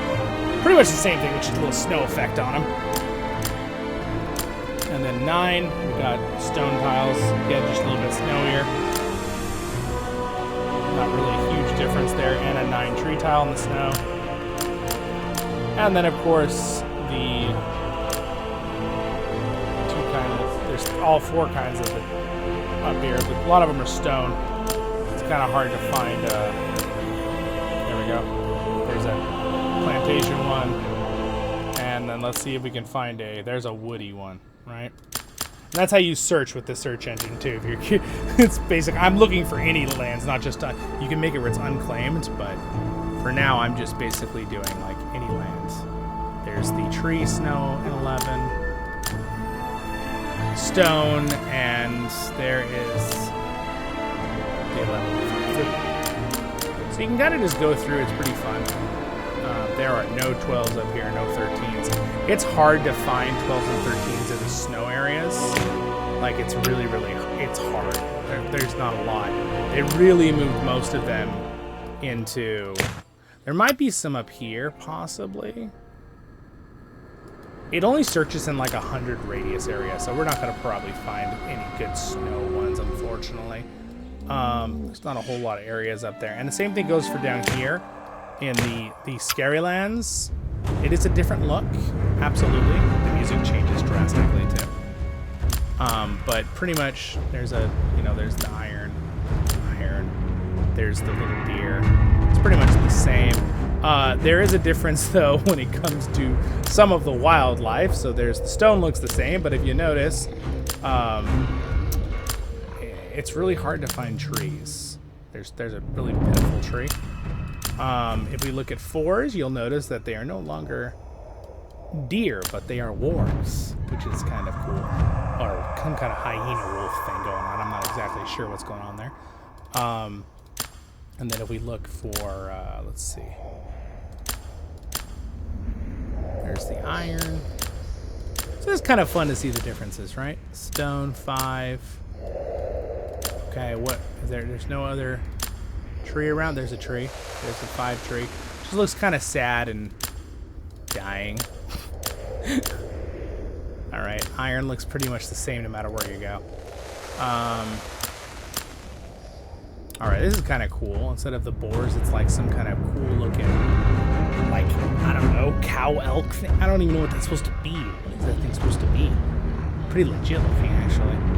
I don't know. Some kind of crazy looking cow. All right, the wood and they look about the same. You can see they're both right there. 8s, again, they look pretty much identical to the green areas. There's really no difference. I've noticed very little difference. Again, they're just like a little more dusty looking. They're farms. So the last bastions. 9 tree tile, 9 stone tile. There they are. Pretty much the same thing. And then if we look for 10s, we got stone, pretty much the same. Pretty much the same. Iron, pretty much the same. There's, again, not much difference between those. It's much harder to find. There we go, a farm. It's very rare to find the farms, though. It used to be worse. They kind of changed it over time. Trees are the challenging one to find, though. Oh, it's gonna be able to find trees. Yes, trees are very scarce in the. All right. Well, we are not finding any trees, so what we're gonna do is we're gonna move to like this area. There we go. There's trees. And then if we go back and we go into 11s, there's really no. There's an 11 stone mine. They look pretty much identical. So there's really no huge. Again, pretty identical. It gets a lot harder to find the trees and the grain out here in the Mordor areas. And again, there's pretty much no difference. Now, interestingly enough, when you get back here in the plains behind Mordor, it turns into like a grassland. which is kind of cool. And then if you obviously go down here in the south of Quran, it's more of a grasslands into a desert. And like here, it's really becomes more deserty. You notice it changes over time. The water even looks pretty good in this game. Maybe not like LOTR. But here's the Momokale caps. It's pretty cool. Again, I didn't really go through every single unit to show you guys, but I didn't know if I wanted to do that or not. So what I'm going to do now, guys, is that I want to show you all the main locations without all these colors on the map and all these distractions. So I am going to switch over to the other account. So we'll go ahead and do this. We're going to go ahead and switch our journey. Alright, so now begins the exploring of the worlds. By the way, this is what it looks like to claim your reputation, but I don't care about that right now. All I care about right now is looking at the map. So you're going to hear different sounds, and I'm going to do this without talking now. So I'm going to turn off my mic and go ahead and enjoy your explorings of the world with all its detail. By the way, here's some more stuff when you start with more things at the beginning of the season. So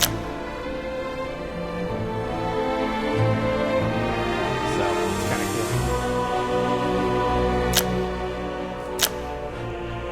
cool. Join the Discord. Well, why would we join the Discord? You literally locked the Discord. No one can even talk in the Discord. It's kind of weird. I actually asked about that. All right.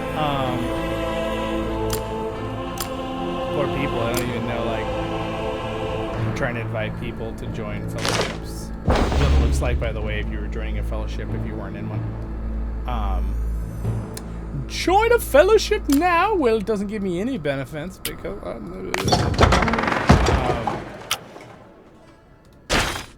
here's the beginning.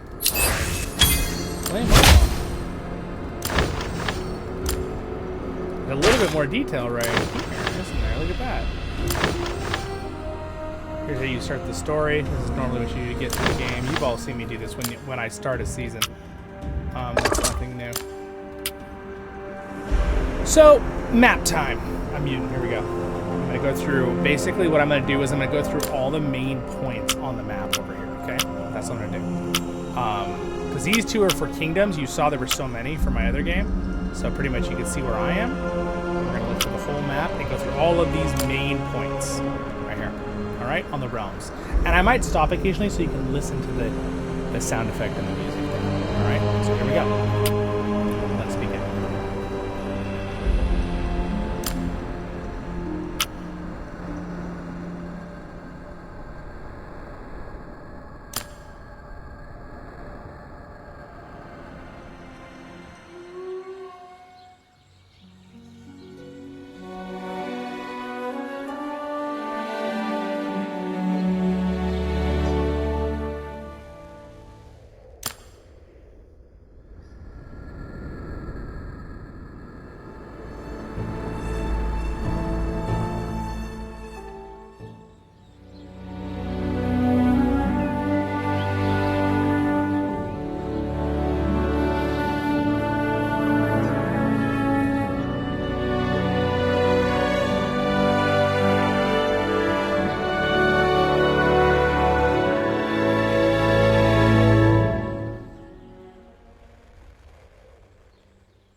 it's somehow fitting that I started as Erebor in my first account here and ended in Erebor, and the same thing with my other account that I'm ending is Erebor as my capital.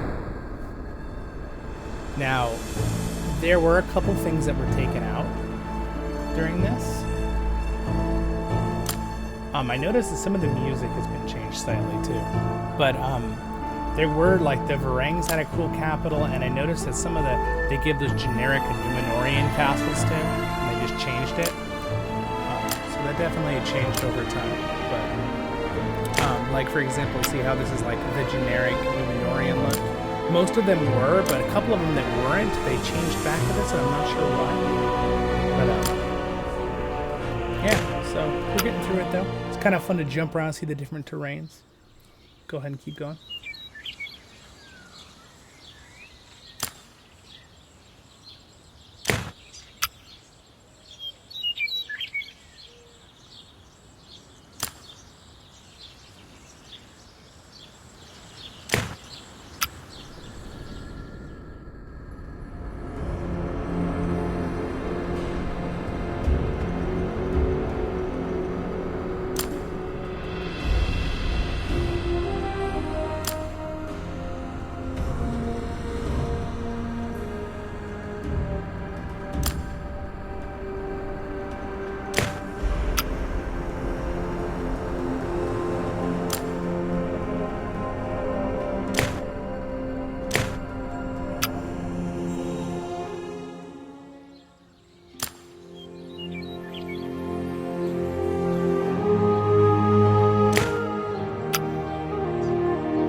This was the old capital of the Franks before they removed that faction. And Isengard faction, it's not Isengard. Poor guy.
Somehow the warning beacon is inside the mountain. Warning beacon 1, warning beacon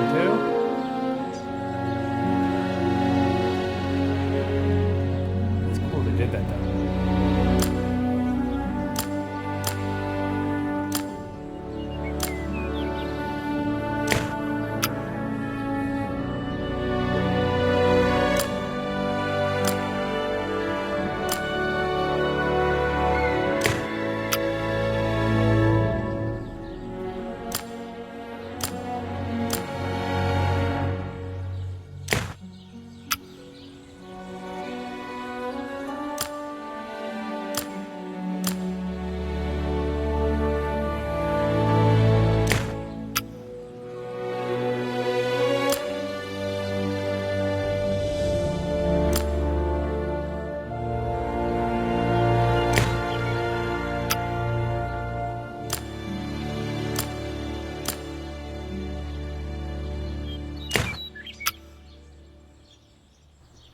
Kind of just all over the way they labeled them. I thought they'd go in like a...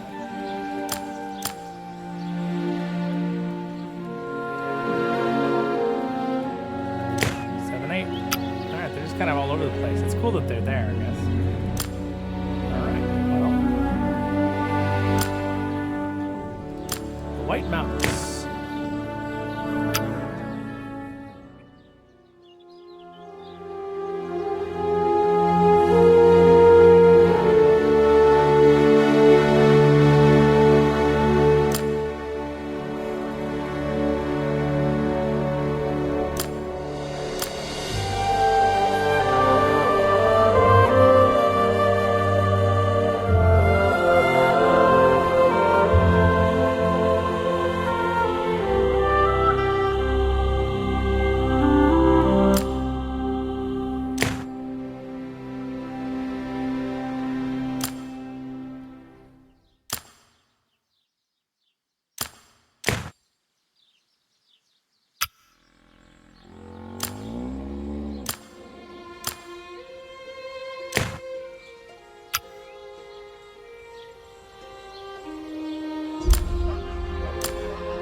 I would have thought it'd been so cool if they'd put Numenor and made a second age game out of it. Would've been cool. But this is as far out in the ocean as you're ever gonna get out here.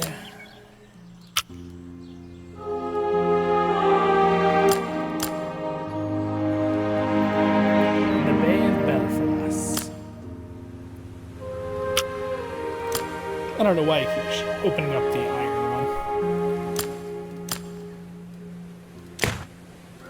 We got a lot of these. Oh, this one's special.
some reason I keep scrolling down and it's closing it, which is weird. I don't know why it's doing that.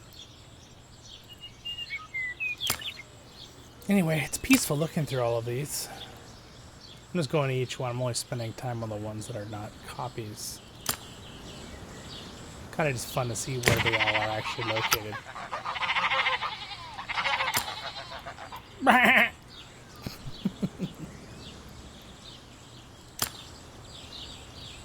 Alright, so I think we're done with it. Now, I don't like this. Is the only thing, they're pretty good with their geography, except for Eriador only being one area. It doesn't make sense. Eriador is all of these locations and such, but that's right.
I always thought it was cool that this is totally copied off the movie too, with even the thing in the background you see with Gandalf in front of the aqueduct.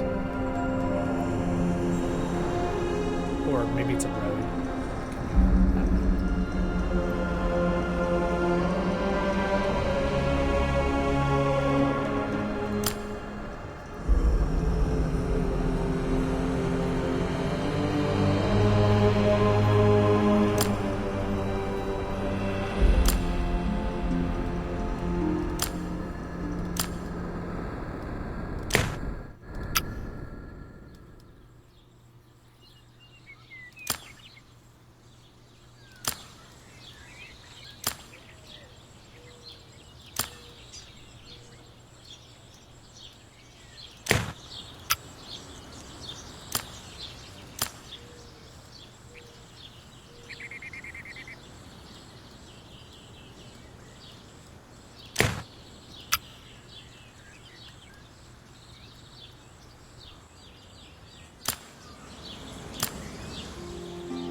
Look, Mr. Frodo.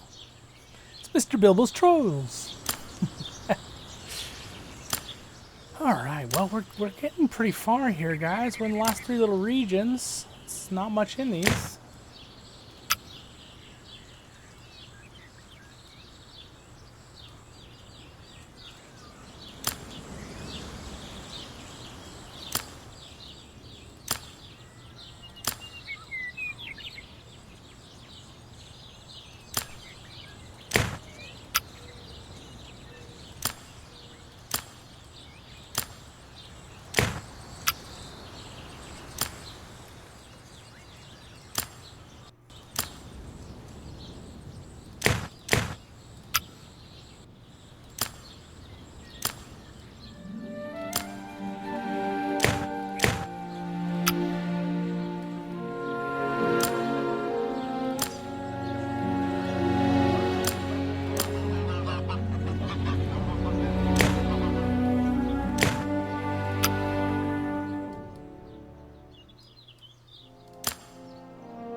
kind of weird glitch. If you scroll down, it closes it, which is really weird.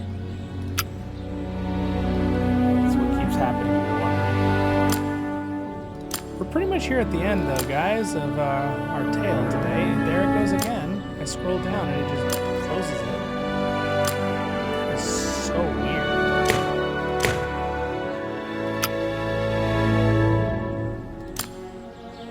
Might have something to do with because I'm on a emulator on the computer doing this on the LD player instead of on a phone. Could be. Yeah, there's something wrong with that. Wow. I hope I can do the end here. Dergaland, Vale of Imul, and then we've got a couple more important ones. So I do it slowly, it doesn't glitch out.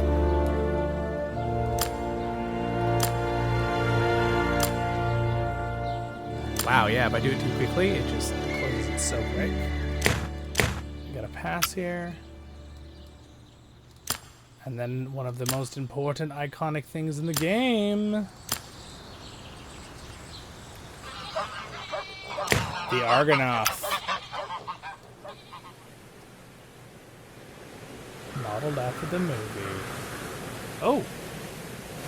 Turned to night when we got here, that's kind of cool. I think I can actually change that.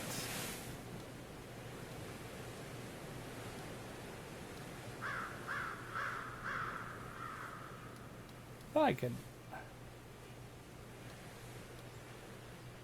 I could make it always daytime for some reason. I guess not. Never mind. But anyway, that's cool.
Well, with that, you guys, we've gotten to the end of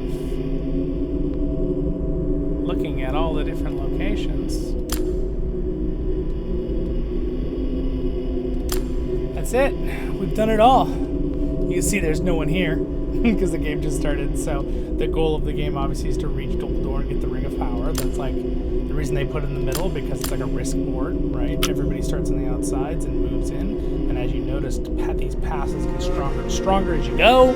So it's kind of how it works. And man, it's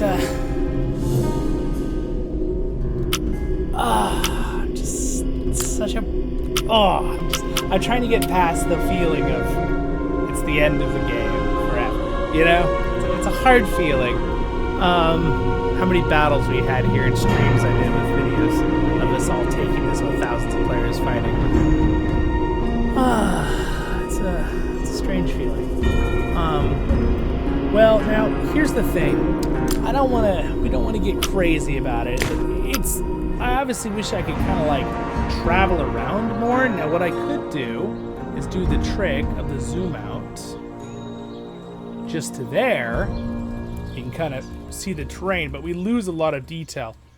But you can kind of see it. Now granted, if I dragged around like this and traveled around the world to like see every little square inch, that would take 10 hours, if not more. We're not doing that. Obviously. We've covered pretty much all of the important areas. You could see as we jumped in and out of locations up close how like Dale and,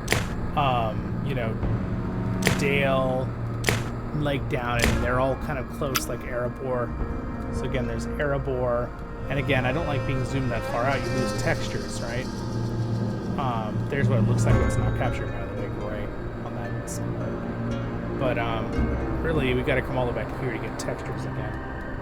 That look really nice, you know, with the mountain.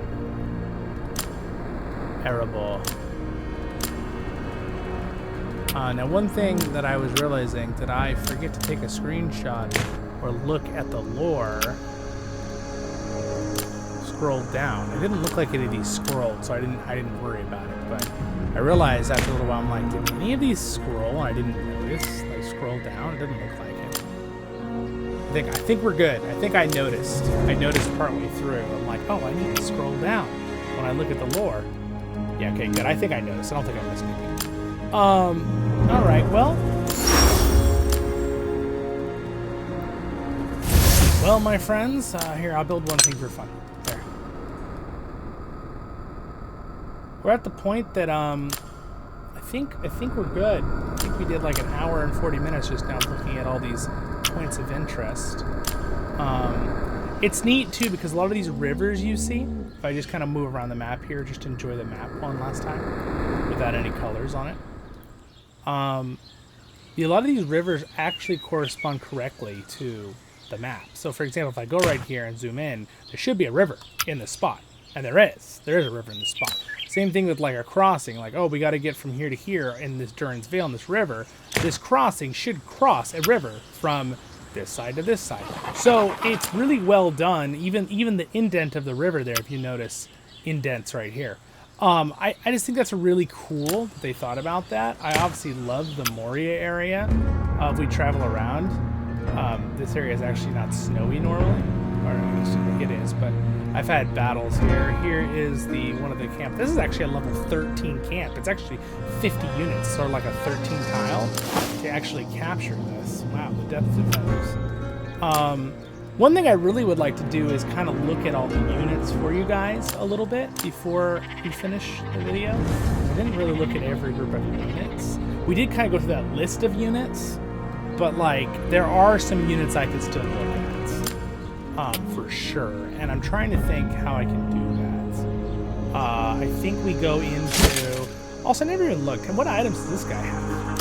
Oh, he's got this greatest Easterling plate. I don't have that on my other account. Oh, and also the Ancient Numenorian Helm Classic. I never changed this one. That's kind of cool. Well, I'm glad I checked real quick. I thought it'd be fun to see if there's anything. These are all things he got. Anything I didn't really show you guys? I don't think so.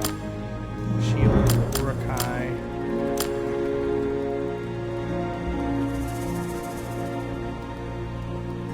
Anything special down here? Nope. Nope. Nope. But anyway, that's kind of cool. A lot of reputation items on this account, though. Same historical items like this one. Might as well for fun.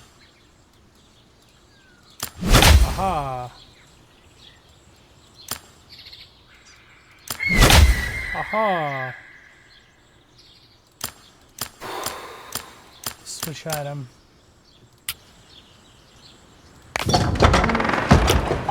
Just my brain is getting a little taxed. I did break it. Even though it's all one giant video, I did technically give myself a break in between, but I just was working on other stuff, so.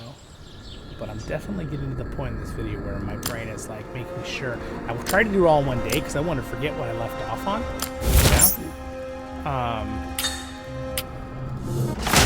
Yeah.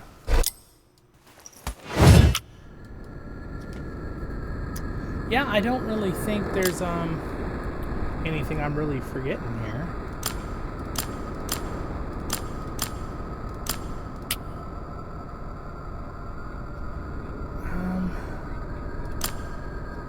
Here's what this account did, which we already looked at the very beginning of the video.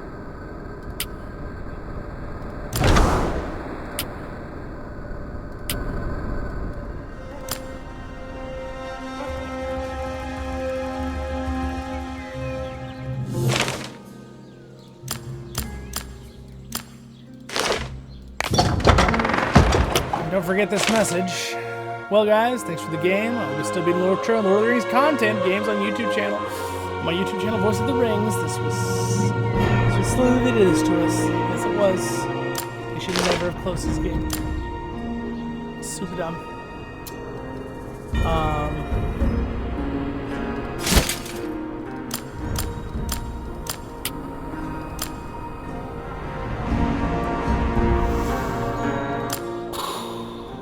I guess I'm done with this account. So, with that, I will say goodbye to my account here. We just looked at the stuff it had. Goodbye, this account. This is the first account I got down on. This is what it looks like to level them up, by the way. There we go. That's what it looks like. See you guys now. Kind of a fun thing that you guys see. It looks like you're equipping a weapon, which didn't really show you that, but it's okay. It's not super important. It's really just yeah. So goodbye this account. I don't think I'm gonna sign anything.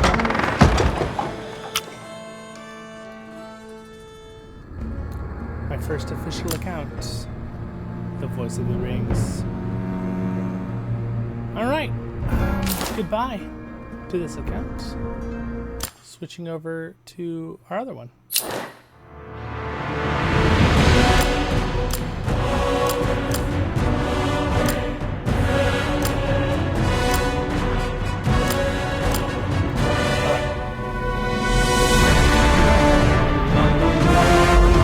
You know, I want to show you guys one other cool thing before I forget. I'm going to bring it up right now. There's a cool video I want to show you real fast. Alright, real quick, I just wanted to show you guys these cool little, on the site here.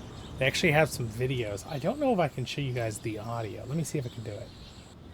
I'm going to mute that for a second. And then it would be desktop audio. All right, let's see. Let's see if it'll let me play the video for you.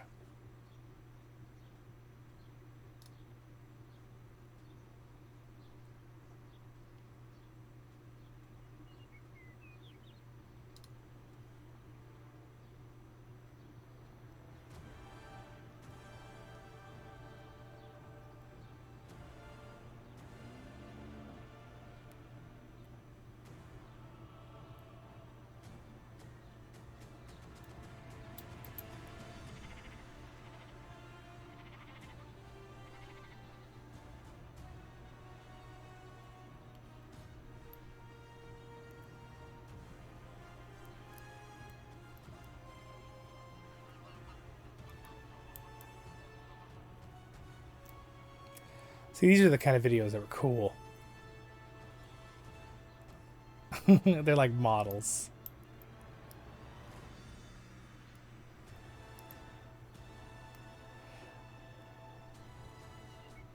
They really should have done more.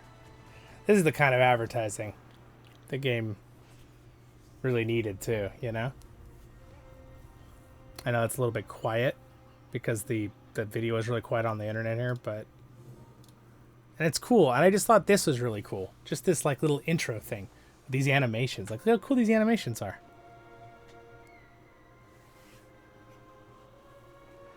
It just... Because this was the official phone game, right? Official game based on Lord of the Rings. That's why they had the rights to everything. That's why they had the characters looking like the movies. This was like the official one, right?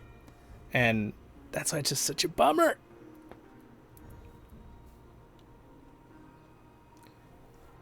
So these are all little mini movies that they have too, which it's pretty cool.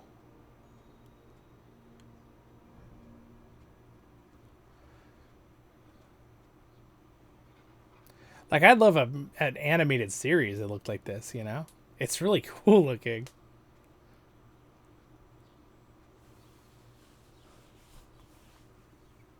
Anyway. That's their little play thing there. And then they have these really cool, like, actual videos, which I wonder if I can... I just realized as you were listening to that video, you could still technically hear the Rise to War in the background. Whoops! My bad. Hopefully that wasn't too... Alright, let's see. Let me do a filter here. We need a much better gain filter. So hold on. Let me do a gain of... we'll do +8.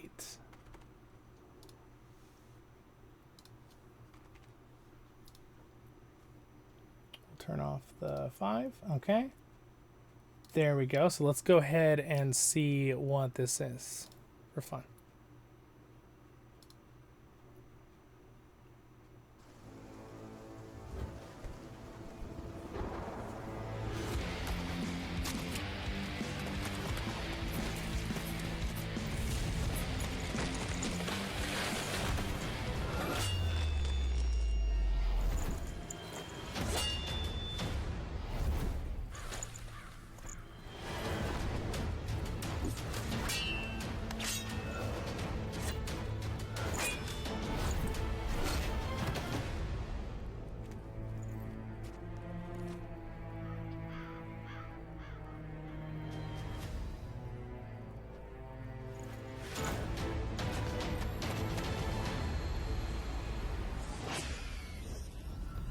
Freaking cool, right? Like, it's freaking cool. So they got a couple others, so we might as well watch them for fun. There's Aragorn. Let's watch hers. Come on, for fun. Let's do it.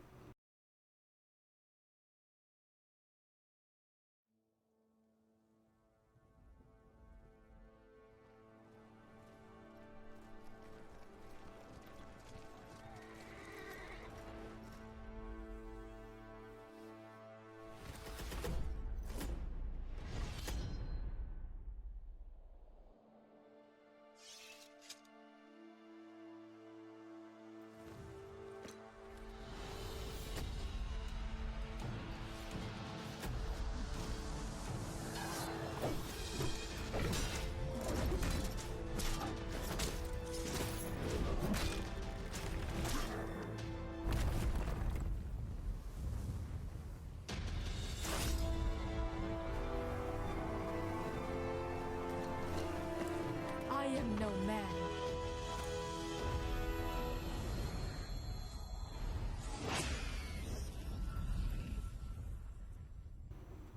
It's really cool. Like, it's really, really cool little videos. Oh, man. All right, let's,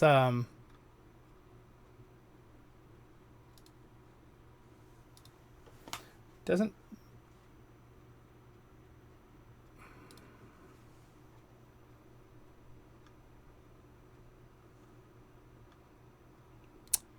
Hold on. Where's the audio going in here for you guys? You're hearing it.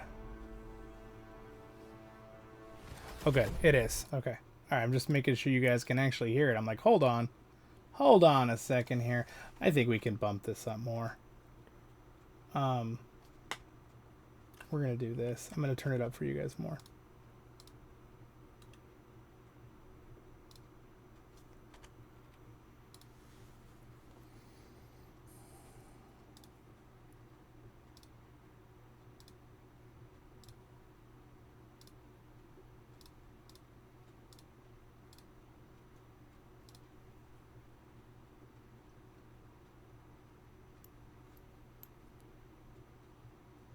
Oh. Just putting it through a lot more filters. All right, there we go. Let's go to the next one.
They're like so cool.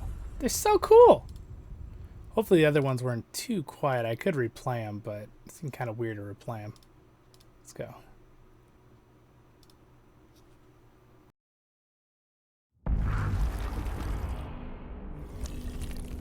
My finest fighting Urukai.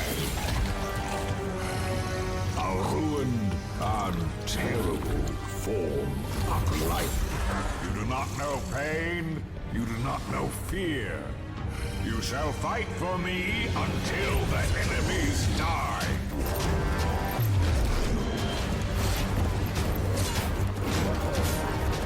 Chase them up, hunt them down. Do not stop until the ring is found.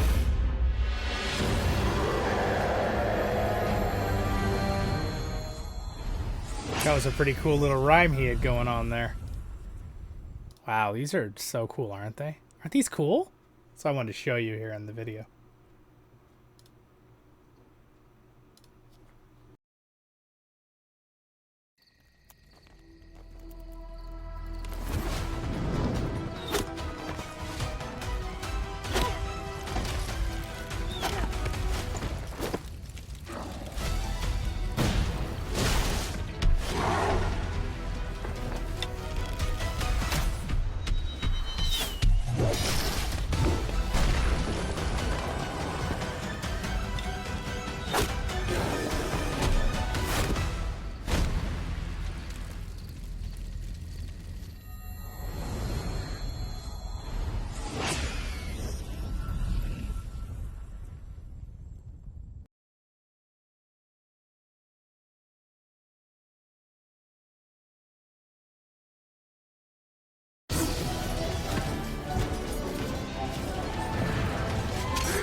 That was awesome.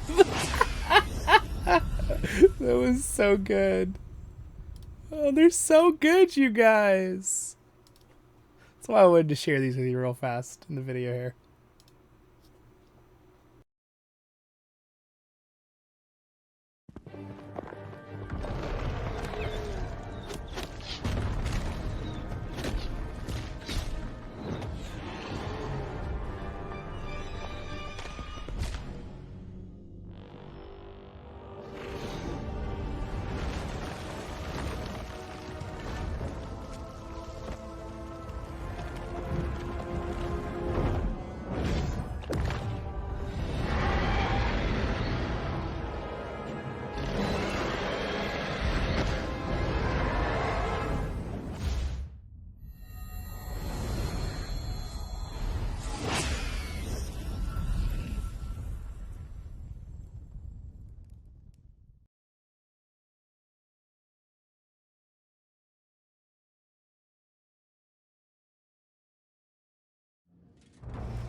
So, you guys don't mind. I want to watch these two again with better sound because we turned up the sound a little bit. I want to hear them again. They're so cool. I got to see them again.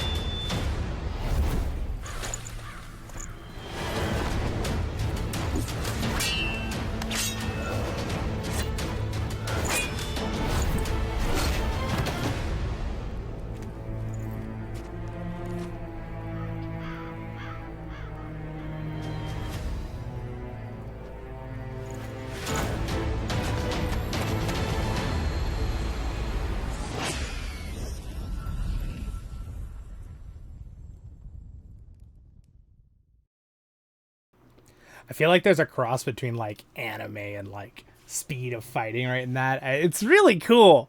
It's really cool. Honestly, like definitely when you see that kind of fighting, I have a feeling too that the Nazgul and Aragorn would be way better at fighting at like crazy speeds like that than a regular person.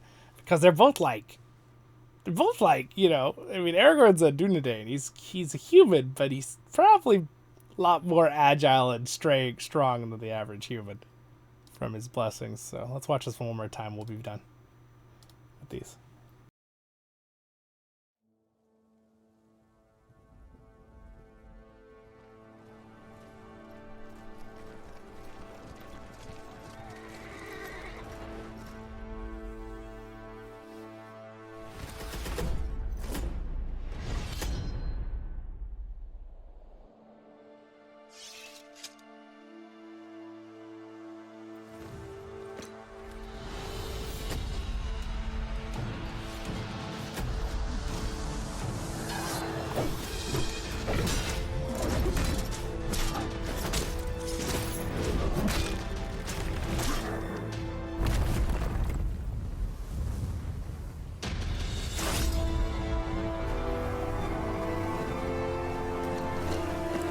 I am no man.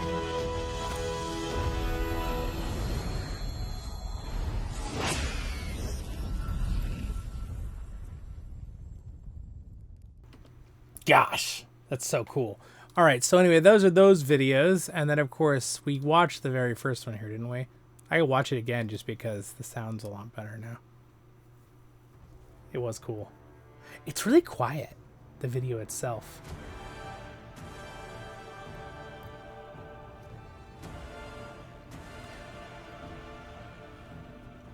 It's cool though. I like that they're like models and like showing you the actual game models in game that we've already looked at today.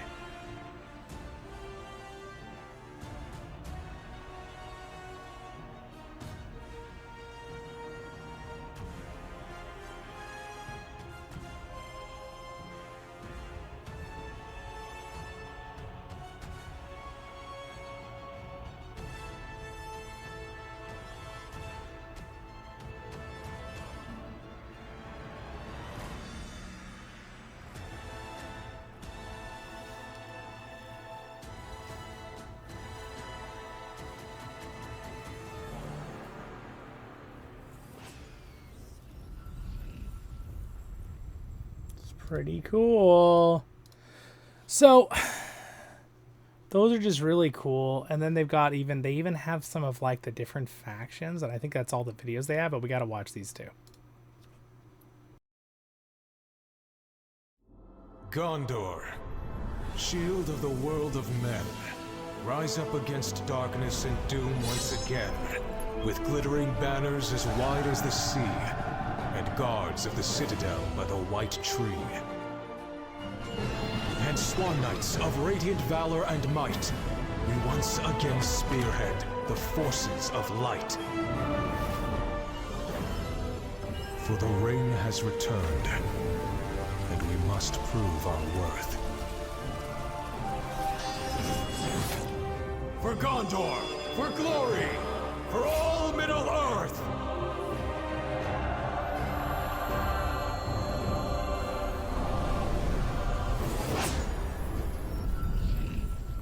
Gosh, man, if you see a short like that would have made, like, if I had seen that before with this game, I would have been like, what? It's so cool. All right, let's watch this one. So cool. In Lothlorien, where malorn trees grow, and elfkind sings, untouched by years, what dark wind now makes a verdant bough, weep leaves that fall like golden tears? For Lothlorien, the wood is crying, its fate long carved in ageless stone. Yet ere we flee to lands undying, to arms, let Middle-earth be one.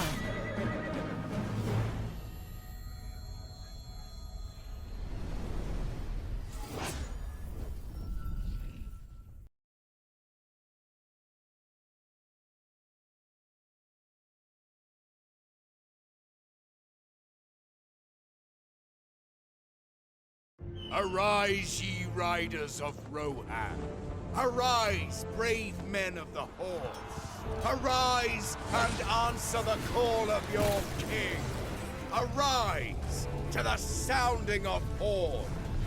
For dark it is eastward, with new evil born, and fire and slaughter have come to our door! So now, let us honor the oaths we have sworn! For Theorling! To war!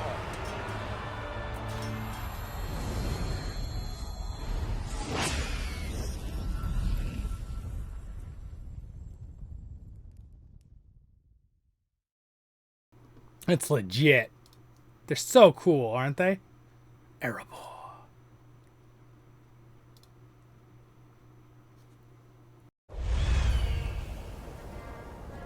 We, the dwarves of Erebor, kings of mountain, mine, and ore, in glittering halls of gems and gold, now sing our battle hymns of old. We raise our voice to horn and harp, and grind our heavy axes sharp. For ancient evil roams again, it dares the threat endurance king. So out we come, all side by side, with armor thick and shoulders wide. to teach them once again to fear. The call! The dwarves! The dwarves are here!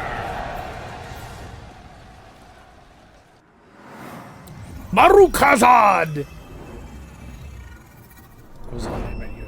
Dwarves the coolest. Alright, let's watch some Mordor 1. I like the little flag up here, it's kind of cool. Sauron the Great, Lord of the world. The ring is found. The Master wakes. May rivers yet run red with blood, and forests burn, and mountains quake. Unstoppable is his host of half-orcs, trolls, and Uruk-hai, guided by the Dark Moon, ever watching time. The foolish man-kings dare resist, but the lidless eye will find them, and break their crowns, and cast them down, and in the darkness, bind them!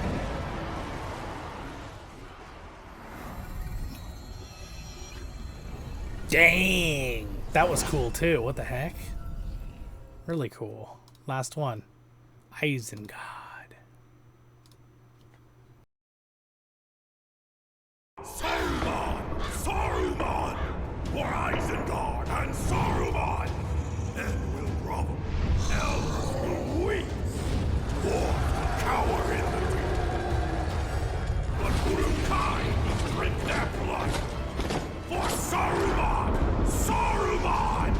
Red for battle, blood, and strife! Serve the White Hand with our life!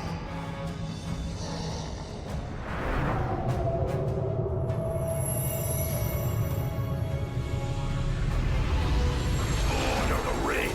Lord of the Earth! Saruman! Saruman!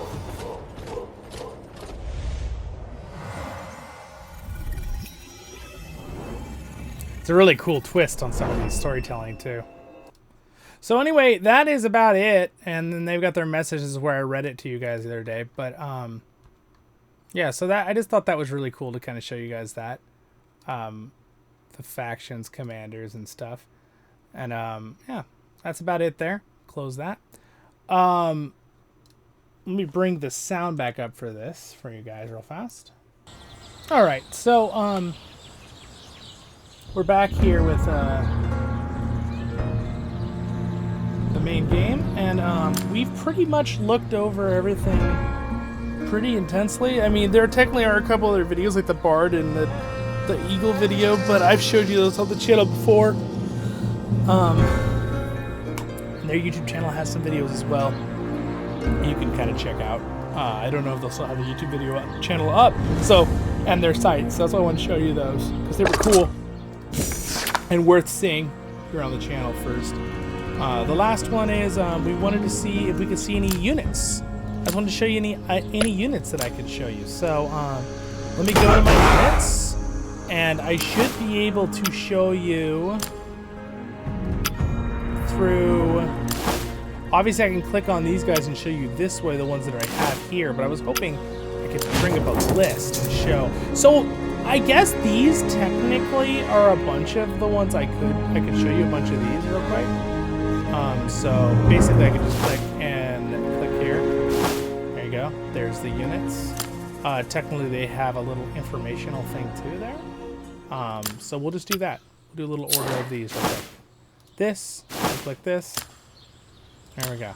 You can see their numbers. I'm not going to do all their special powers because those change. Let's just look at their numbers. For time's sake for me. Cool.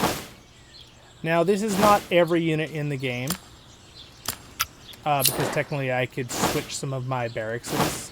But this is a lot of them. So I think we'll probably stick with this. I'm sorry, guys. I don't have your specific unit you wanted to see. But this video is becoming very long. I'm wondering if I'm even going to be able to upload this video on YouTube in one piece. There's a limit to usually how much they'll let you upload in a video. But we'll find out.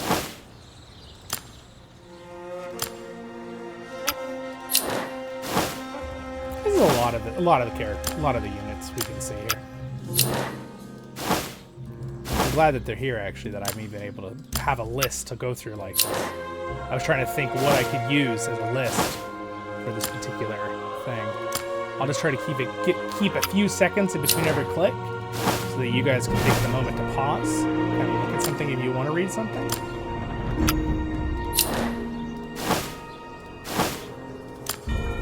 There's also these little, like, differences. It's always kind of a cool thing in the 2.0. I like that. I thought it was cool.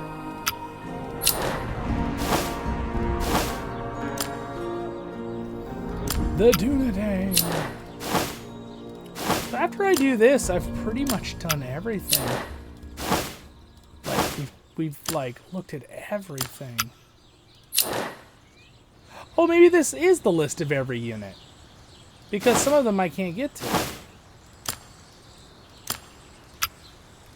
Maybe. I'm not sure. It looks like we even have the special units, like the Corsairs. But that might be because we have them for hire. So I'll have to double check.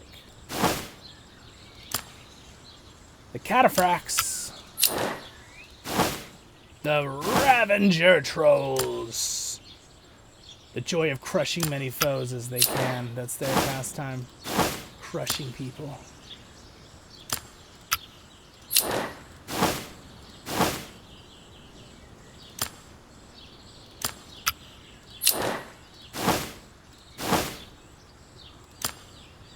The fact that I even have the Black Numenorians make me think that I do have pretty much every unit here. Because I don't think I have their quarters. But I'm not 100% sure. The Warlords of Gundabad! Warlords of Gundabad! Oh, the Noldor Longshots. These guys are cool looking. Their abilities are cool. Volley. Oh no, I'm looking at their abilities. I said I wasn't going to do that. But they're cool abilities. I guess in theory I could have been looking at their special ability down here at least. Their challenge, because that is kind of important. I was talking about not seeing these. But, yeah. Hold our mindset at the Noldor for a second. So I kind of want to see their two special abilities, though. There, but not these. I'm not going to do these unlockable abilities.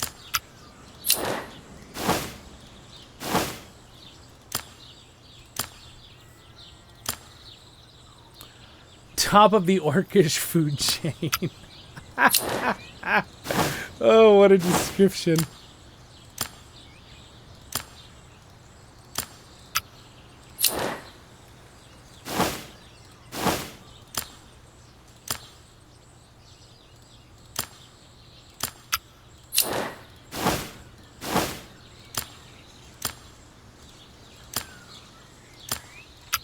This is cool. At least we get to see this. I just wanted something to be able to remember some of the units in the game. This is a majority of the units in the game. I actually think this is a lot more. So Noldor Sword Shot, we're just going to jump back. We're going to let the other things just see their powers real quick. Before I forget, and then we'll jump back down to those stabby guys. These are their special abilities they always have. Not counting this game mode that changes things sometimes.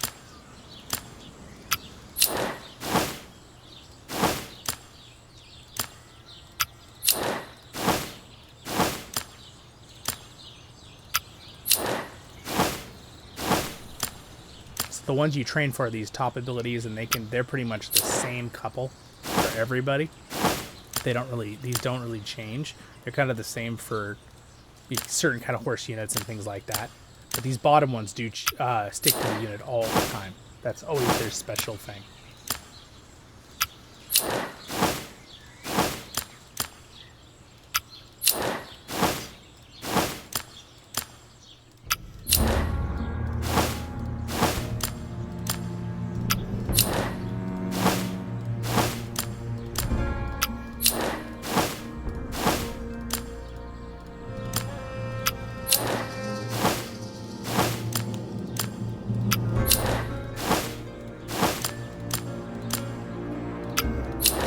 Hail of Arrows. That was a really cool ability they had.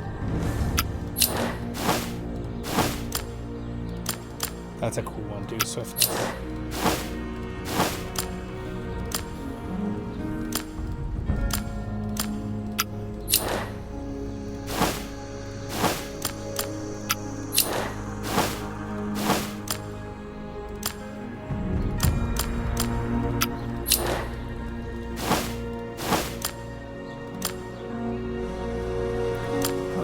also have bow arrows. I don't know. It's basically just their abilities that throw lots of axes.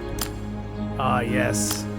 I love the shield guy. I'm gonna look at their specials. That's what they're always good at.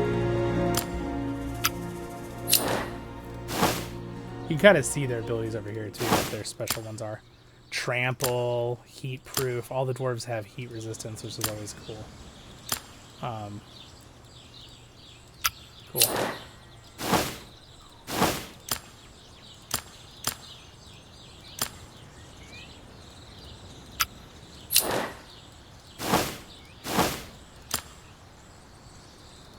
These guys are always good against horses, which made sense. These guys are really strong to help the leader.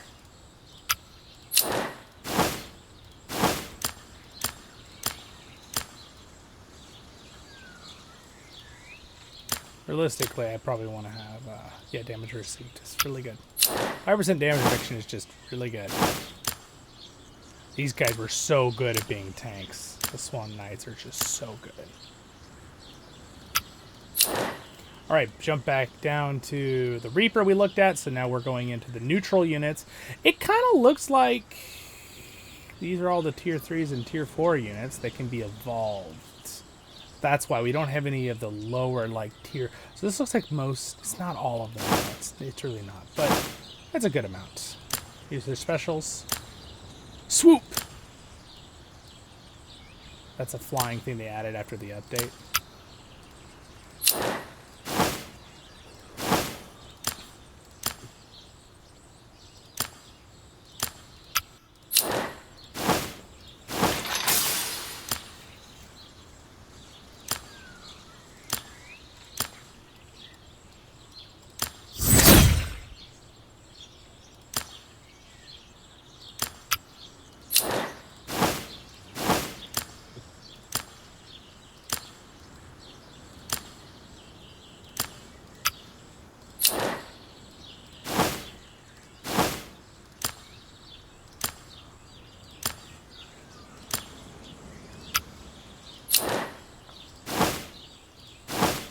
The Great Beasts. These things are so big. They're like their unit model is huge. I probably showed them in a video in the past, but they are really big units.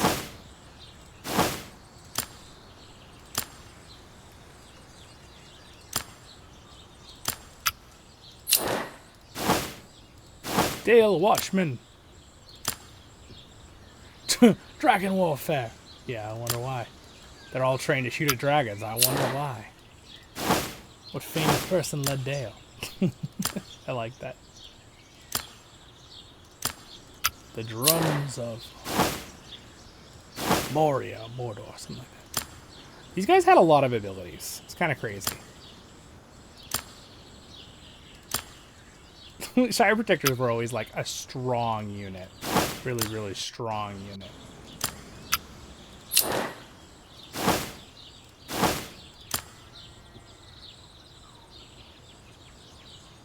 They take more burn damage, but they're really good against poison and magic, which was always kind of cool. They were also very good at siege, along with a couple of other units.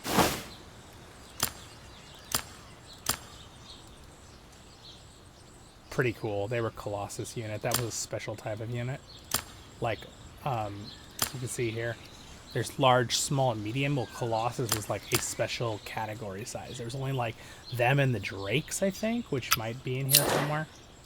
We might get there, and the Werewolves, I think, might have been Colossus.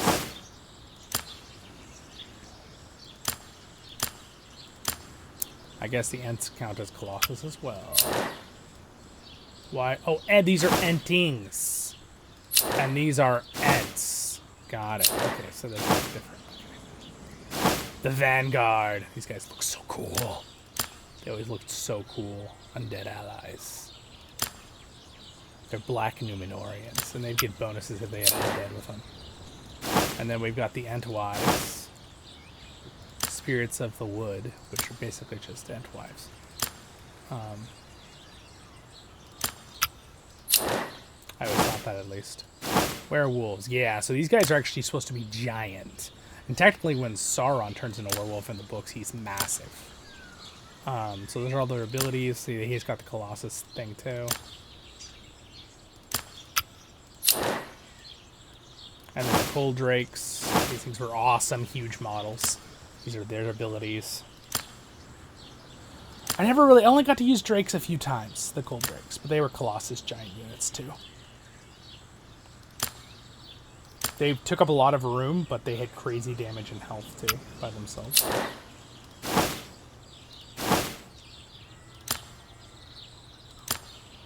They had cool abilities. All of their abilities were cool. Death Defenders are cool units. I really like them. They look cool too. Oathbreakers, obviously really, really good with the Undead King, which we already looked at. And if you remember looking at his abilities with me, they got bonuses from it. So, Barrow Wights, another undead unit.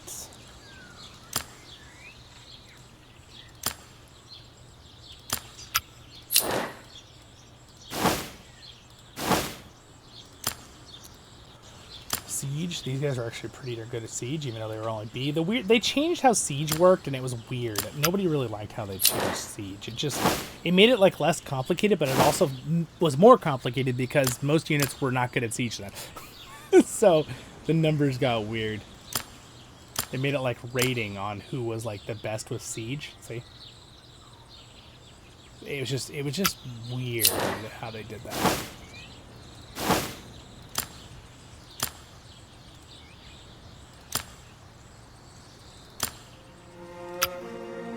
Okay.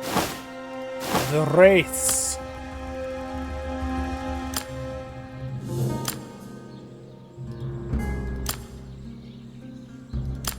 Scary.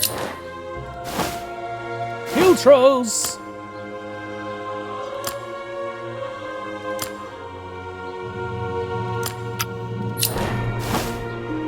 Half Trolls. They were really good. They were very good tanks. And they were considered like cavalry, which was interesting. They were medium-sized units, which was very interesting. Because they're so big. Spear throwing, Barbaro, ranged. Alright, so there's everything we have to look at in my training grounds. And technically, I believe it is changeable if I switch this. So we could look at a couple other lower level units from here. I'll use my memory to the best I can. So these guys, obviously, level 1 dwarves. The backbone of the dwarven forces.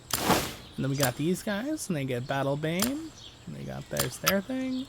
So I'll try to use my memory to what we already looked at. I'm not going to be able to have every single thing to look at, unfortunately.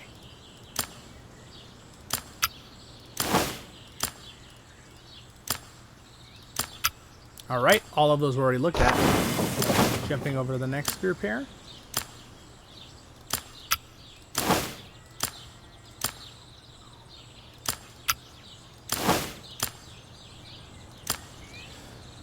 Spearmen are actually pretty darn good. Basically, I'm going to be missing a couple lower level evil units, I think, that I won't be able to look at for the video.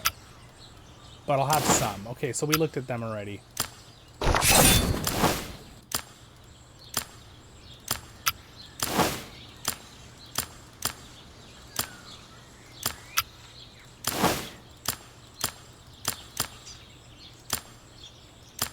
Outriders.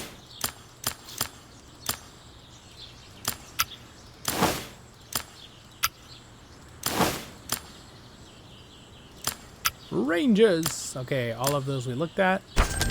We looked at all of these.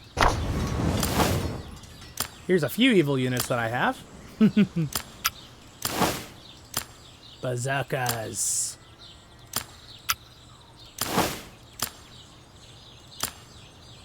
You notice these are the ones that she fought in the little short we saw with A1 fighting.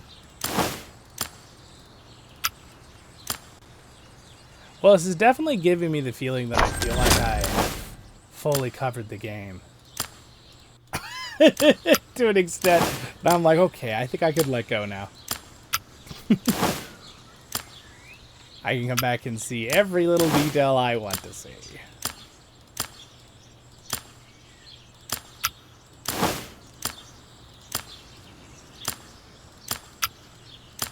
We looked at all of their abilities. Okay, so that's everybody. So you see, I could switch it, right?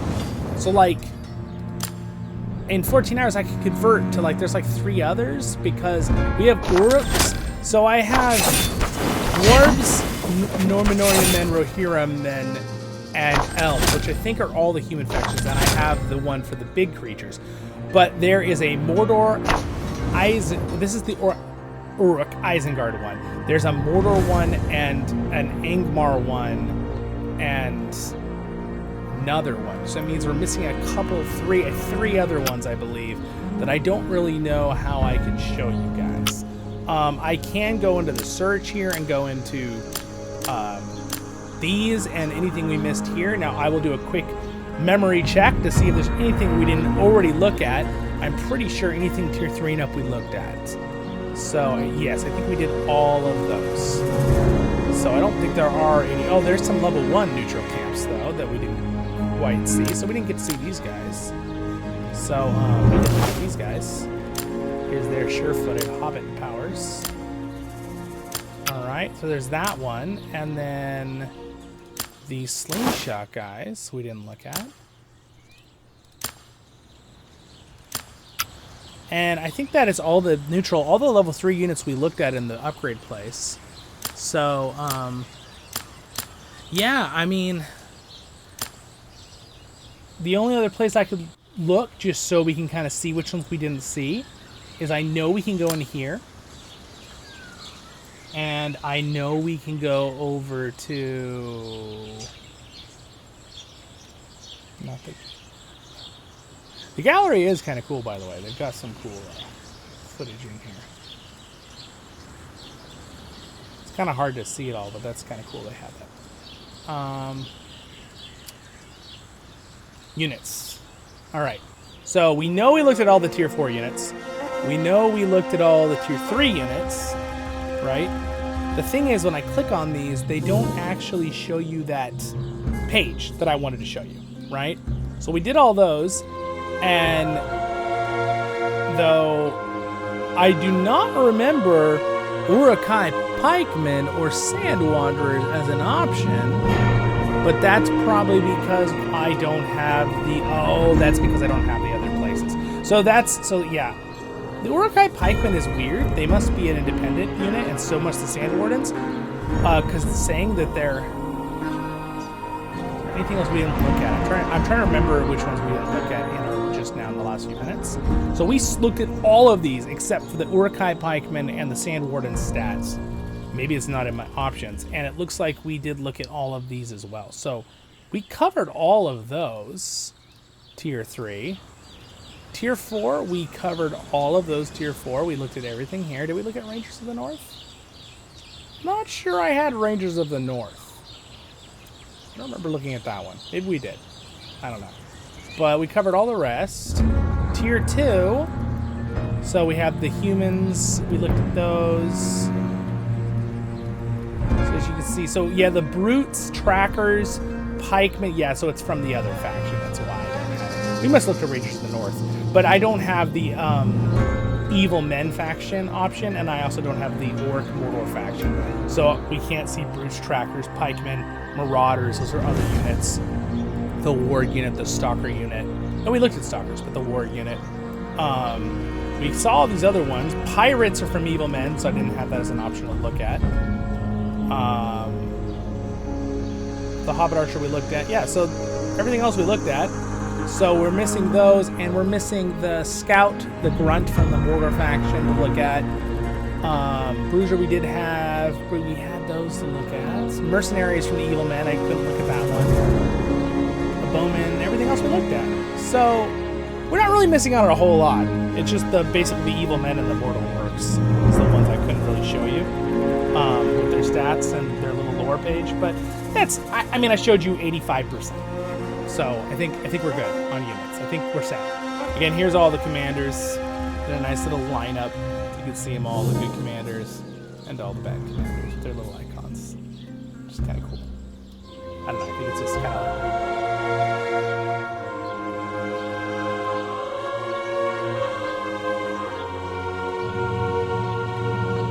Alright. Well, you guys, I think we did it. So, yeah. Alright, guys. Well, we're at that point that I think we've done it. I'm like, I spent what, like 7 hours today in 2 different sessions making this video for you guys. I didn't think it would take that long. This game has a lot in it, and I mean, there's probably like 20% of stuff I didn't click on that I could have, but why waste our time clicking on random buttons that don't have any cool stuff to show us? Like, again, details on things like this and stuff. I really appreciate you guys being here. All of my Rise to War viewers for so many years now. A lot of you have been watching my channel. I appreciate that. I hope that you guys will stick around. I hope you guys will continue to play with us. You know, hang out the channel, watch the other content. I'm not going anywhere. I will continue to do Lord of the Rings content for you guys for many years. I definitely know the other Lord of the Rings phone game that was a little bit of a bummer, but it kind of made sense because it had not a lot of players, but it's the Middle-earth, Heroes of Middle-earth. I started playing it a little bit. I was so bummed when it died. I only been playing it for a few months, but it had like no players. This game had a lot of players still. I don't know what happened. Leave your comments and your thoughts if you got to the end of this video. Please let me know if you're someone, if you were crazy enough to get to the end of this video. You've watched 7 hours for some crazy reason, in little spurts or whatever. Even if you like stopped and started the video, but you watched it all, I am tremendously impressed. You leave a comment. You need credit. Say, yeah, I watched the whole 7 hours, even if it's in spurts. That counts. Like you did like an hour here and there, and you like watched the whole video. You gotta let me know. I'm gonna give you a little heart. If you've watched even an hour of this video, let me know you watched an hour of it. I'll give you a little heart too. Thanks so much for your guys' support, guys. The music is so pretty in this game. I have some ambience videos of this game on a playlist with some of this music, so that's always there too if you want to enjoy that.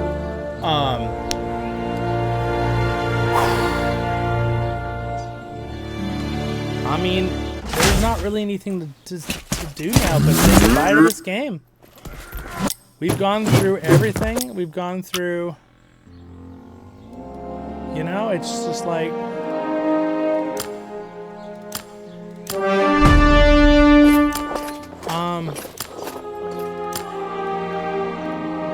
I'll tell you one thing, I can absolutely not. Oh, look at that, we're actually building a fort here. You can send units, so I think I can also click this, by the way. You kind of remember though where you're going to and from and back and stopping and then this shows you this all your commanders. You kind of click and see a cool little layout of your commanders, right? One last beautiful look here at my team before the end. Again, it's great that these characters, Gimli, Gandalf, Dane, Sauron, or Anatar, they don't go away, right? Like in the story. That's good. It just feels really sad to lose them in this game after all your hard work and building their armor and their gear and setting things up, you know? Like, you work so hard and then this happens and you're like, darn it. You know, after 2.0, by the way, I never got to level 50. It's way too hard to get level 50 after they added 2.0. I will add that as a little side note there.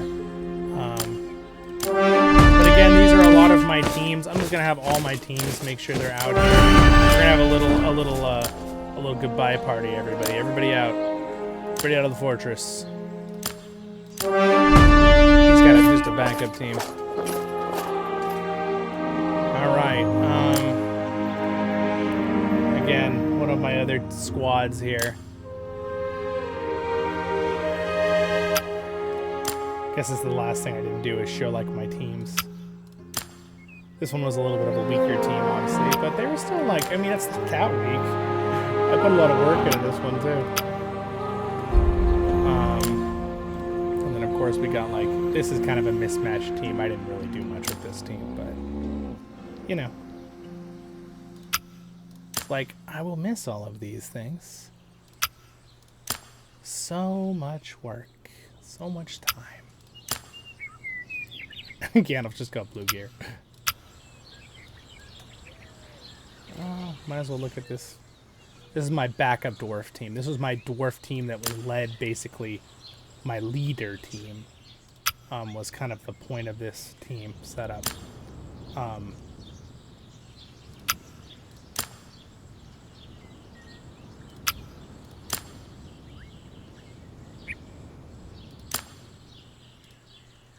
already showed you guys all of their special weapons and what they do, strengths.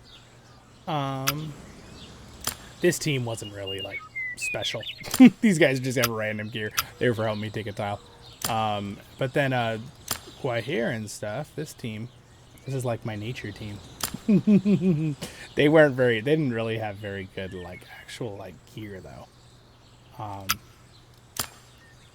But they were kind of just there to look cool. Help me take tiles. Bjorn, I would have been using Bjorn more in the future if the game had kept going. I was planning on using him as a main character later. Yeah, well, there we go. We got everybody out for the ending here of the party. It's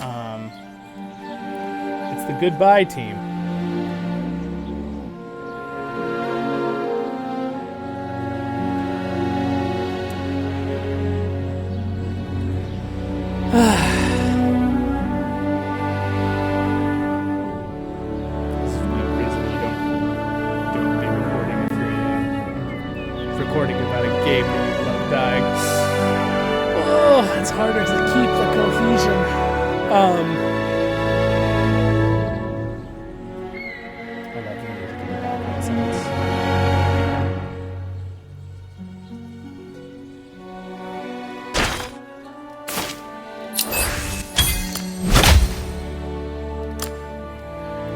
So, this is it.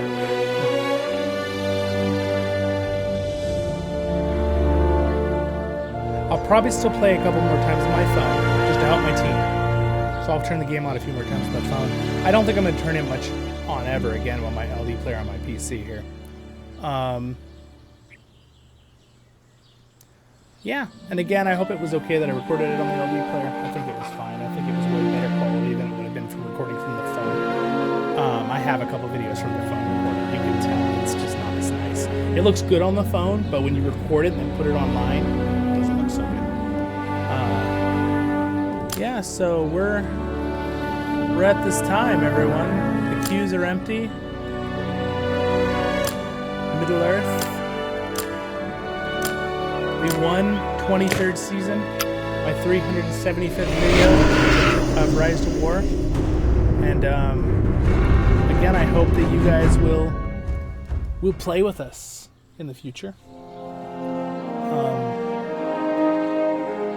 With other games.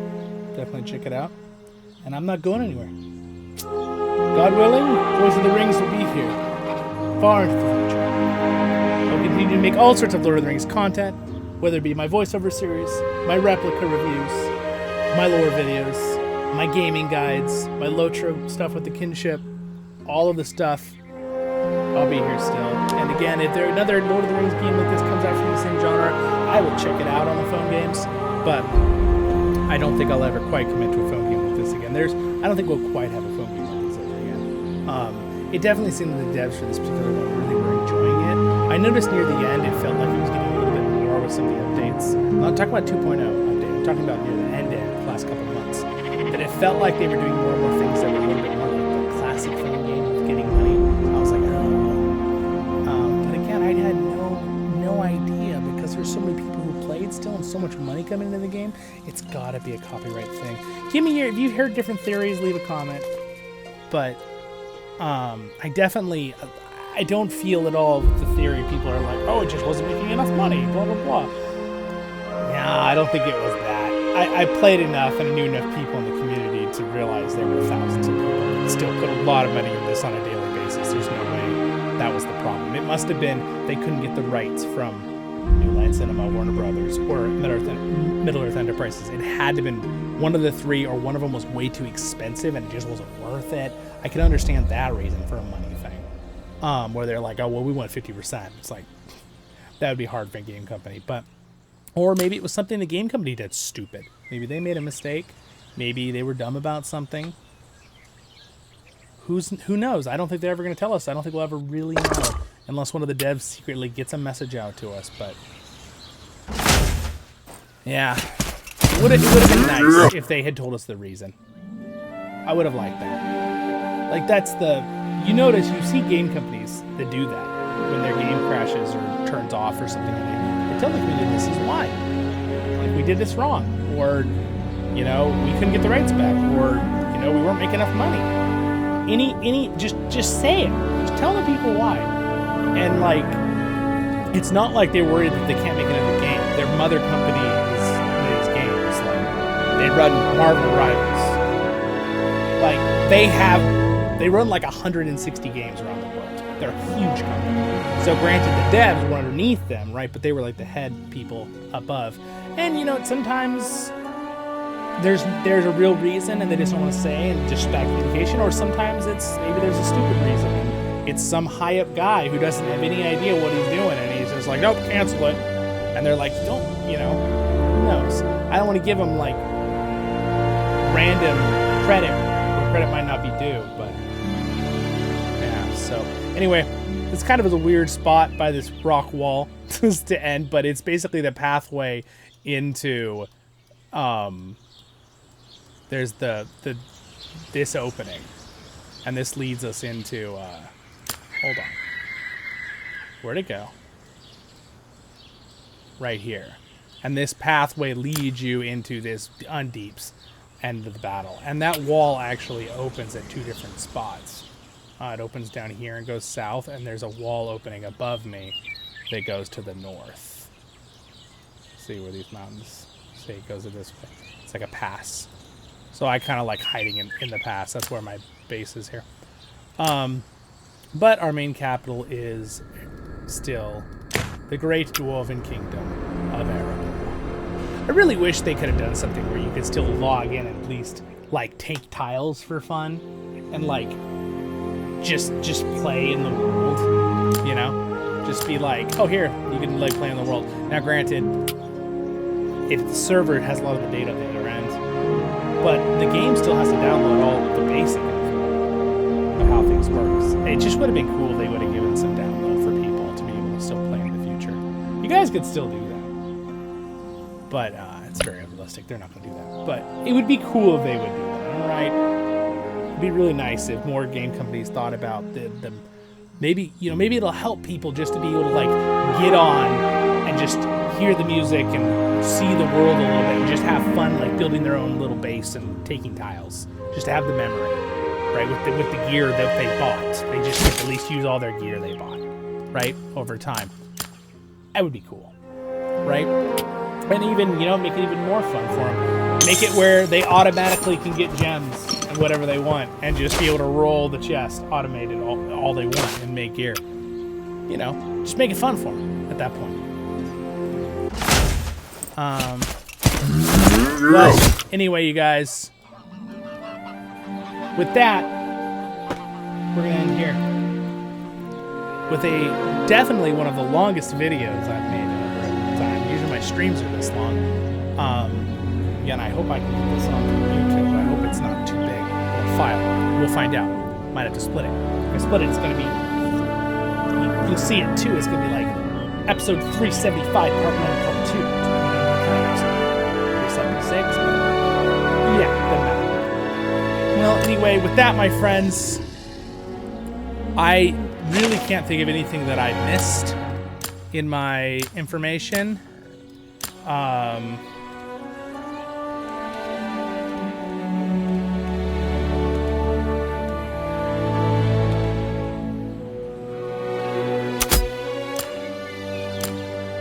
Give them the... There we go. If anyone's online.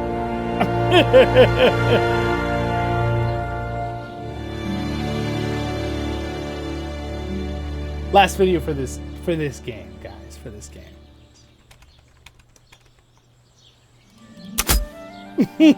Let's just be very clear right there. I'll be making lots of videos of other Lord of the Rings stuff. Many, many, many years into the future.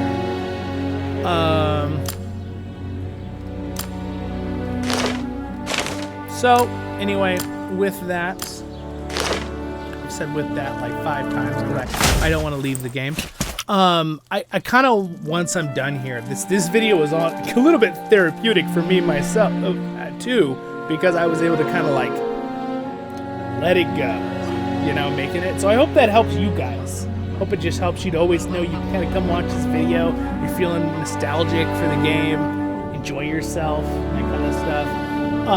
Thank you so much to my wonderful Patreons for their support. I appreciate that support. That really means a lot. I don't know what the Patreon card is doing right now. It's freaking out. There we go. Really, really appreciate that. So again, thank you for Martin for being a hero of Khazad-dûm for that support. Randor for being in Zollin's company.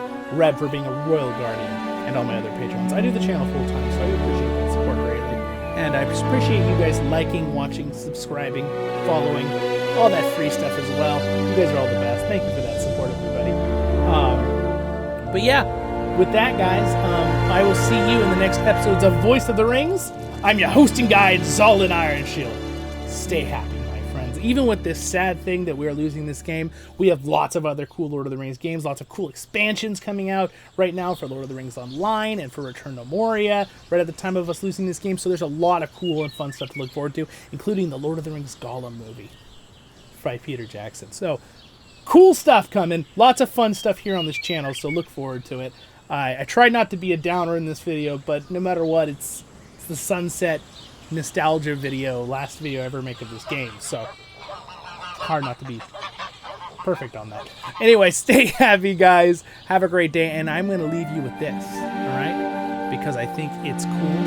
So we're going to leave you with a happy little background music here. Wait, I love the game's music here, but if I can remember where it is.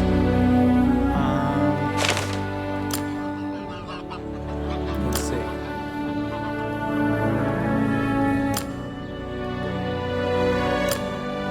Oh, yeah, I remember where it is. All right. So anyway, guys, thanks for being here.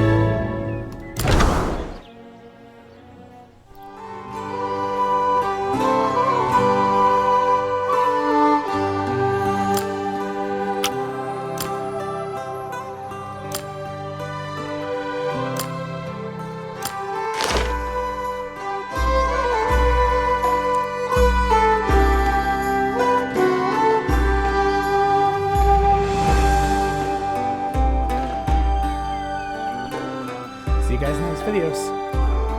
Stay happy.